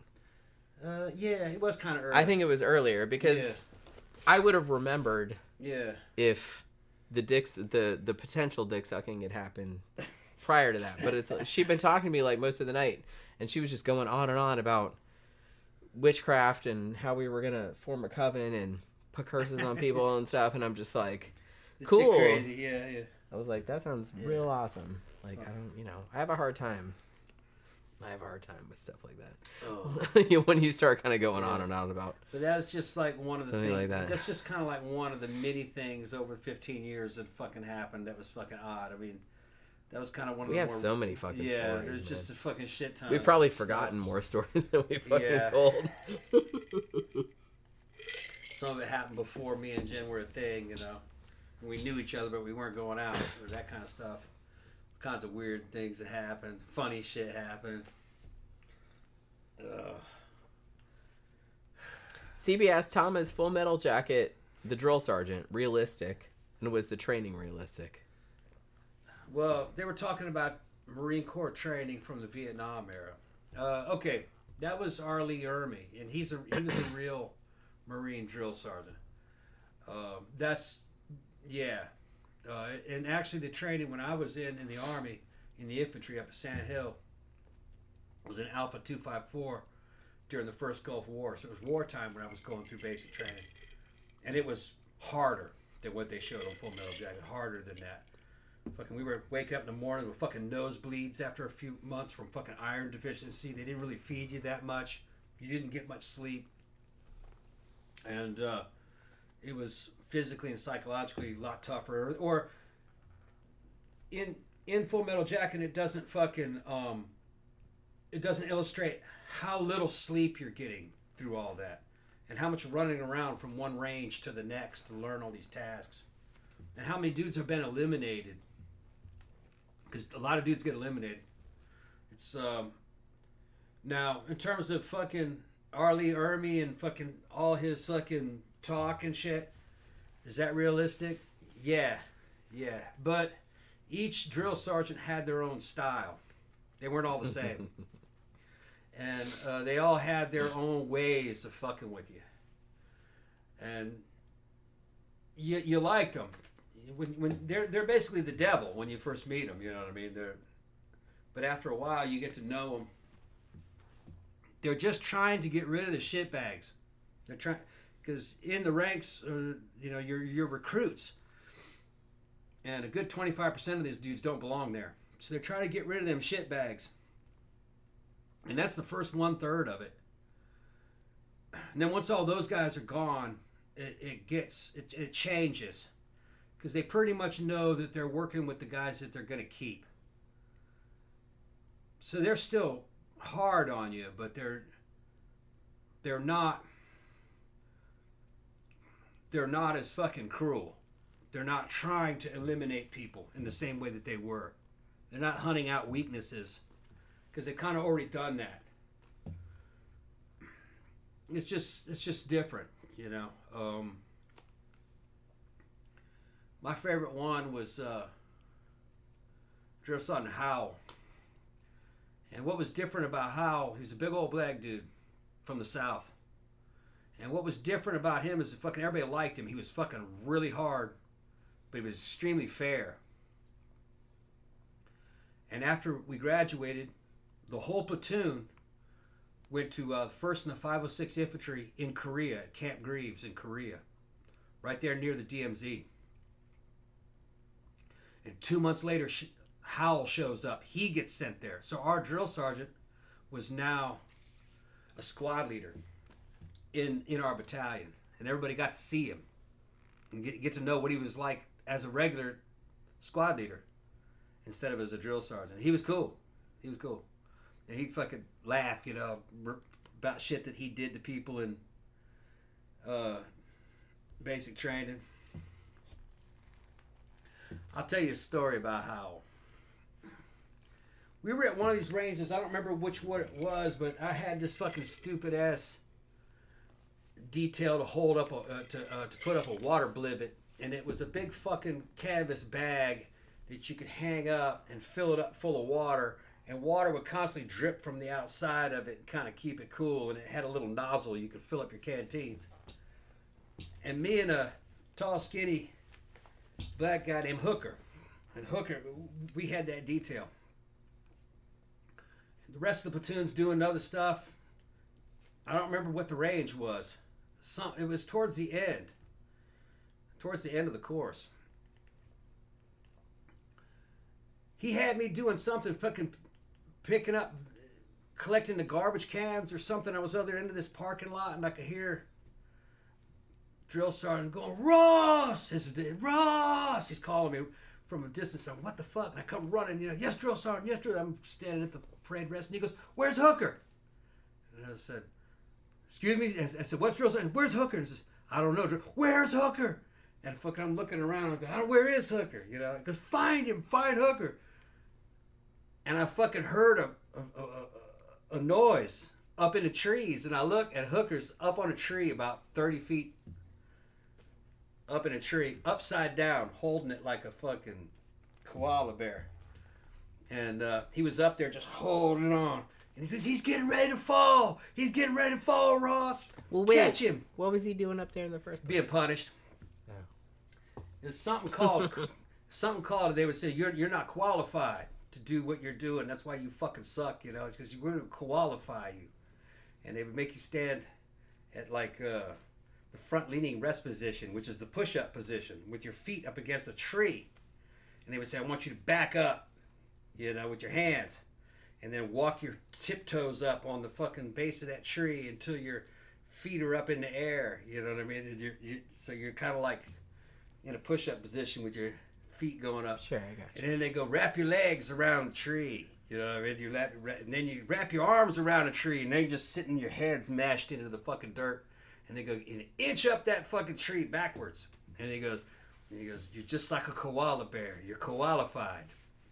So they fucking make you climb up that fucking, it's a pine tree, And they pick the fucking pine tree they're going to do. It doesn't have any limbs on it for a long way. Because they do it regularly, They have a good tree with the limbs gone so they can fucking qualify people. And they had Hooker hanging from that tree. And you're hanging upside down, grabbing it like that until you just reach exhaustion and you fall. So he was up there for a long time. They had me down there trying to catch him. And he had me in a special position to like catch him. Good Lord. That's ridiculous. Making up names for catching position, the Hooker catch position. Yeah. Hooker came down. Fucking all the little Did you catch the him? bark. Well, he was holding on to it, and it was falling. He was scraping all the bark off a tree as he was coming down like that, and I caught him. He didn't fall, It wasn't just a fucking free fall. He just got too weak to hold on to it. And I don't remember. I asked him, I said, what'd you do? He goes, man, I'll tell you later. Hooker was fine. I'll tell you later. Was it anything good? Stupid shit. Yeah, stupid shit. It wasn't anything good. Yeah, forgetting something, or calling something by the wrong word, It could be anything. They're just fucking with you. All right. And there was cake day. Okay, you know how they had that fucking shit where they found in Pyle's locker the donut? We had something similar to that. We called it cake day. Had a guy named Sturcio. Sturcio was a tall, skinny guy, white guy, and he was just a fuck up. He made it, though. He didn't get eliminated. Sturcio went through the chow line, and he got a cake, dessert, and put that on his tray. And then he got another cake and put that on his tray. He wants 2 cakes. Yeah, he wanted 2 cakes. But then he took a soup bowl and put it over the cake so you couldn't see it. It looked like he had a bowl upside down. He thought he was being real slick. 2 cakes. The drill sergeant saw that shit. Man, So, not as slick as he thought. the fucking 4 o'clock in the morning. Get out! They're throwing fucking garbage cans. And So shit. they see it, but they wait till 4 o'clock 4 o'clock in the morning and next then morning. they're gonna fuck you up. Yeah. I see what they're Yeah, doing. fucking get in PT uniform. So we got into our fucking PT uniform, which is just a gray shirt, and gray fucking t-shirt, and gray fucking shorts, and fucking sneakers and shit, running shoes, and it was fucking freezing cold, It was fucking, where's that shit? Alabama. I don't remember where Fort Benning is. Georgia. That's what it is. Fort Benning, Yeah, Georgia. it's Georgia. And it's the South, but in the fucking mornings, it was fucking cold because all the humidity. And I'm like, what the fuck is that? We're out there in the middle of the fucking grass pit, and they got these little fucking things that drill sergeant fucking Howell standing on there, and he goes, form up here, you know, blah, blah, blah. And he goes, today is cake day. And we're like, what the fuck? Wait, we're getting What cake? the fuck? Hey. And he goes, yesterday, Sturgio decided he was going to get 2 cakes instead of 1. I saw that shit. Sturgio, he starts fucking just shriveling up. This is your fault, buddy. Yeah. So he just grass drilled us doing crab crawls and bear walks and all these fucking exercises. And that shit went on, man, about 3 hours. And it was fucking terrible. Was it worth it, Sturgio? And yeah, and he was like, this is all happening because Sturgio decided he wanted some cake. Extra cake. And we know y'all is fat as fuck. Every one of you fat motherfuckers. But he wasn't, though, right? Sturgio was skinny. I mean, he had high Didn't metabolism, matter. so he This is probably normal. needed more cake. You're thinking like a normal person. That's not fucking... Oh, sorry. No. Army basic training is about mass punishment and pure obedience. I know that. And fucking cruelty. You know? That's what it's about. And man, fucking Sturgio never lived that one down. You and your cake, Sturgio. Yes. Cake day. Cake day was... That was fucking... one of the hardest days I ever had in the Army for fucking out of 4 years of being active in the infantry. Cake day was one of the worst days. But I had a lot of other days that were pretty bad too. In the field with the 506, especially up in Korea in the winter. But cake day stood out. I could get fucking Miguel Chafino, he's in fucking Homeland Security right now. He's a fucking big officer. I could get him on the phone. He's down in L.A. and we could talk about Cake Day right now live. And he'd remember every aspect of fucking Cake Day. Yeah. Me and Chafino were like brothers in the Army. We went through the whole thing. He only had 3 years, though, on his contract. I had 4. You remember when he left. But we went through that whole thing together. That's when I became Mexican. Yeah. Me and Chafino were both Mexican. Yeah. We were both Mexican. Yeah, it's fucking funny. Miguel Chafino. Got a bunch of kids now. Got a wife that looks just like him. They look just like him. Really? Yeah, looks just like him. Same size. Same. He's kind of heavy set now, but in those days, fucking Chafino was fucking. He was fucking. Had a good build and everything. He's about 5'6", 5'5", short. You know, most Mexicans are short that ended up in the Army, in Central Americans. Later on, we ended up having a. He ended up in another company. But when we were in the 327th in the 101st Airborne Division, half of our squad leaders were ex-Contra rebels that came out of School of America. Because I guess the Sandinistas won that war, so we had to fucking rescue all the Contras that we made. And we were hiding them all in the U.S. Army as squad leaders. They were good NCOs, even though they couldn't hardly speak English. But they knew all the commands, and they could do paperwork in English. They could make themselves understood, but their accents were extremely thick. And they were fucking real good professional infantry. Real fucking funny sounded. They couldn't say Roger, they said Royer. No, J was a Y. Royer. Yeah. Sergeant Galarza was the guy who jumped off the end of the fucking Humvee and had that fucking rebar fucking stick all the way up to his ass and up into his lungs. Yeah, I remember that story. Yeah, he was an ex-Contra. I still think about that sometimes. Sergeant Galarza. Yeah. Yeah, and a lot of them. I mean, he's all right. He's all right. Yeah. He lived and everything. Yeah, we pulled him off the fucking rebar. I couldn't really see what was going on. It was dark. And after they fucking evacuated him out of there, they didn't even wait for choppers. They threw him in a fucking vehicle and just took off. Wow. I said, what happened? I said, dude, the rebar fucking... The rebar on the end of the fucking bumper of the Humvee fucking... He said, he jumped off the end of the fucking Humvee and it went right next to his asshole all the way up into his body. Yeah, it didn't go up into his exact asshole. It went up like... Next to it. Next to his asshole, but like all up like... All the way up into his lung. Yeah. Yeah, it had a tennis ball and on he it. lived. He's all right. He lived, yeah. It had a tennis ball on it as like a bumper, but he landed on it and his body weight just pushed the tennis ball down the rebar and it fucking went all the way up.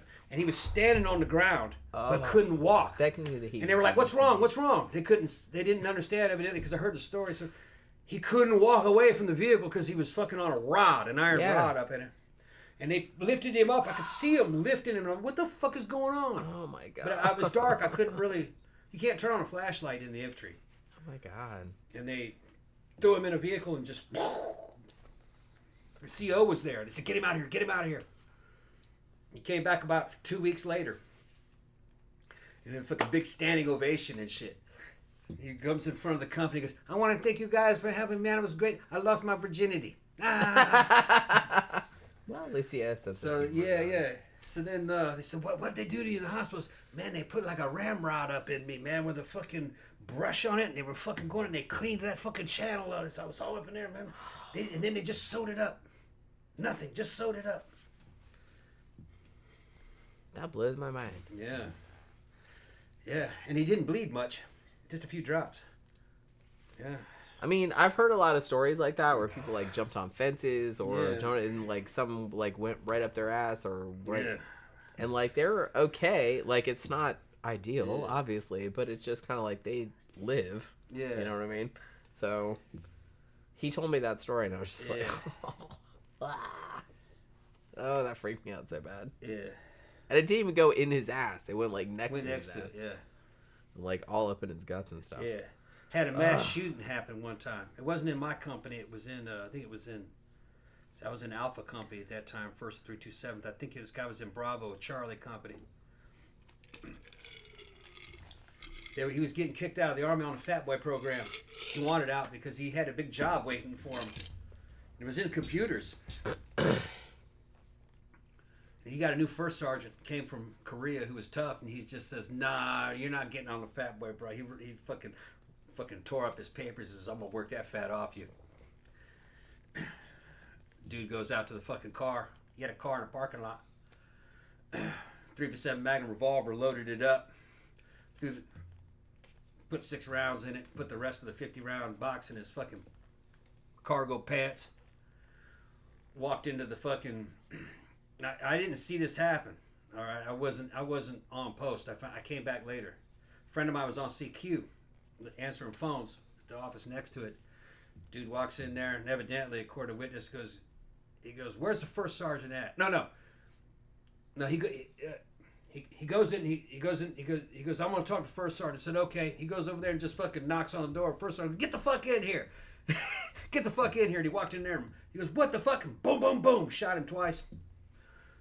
One of the rounds went through the wall behind him and hit a fucking CO in another office. A captain hit him in the leg, but it didn't hurt him.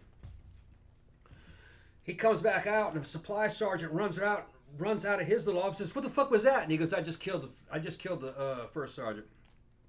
And he goes, "What?" And he fucking leveled the revolver at him. Dude turned around to run, fucking shot him in the back. Pow. And then he reloaded. He looked at the guys on CQ, the privates who were answering the phones. Their mouths were just dropping. And he goes, "Better get the fuck out of here before I shoot you." They jumped out the window. I don't blame him. In the back company area, there were guys in there fucking turning in weapons. You know, they didn't have any ammo, though. They were turning in M16s and M60s and shit. They've been cleaning them all day. He fucking throws out the door, and people are like, "What the fuck is going on?" He's standing there with a revolver, and he goes, "I just killed the first sergeant and the supply sergeant. Anybody fucking anybody E5 and above, stay here. The rest of y'all get the fuck out." The whole fucking lot of them fucking ran towards the back doors. He shoots at the crowd, hits a couple of them. And he was out there fucking, he loads back up. He's in the company area. It's an enclosed area. He was back there for about 45 minutes. They call out the fucking tactical response team. It's like the SWAT team, MPs. They're trying to talk to him. They go, "We got your mom on the phone. She wants to talk to you." And then he just heard, "Pow!" He shot himself in the head. He didn't want to talk to mom. Didn't want to talk to his mom. Nope. Yeah. What you doing, Paul? American Military 100 says, "Tom, did you ever have to attend SCRE school?" Survival, escape, and evasion. No, but I did something called Recondo, which was basically when you joined a recon platoon in the 101st, the platoon had its own little school that it would send you to. They used to have like a division level school, but they don't have that anymore. Each platoon kind of had a little school that they would send their new new guys that come in. Really, what it was is it was a badass land nav course. There was a bunch of combo stuff that you had to do with field improvised fucking antennas. A shit ton of knots that you had to know how to tie, like ranger knots and different kind of slip knots, and then you had to know about extra stuff about mines and tripwires. You had a camo course that you had to go through, where you had to fucking, and you also had to learn. You had to make a ghillie suit. Trying to think what else they did, and you didn't get anything for it. You got nothing for it. They just let you in the platoon. Now you also had to go to RIP. You had to go to a Ranger Indoctrination Program. Now here's the thing. RIP only happened every so often. And I didn't get a chance to go to RIP until I'd already been in the recon platoon for about 18 months. It might have been close to 2 years. And I went to RIP and didn't pass RIP. So they kicked me out of the fucking recon platoon. But I didn't give a shit because I only had 12 months left. And I didn't want to go to Ranger School because I was going to get out. I was sick of that shit by that time.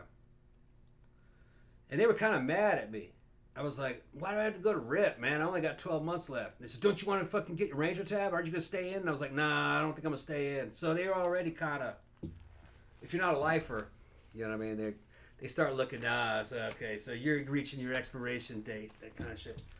But I didn't pass RIP because there's one, you could fail 2 tasks, but you couldn't fail 3.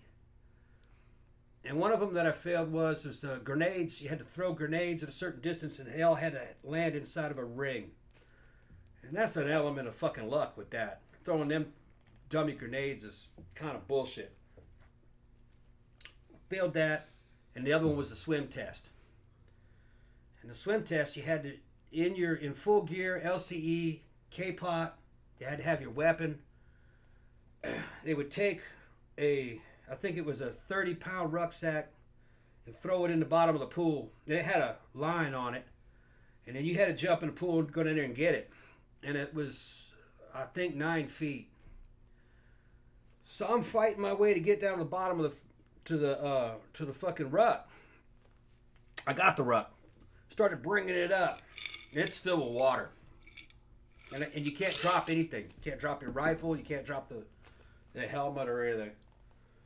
And you got full canteens in that LCE. So you carried 2 quarts of water, too. I was about halfway up when the fucking ruck slipped. And when the fucking, when the ranger instructor saw that thing fall out of my hands, he just pulls me up on the wire. And I says, I could have got it. And he goes, no, you're running out of time. He says, you wouldn't have had time. And I was like, I could have got it. And they go, nah, we've seen it a million times. I was like, fuck. But even though I didn't want to go to Ranger School, you never want to fail. You know what I'm talking about? Well, yeah, that's always about it. It's always, so there's always that thing. But I didn't really want to go to Ranger School, man. Ranger School was fucking horrible. And you didn't really learn anything other than Ranger School. It was just a big nut check of fucking how little sleep you can how much shit you can endure. How much shit you can endure. And it's about how much food and sleep deprivation you can go through. And fucking some dudes were there for a long time getting recycled over and over again. And I'm trying to remember which dude, I think his name was Sandoval. A lot of our raiders were Mexican or Central American. Those fucking Contras. Those guys were a lot of those guys got tabbed. Because they're little short dudes, man. But they're just fucking, can deal with deprivation. And they take it real seriously. Because they didn't want to get out of the army. They wanted to stay in there forever, I wanted out by that time. You get sick of it. You want to have a normal life. Yeah, I can see that. Lyrian Creature has arrived. Says, hey, how's it going, everyone? Getting messed up and chilling. Haven't been here for a while. Good to be back. Good to see you. About your story before about the dude shooting up the place. That's some Kubrick shit. Yes, it is. Yeah, that happened a lot. The day that I left at Fort Campbell, there was a mass shooting at a massage parlor right outside the fucking main gate because the dude went down there to go get a massage and found his wife working in there. He didn't know his wife. He didn't know his wife was working there. Okay. And he had a... Not real attentive to his wife, is he? I don't know the story. Okay. But that changed a bunch of policies. That happened at September 24, 1994. That's the exact date because that was the day I got out. And that was the day the shooting happened. I'm sure you can find records of it. In his car, he had an SKS. I kind of remember hearing about that, actually. He had an SKS in there, but it was one of the SKS rifles that had that you could attach a 30-round magazine to it. But I don't know if it was a detachable magazine or a fixed magazine, because they had both. And he walked in there with that thing and blew her away, and then blew away a bunch of customers and a bunch of girls that were there, and then himself. Then he shot himself in the head. Bro. Yeah, he killed about 6-7 people. I mean... He went haywire. Yeah, I kind of feel like that happened a lot. Back in those days, especially. People didn't have internet, so they were kind of low information, and dudes were not real mentally aware of what happens during divorces or what happens to girlfriends over time, and they didn't know the patterns. So weird shit would happen, and it would shock them. And they was like, well, this isn't normal. The world's going crazy. Fuck this. And then they'd fucking bust a spring and kill people and then themselves. I've said this on a couple other shows before, like true crime shows. And this is not, this is just something I've generally noticed, but it's not true of everyone, obviously.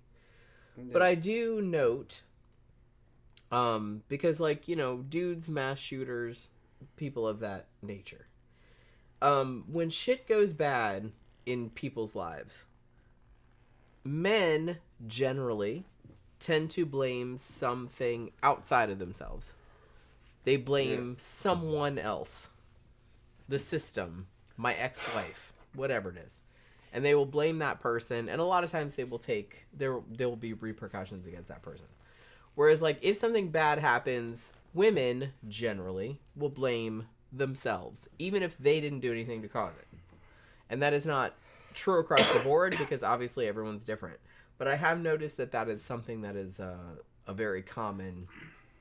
That's why you see, like, that's why dudes are mass shooters. That's why shit like that, because they're just kind of like, well, I lost my job, my wife left me, stuff like that. So everyone's against me. The system is against me. You know, and I'm gonna take revenge. Yeah.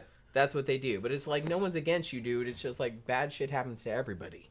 Yeah. And sometimes it might be shit that you did, too. Or it might just be shit that nobody did. All right, Military 100, Survival, Escape, and Evasion School. I can tell you about it just based upon what I know.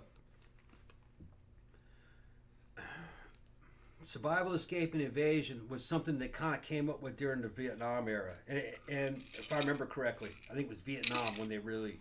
And it was really a kind of a course that was pointed at or made for pilots being shot down in hostile territory. But what the course looks like, at least during the time that I was in, and I only heard about it secondhand. And it was because I had two uncles. At the same time I was there at Fort Camp, I had two uncles in Task Force 160 Special Operations Aviation. They were the Frost brothers. They were pretty famous in their days when they were there. They married. One of them married my aunt. The other one married another woman. But they both were there. Task Force 160 was Special Operations Aviations. They were the pilots for Delta, basically Delta Force. They did some SF. SF was a part of Delta. It was one of their... Delta was one of the main units of... They just called it the unit, actually. It was like a global SWAT team. Okay. Well, they had to have badass pilots to fly them. And that was Task Force 160. Now, what ended up happening to my uncles is they both work in the Middle East now as executive protection. And they're pilots, helicopter pilots and bodyguards for guys in the UAE. Real rich UAE and Saudi type guys. And they're fucking in their 50s, late 50s now, and they're just fucking jacked. They look fucking great. They're on all kinds of gear. They have fucking access to badass little personal helicopters. They fly their bosses around. And PDWs, little sub guns. They carry those. Suits and shit. So real rich dudes have their own soldiers. And they're all fucking task force or Delta. You know, executive protection. So they do that. Well, I only heard about what was happening with Sears School through my relatives in task force. Now, they tried to get me in task force, but I was so tied up with the fucking recon platoon. I was proud to be a fucking recon scout, but I really should have taken them up. They said, if you want to go, we'll get you on the right desk. They said they had a position open for a minigunner to minigun the back of the Special Operations CH-47, you know, the one for you civilians. It's a fucking helicopter with two fucking rotors, a front one and a rear one. It looked like a banana, like a big front flying green banana. Well, Task Force had a black one, and it had a big aerial refueling probe on it and fucking guns, and it had in the back, it had a minigun, 7.62 minigun. So they needed minigunners. I should have done it. That would have been a fucking sweet gig. And there was like a future in special operations. But it would have been the same thing. They didn't want you to do more time, you know. They'd offer all these schools you go to, and the next thing you know, you've been in there 15, 20 years, you know. Single. And if you have a wife, you never see her. She's overweight, carrying somebody else's kids. You don't. I don't trust any of that shit. You know? It's not a normal life, you know. You never would have met me if you'd have done that stuff. No, I wanted to get back into golf clubs, man. Fuck all that shit. But what it was back in those days, what Sears was a fake prisoner war camp. And you start off in the camp as a prisoner. And they do bad shit to you in that prison. They can't kill you, but they can really fuck your mind up in there. And each candidate that's in there, he's a high value student. He's usually Delta or Task Force 160 or some kind of a fucking Top Gun pilot or something. Maybe SF, but usually Delta, SFOD. And those are the guys that get captured a lot, you know, or, you know, supposedly so anyway, each candidate is given an opportunity to escape, and if you don't see it and don't take it, then you spend the rest of the course in the fucking prison camp and you fail. Once you escape, you then have to go on the run, and they're chasing you. And there's civilian houses in that course with civilians living there, and they all have rewards for catching those students. So you can't go ask them for anything. And you have to make it to a certain place, and I don't know all the details about it. But, yeah, they do bad shit to you in there. Like, put you in a barrel, a 55-gallon oil drum. It has a little fucking detachable lid. They clamp you off in there, and they start running water into it. And it gets higher and higher in there, and you can't barely fucking breathe. There might only be about an inch of fucking space in the top of that barrel. And they keep filling it up, and then they'll slip you a little fucking straw. And you're trying to breathe through that fucking straw, and then they'll fill it all the way up to the top and leave you in there for hours breathing through that little fucking straw. And you can get out. I think there's an emergency release in there, but you can beat on it and they'll let you out, but you'll fail the course. So you have to put up with the torture. And I've heard it's fucking some of the shit, you know, stripping you fucking nude, and some of the make you do shit in the middle of fucking pouring rain in this fucking prisoner of war camp, and some of the people fucking running the camp are female, and they're fucking laughing at how little your junk is. Just anything to fuck with you. Yeah. And you gotta like sign a waiver before you go to that. Now I don't know all this. This is just what I've heard, and they evidently change it up. So that way, once the fucking word gets out of what's happening, they have to fucking change it so it's a surprise, you know. And also like requirements, I think, change of what they need. But yeah, during the time that I was in, that was what it was rumored to what they've been doing. All that shit's fucking special ops stuff, and they kind of, if you're in the infantry or in airborne units or having anything to do with the Rangers, you're just gonna hear about it. When you get there, it's probably gonna be a little bit different.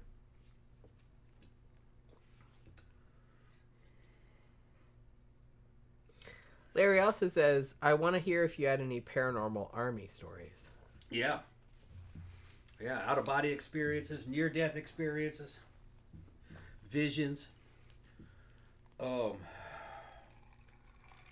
fucking hallucinations from, like, cold weather in Korea and exhaustion, which is kind of like a paranormal experiences. Now, I've also heard other guys, the Army's big into ghosts, man. And there are Army guys that were in for a long time that claim to have seen fucking ghosts. A good one you want to hear would be like Terrence Pops. He's got his own channel. I think it's called Redonkulous or some shit like that. I think was the name of his channel. And he was in charge of Abu Ghraib prison in Korea, not in Korea, in Iraq. After that big fucking bullshit went down where they were hazing those prisoners, they got rid of the National Guard and they put him in there. His unit. And he was a tabbed ranger. I don't think he did SF, but I think maybe he did do some SF. I don't remember. I don't think he was Special Forces qualified. I have to go back and look. But I know he was Ranger qualified. And he was a platoon sergeant and stuff. I think he came out as a sergeant first class or master sergeant, I think. But he was running that place. And he tells some fucking ghost stories about that. He said that place was haunted. And a lot of people got murdered there in that prison. So you hear voices coming from places in the prison where they had walled it off, where nobody was in there. He saw apparitions out in the yard, and when you put a light on it, it vanished. That kind of stuff. Just like a bluish looking haze. They just walk around and hear shit crunching, and it'd be bones because they'd be dead bodies buried out there around that prison, in the prison yard. He tells some pretty good ones. I don't doubt it. Random Lurker says, want to donate, do you get more from Super Chat or PayPal? It doesn't really matter either way. Yeah, like, whichever way is easier. Probably PayPal is more immediate, but Super Chat's fine cool too. Yeah. Like, they both take a cut. Yeah. You know, so it's probably pretty similar. But honestly, we appreciate anybody that wants to give us a donation in any form. So if you want to do that, thank you very much. That's very nice of you. John Gore said Terrence Pop is funny, kind of dopey. Yeah. Yeah, that's what happens to you when you're in too long. And he's in part of that, like, men going their own way thing, which I understand. He got fucked over, you know. But his understanding of women and his understanding of fucking... That kind of shit cracks me up. He didn't do much living. We're going our own way. I'm like, okay, bye. Yeah. Yeah, he's retired. Wait, aren't you sad that we're going? No, bye. Yeah. Bye. Well, he's old now. You know, he's older now. He's just, you know, he gave up. No one cares, baby. He gave up. He got fucked over in a divorce. But, you know, the thing is that, you know, the kind of woman that's going to marry you when you're on active duty is not going to be the same kind of woman you're going to meet in the civilian world. She's going through a totally different experience than say, like Jen's going through. Jen's living a normal life. A woman who's married to a soldier, man, she has to live around a military base. She has to do all this other... She's not free. They get sick of that shit. Yeah, and I can see that. Yeah. I mean, it's... Like I said, it's... When you marry somebody, you're signing up for some shit. Yeah, in Army... And you have to know what you're going into. And Army forts are basically... Around every Army fort is basically a ghetto. All right? It's a very ghetto-fied service. It's not like the Air Force where they're fucking... Everything's nice and fucking like a fucking 4-star hotel and shit, you know? No, the Army's ghetto, man. It's supposed to be, you know what I mean? It's a tough service. You know, people go on about the Marines. The Marines are fucking tough, but there's not very many of them. That's just a corps. You know, it's like 3 or 4 divisions. The Army's huge, you know. I was in a Corps too, the 18th Airborne Corps, you know. Fucking had all kinds of divisions in it. The Marines, they're good, man. They're real good. But when they go to fucking their best schools to make their best guys, they're going to go to Army schools. They go to Ranger school. They go to fucking Airborne school. They go to fucking, they'll do, I think they actually will even go through the Q course type stuff. In other words, they're kind of like qualified to be special forces, some of them. But they have a different arrangements. You know, Marine Recon, which that's kind of like their version of Army Airborne Rangers and Special Forces kind of combined, you know. They're good. They're good. But that's a small force, and it's part of the Navy. And here's the weird thing. All this fucking real cool, high-speed Army, Marine Corps service bullshit that you guys are seeing in the television and on the news all this shit's all technically obsolete. Like, paratroopers, you probably don't need paratroopers anymore. That was a 1930s, 1940s situation. The same thing with Marines. You may not really need Marines anymore because you don't really need amphibious assaults, you know, amphibious landings. Most soldiers get into theater by flying into an airport on civilian flights. That's how I got to Korea, on a civilian fucking flight. And there was a whole army of dudes there waiting. So when you're in a fucking global empire like the United States was trying to build, the way the soldiers get into the battle space is not like the same way it was back in the 30s and the 40s, where you had to fucking get in a ship and cross the fucking ocean and then end up in England for fucking a year training and then fucking doing some jump, you know, over the fucking Operation Market Garden or fucking Operation Overlord, where you're jumping into fucking occupied France. You know, that those kind of wars don't happen anymore. And you know, the same. So yeah, it's good to have guys that can do that, but you probably don't need them. It's just going to be mechanized infantry, bunch of artillery, shit like that.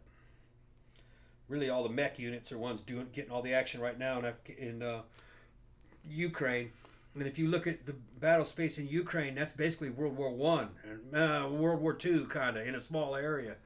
So it's kind of gone backwards. You know, a lot of the high tech shit, you know, air power, you know, nothing can fly because the missiles are so good now.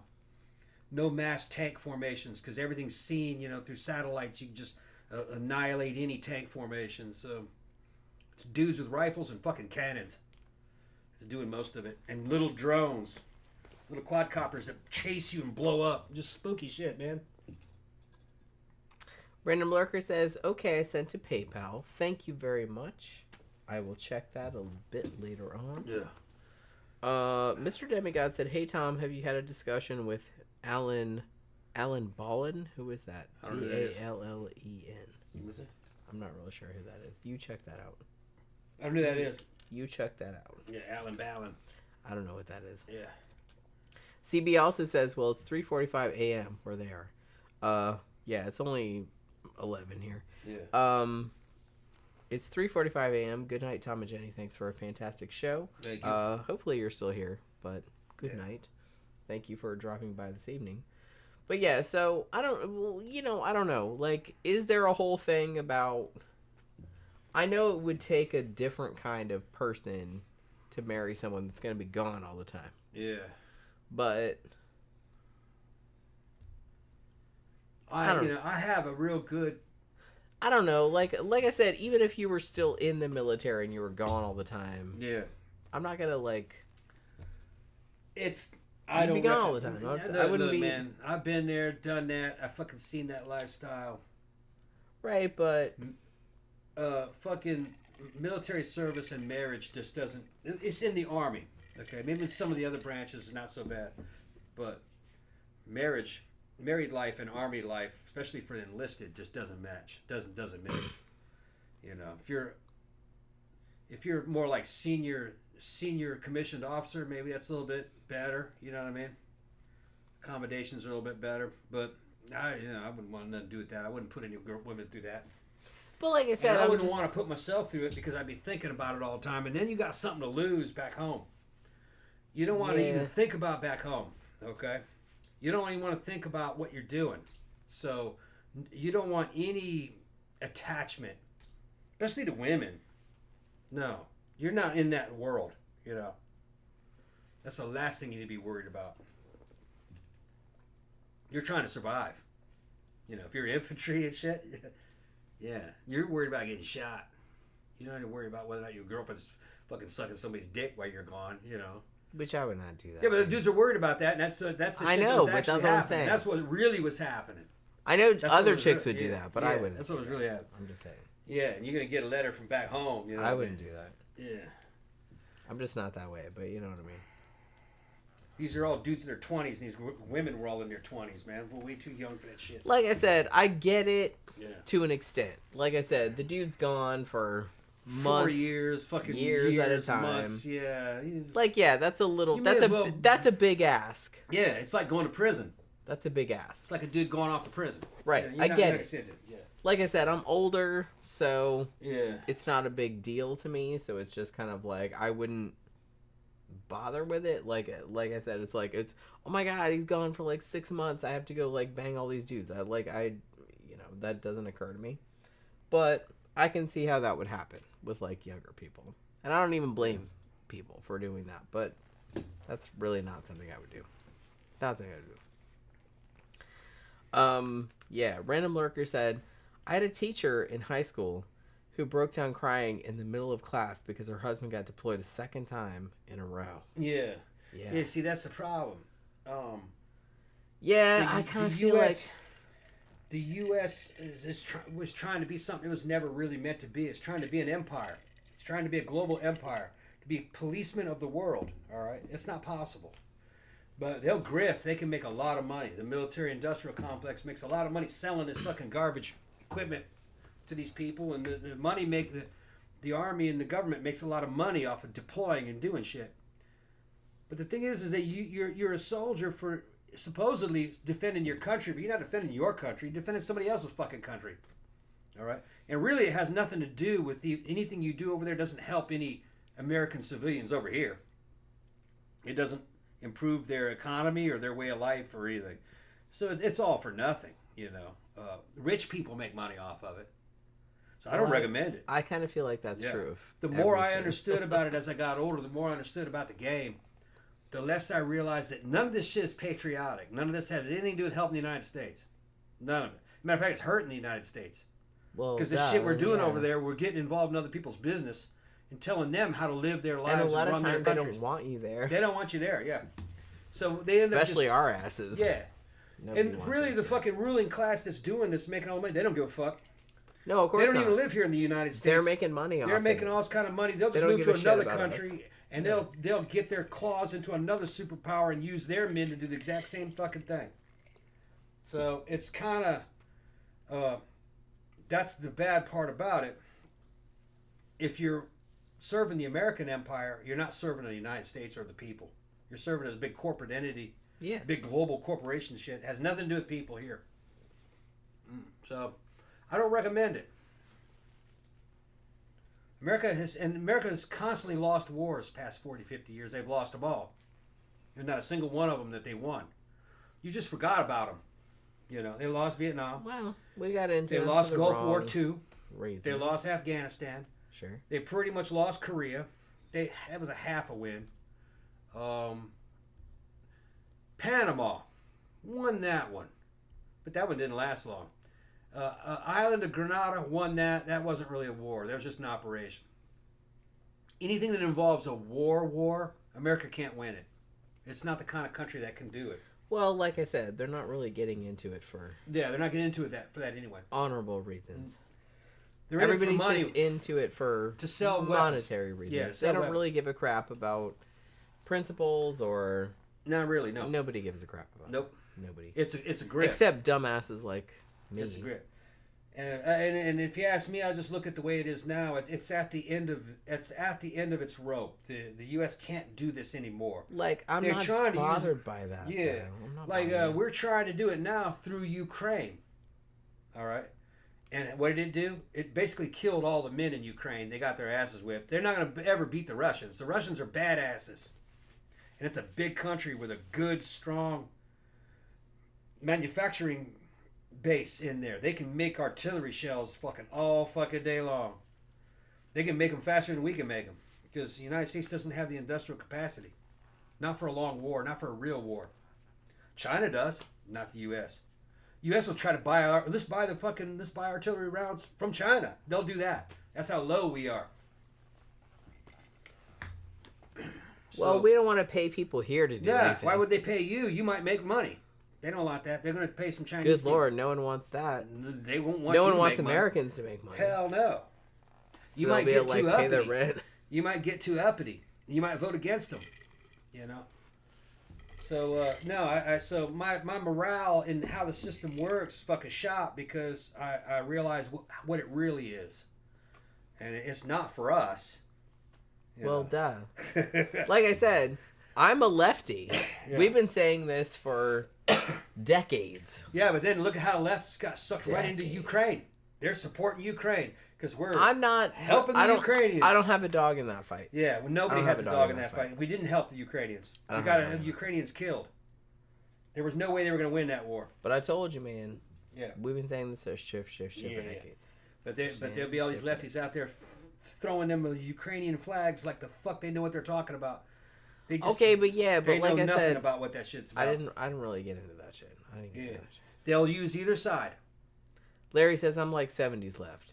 Yeah, I mean, yeah. Larry said I'm a lefty, but I'm an old school one. I kind of feel like probably that's kind of where I'm at. Yeah, I'm kind of like that too. I'm a libertarian left, which a classical liberal. You should be able to do whatever you want. Just don't hurt anybody. It's got to be legal, constitutional shit. But that's kind of where I'm at too. I mean, you know. Right. And no, I'm not about this fucking. I'm very anti-authoritarian. I'm very anti any kind of like hierarchical thing. I don't like that. And the ultimate in hierarchy is the concept of a global government. If you had a world government, it would not be democratic. You can't even get the United States to agree on anything. It would have to be a dictatorship. But they would fool you into thinking that it was democratic. That's how they do it. And fucking no. That's what the United States right now and the oligarchs that own the United States and all the other countries of the West are trying to form a global government that will never be accepted by anything outside the West. All right. China won't accept that. Russia won't accept that. India won't accept that. So we're going to... And we don't have the strength to force it on anybody. So what it'll do is it'll be a Chinese-style totalitarian government that just uses technology to control everything. The 15-minute cities and all that, which a 15-minute city is a really high-end prison is what it is. They can lock you down, make you stay where they want to stay, ration your food, make you take any shots or anything that they want, anything they come up with, and they'll kill you because your excess population. They told you fucking a couple years back that most people are non-essential personnel. They're not making any money off you, you know. Because they make money overseas, you know. They don't make money off you. You might make a union and ask for wages. So people just have to wake up of what this is. None of these people in any of these political parties, the Democrats, the Republicans, they don't give a fuck about you. Well, and they're both worthless pieces of shit. You always have to fight for what you... Yeah. If you're at the bottom, if you don't have any money, you always have to fight for what you want. Always. Yep. Like I said, whether it's through a union or whether it's whatever, if you don't have any power, you really need to like fucking... No matter what happens, the Republicans, all right, serve the system. That's where the money is. No matter what happens, the Democrats serve the system because that's where the money is. They don't work for you. They work for them. They're not the leadership class. They're the servant class to the oligarchs. You know, they just trick you into voting for them.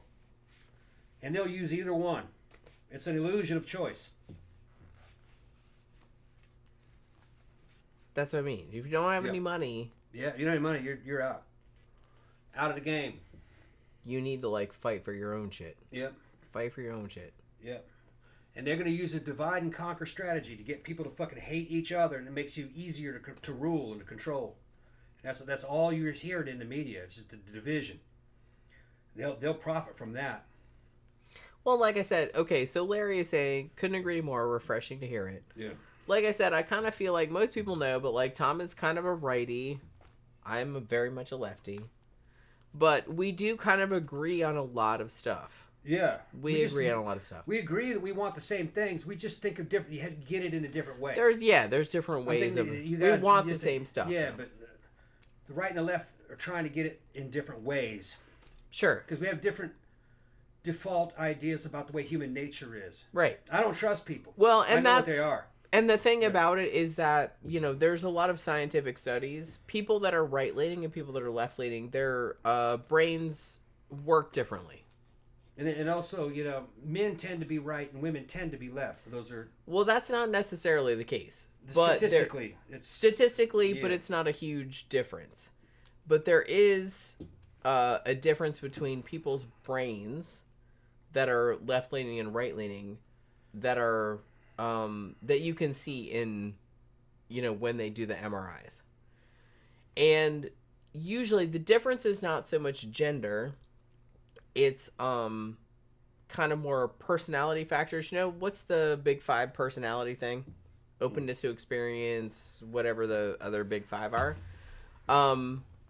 Those are the kind of more things that you're looking at. Yeah. So people that are left-leaning tend to be more open to experience, more nuanced, more open to like kind of whatever. It's like they're not super black and white.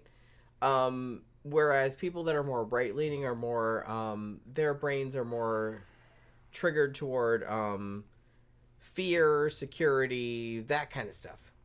So they've seen all this kind of stuff in MRIs. Yeah. So there is a brain difference between the people. Here's a good example. Jen once asked me, "Do you believe that people should have basic universal income?" All right, what is the UBI? That's called. Yeah, we talked about that a couple. Talk about that. Now you would think a person on the right would say, "No, that's communism." But the thing is, those people who are actually on the right are rational. You go, wait a minute. UBI, Universal Basic Income. That's basically what these corporations are getting. Yeah, the corporations are basically on welfare. Why shouldn't regular people have that? Yeah, they've been merged in. So you would think that, if the corporations are getting this and then they've cut us out of the system and that they've made us obsolete, that they don't need us in their economy anymore, we should get UBI. But here's the thing. I know that these motherfuckers are evil. They would use UBI as a weapon against you. They would say, we're going to give you free money, but you must behave. And you must listen to us and obey us. If not, we'll withhold your money. I'm not obeying it. They would use it as a mechanism of control. And they would say, if you don't vote for us, we will take away some of your money. Or if you spend money with a competitor that we haven't invested in, we will make you pay more because it'll be that damn programmable money. So what they would use is they would offer to do something fair to you. All right, like, we're going to be fair. We're going to give you this UBI, just like the rest of the corporations are on. But it's a trick.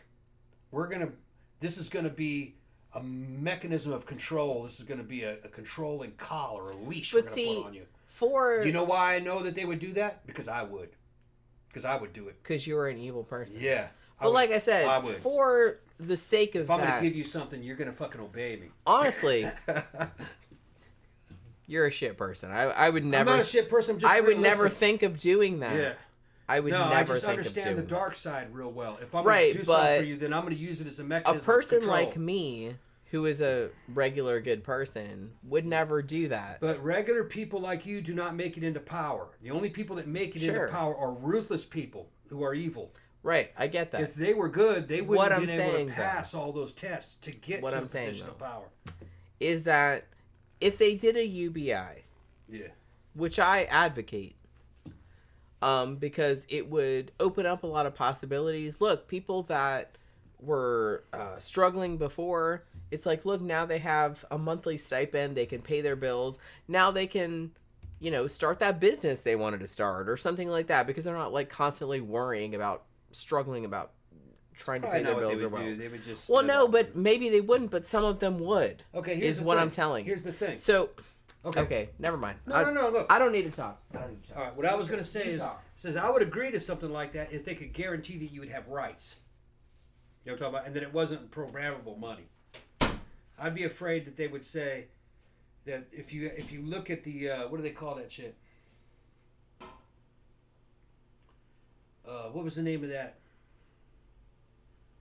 There's a way where you can actually make electronic money and make it programmable, so you couldn't spend it on certain things, or if you spend it on another thing, it would cost more. That way they could control your spending habits.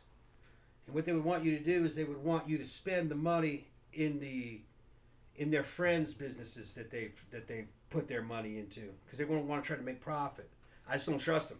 It's a lot of power. But I could fucking go for UBI as long as they could ensure that they wouldn't fuck you over behind it. There'd have to be some kind of constitutional amendments to make sure that they wouldn't use it to try to swing your vote or try to use it to control you. Then maybe I would go for it. I don't see why I wouldn't. You know what I'm talking about, Jeff? I don't know. Whatever you had to say was, Well, why didn't you listen? was probably better than whatever I had to say. Because you interrupted me. I was just saying I would go for it if they could So? assure you that they wouldn't abuse you on it. You know what I'm talking about? Sure, whatever. All right. Let's see. John Gora said Jen's not a real lefty. Real leftists are hard and ruthless as fuck. I don't know if that's the case. I'm hard and ruthless on some issues, for sure. But I don't know. I don't really know how to approach that, honestly. Random Lurker says extroversion, agreeableness, openness, conscientiousness, neuroticism are the big five. Thank you very much for reminding me of that, because I couldn't remember them. But yeah, I have read a lot of studies about how there are actual physical brain differences between people who are on the left and on the right, at least in the United States. And it's kind of interesting, actually, the whole thing. It's weird because me and Tom are like miles apart.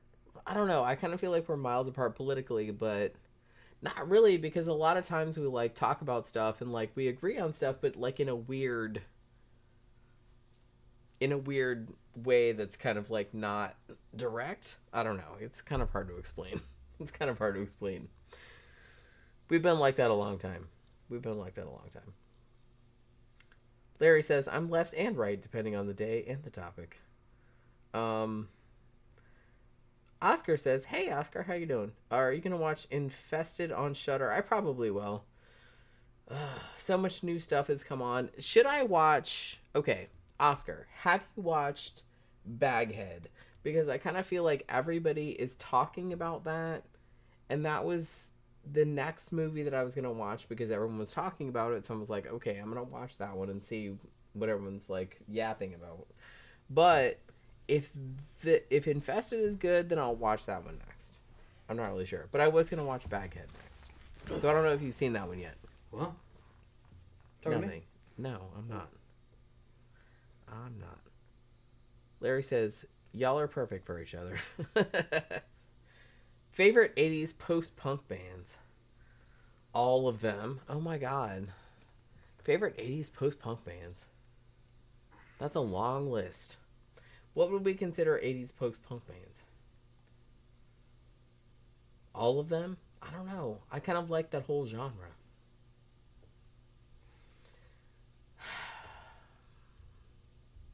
My favorite 80s post-punk bands. The Birthday Party. That's the first one that comes to mind. I guess they're post-punk, right?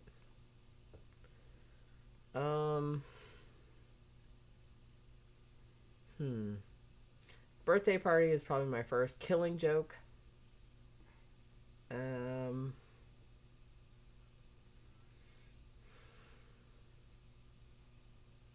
don't know. Those two are my favorites, but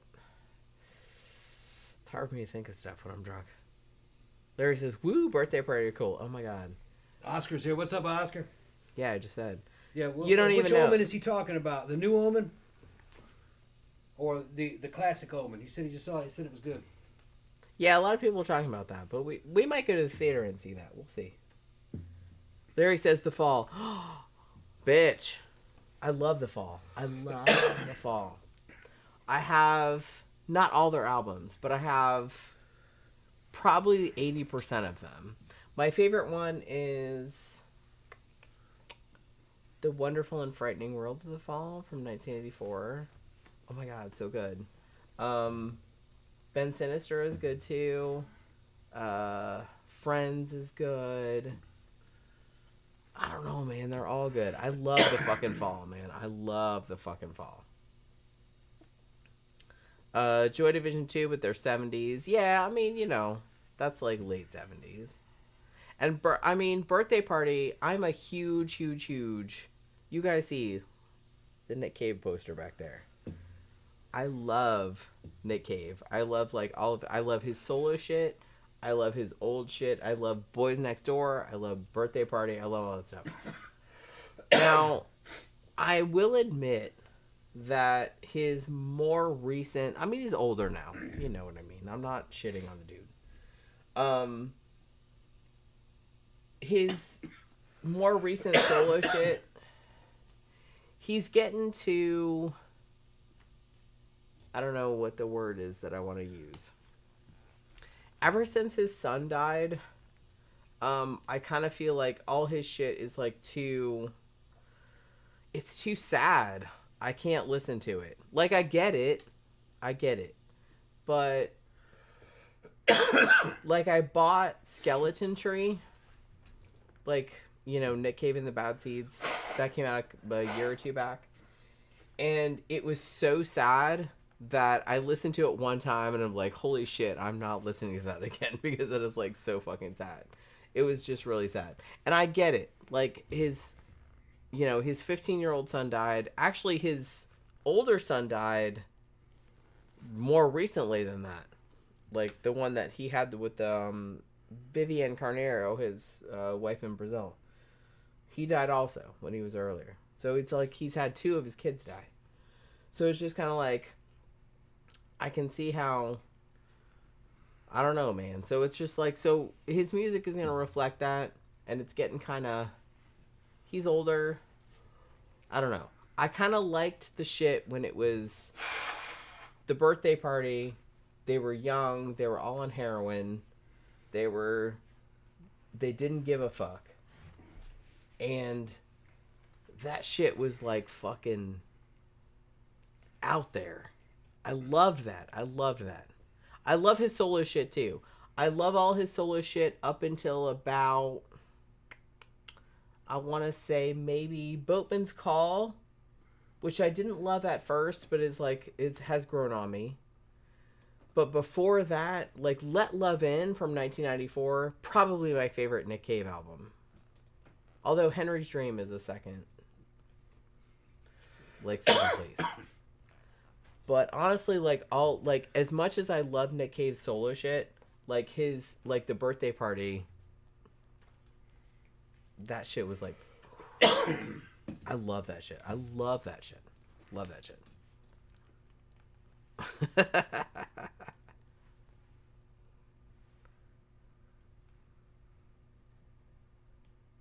Yeah, Larry said, I think I remember you talking to you about them before. Fuck, that's sick. I know you got into Nick Cave, but I love the birthday party. Yeah, I mean, I kind of feel like I still listen to like, Nick Cave's solo shit. It's like, he has like a huge back, and I listen to it a lot, but I kind of find myself returning to Birthday Party more.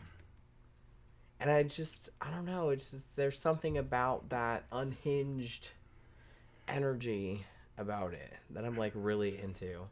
And like probably my favorite song of theirs is Swampland. I love Swampland. I could listen to that every day. And Jennifer's Veil and Say a Spell. Ooh, that's a great song too. And I love that Larry brought up the fall. Because, holy shit.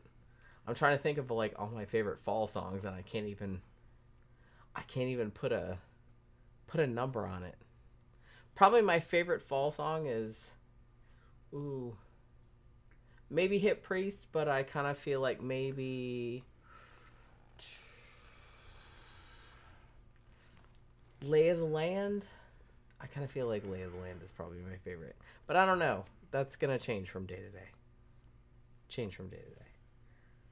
Everything they put out was good. The cool thing about the fall was that, and, you know, R.I.P. Marquis Smith, because he died several years back, and nobody said anything about it. I only knew about it because my sister sent me a article from, like, a British tabloid. And I was like, holy fucking shit. Like, I wasn't surprised, because dude was an alcoholic, but you know what I mean. So, they put out multiple albums every year. Going back to 1976 or some shit like that. Every single one of them was different, but every single one of them was good, and it was still them. And I can't think of any other band that did that. You know? And I kind of feel like a lot of Americans didn't get into it. I don't know. You know? Yeah. I don't know. I always say it's funny because we have a lot of British fans, and they're always surprised that I'm like super into the fall, but I'm super into the fall. And it's just like, I feel like a lot of Americans aren't into them. It's like, I don't know why they don't appreciate it. They don't appreciate it. Yeah, I remember some of the songs, but okay. Nothing really comes to mind. I mean, I get them confused with the Fix. They're completely different. Yeah, I know. I get them it's a whole thing. You have to really... I don't know. I got into them like a long time ago. I kind of feel like I got into them like in the mid 80s. I got into them in the mid to late 80s. And the first CD that I bought, because prior to that I was like, you know, cassettes, obviously, because we grew up in the 80s. The first CD that I bought was a fall CD. It was Extricate from 1989, and I still remember. And it came in the big long, remember those big long boxes? Mm-hmm. Do you remember those? No. That they used to have, like, when the CD came, it was a CD, and it was on this plastic. Oh, yeah. Whatever. And then there was, like a cardboard. Yeah. Thing. That's back when they thought it had to be big. Right. Yeah. That was the first CD that I bought. I wonder why they did in that. 1989. They were was Extricate by the Fall. That was the first CD. They didn't have many of them, so they had to be big. And I worked at a record store around that time period. And I was just kind of like... So we sold them, and they were just like... We had to have these whole things where it was just kind of like... You had to have all this time, like... all this space for all these fucking CDs, man, because they took up so much room. Yeah. But that was the first one that I bought. Larry says Lay of the Land is so good. I know, I love that fucking song. I love that whole album. I love that album so much. Like, all of the albums that came out, like, after Brix joined, she brought some, and I, she was an American, but she brought something. Marquis Smith is good on his own. I loved all their shit prior to that. But when she joined, there was some kind of synergy. And it was just kind of like, man, like after that, it was like so fucking good. Like when she was, and I know she was only in for like 5 years, but she was like, it was so good in those 5 years. So good. But they were good after that too. But all my favorite shit was either her being in it or prior to her being in it. You know? Ask Tom about Venom. Ask me about Venom? Yeah. What do you want to know about Venom? I don't know. They're trying to get me John Gora said they did that one thing leads to another song. Oh, The Fix did. I like The Fix too. But The Fix and The Fall are two completely different bands. I like The Fix also. But, man, I danced to a Fix song last time we went to Barbarella. Yeah. I don't think it was One Thing Leads to Another, though. It was... Oh, maybe it was. I can't remember. It was one of their songs. Larry says, one of the first records I bought was Psycho Mafia, Totally Wired by The Fall. Both singles, yeah. Oh, Totally Wired is such a good song. I mean, all of their fucking... I can't even... I'm trying to think of my favorite song of theirs. It might be... I know this is a weird choice. It might be Impression of J Temperance. I don't know. I just love like the whole story behind it, and I don't know. I love that fucking song. I love that fucking song. Larry said, "I'm so happy I got an in-depth fall rant out of you." Yeah. I mean, I don't get to geek out about them because like nobody knows who they are. So it's like I don't get to geek out about them like that. But I love the fucking Fall. I love them. And it's just kind of like a whole... It's kind of like a whole thing. You know what I mean? Like, if you're not into the goth subculture and you talk about it and people are like, what the fuck are you even talking about? But, like, the Fall is, like, like a subculture of that. So it's like you start talking about that and absolutely nobody knows what you're talking about. So you know what I mean? So it's kind of like... You know what I mean? Larry says, that's so weird, Jen. You're amazing. I mean... I don't know. I don't know if Impression of J Temperance is my favorite song, but it's the one that I think about the most because I love the story behind it. Every time I listen to it, I'm like, what is going on with this story? You know what I mean? Well, I don't know if you've never heard that song, but like the story is it's basically about a farmer and he has sex with his farm animals, and then the farm animals give birth to babies that look kind of like the farm animals, but also kind of like him. And like, so all of the neighbors are kind of like, what the hell is going on here? So it's kind of like it's like a whole story. Okay, so we've been on for 4 hours. And people are going, you guys still on? Yeah. What time is it? Oh, it's It is. midnight. It's 11:30. Yeah. Yeah, Larry says, fall knowledge clears a room. It does. I've noticed. Yeah. That's okay. Like I said, I'm fine with people not being into the same shit as me. Poogie, knock it off. Stop it, Pooh. She's tearing up to the books. Yeah, she did let her. Yeah. Why? Why? I'm fine with everybody like not being into the same shit as me. So it's like, it's cool. But I'm glad that somebody's here that I can dork out with. That makes me happy. Okay, so want to go ahead and shut it down? It's getting time to go. I suppose. Yeah. Pookie's getting mad. Yeah. She pulled all of my books out of the bottom of the bookshelf. Yeah. She's made a whole hole. She made a hole, and now she's like in there, like scratching. Yeah, throwing all the books out. Like she's like, fuck this book. Fuck this Ray Bradbury. Fuck this whatever this is. Yeah. All right, Jen, go ahead and shut it down. All right, so we're gonna shut it down because it's 11:30. Yeah. For this evening, we've been on for 4 something hours. Probably 4.5 hours. Yeah. Well, 4 hours and a couple minutes. All right. Don't fight. Don't disagree. I just said probably 4.5 hours, right? Yeah. 4 hours and 7 minutes. Okay. I was just trying to. I'm not arguing. Okay. I'm just clarifying. All right. That's all I'm doing. All right. So. All right. So thank you everybody for dropping by this evening. Thank you everybody for super chats. That was very much appreciated. And we'll be back on Monday night doing a movie review. Don't know what movie it's gonna be because we haven't watched it yet. But it'll be something good, I promise. So we will see you guys again on Monday night. Please have a good weekend. We'll see you again on Monday. Good night.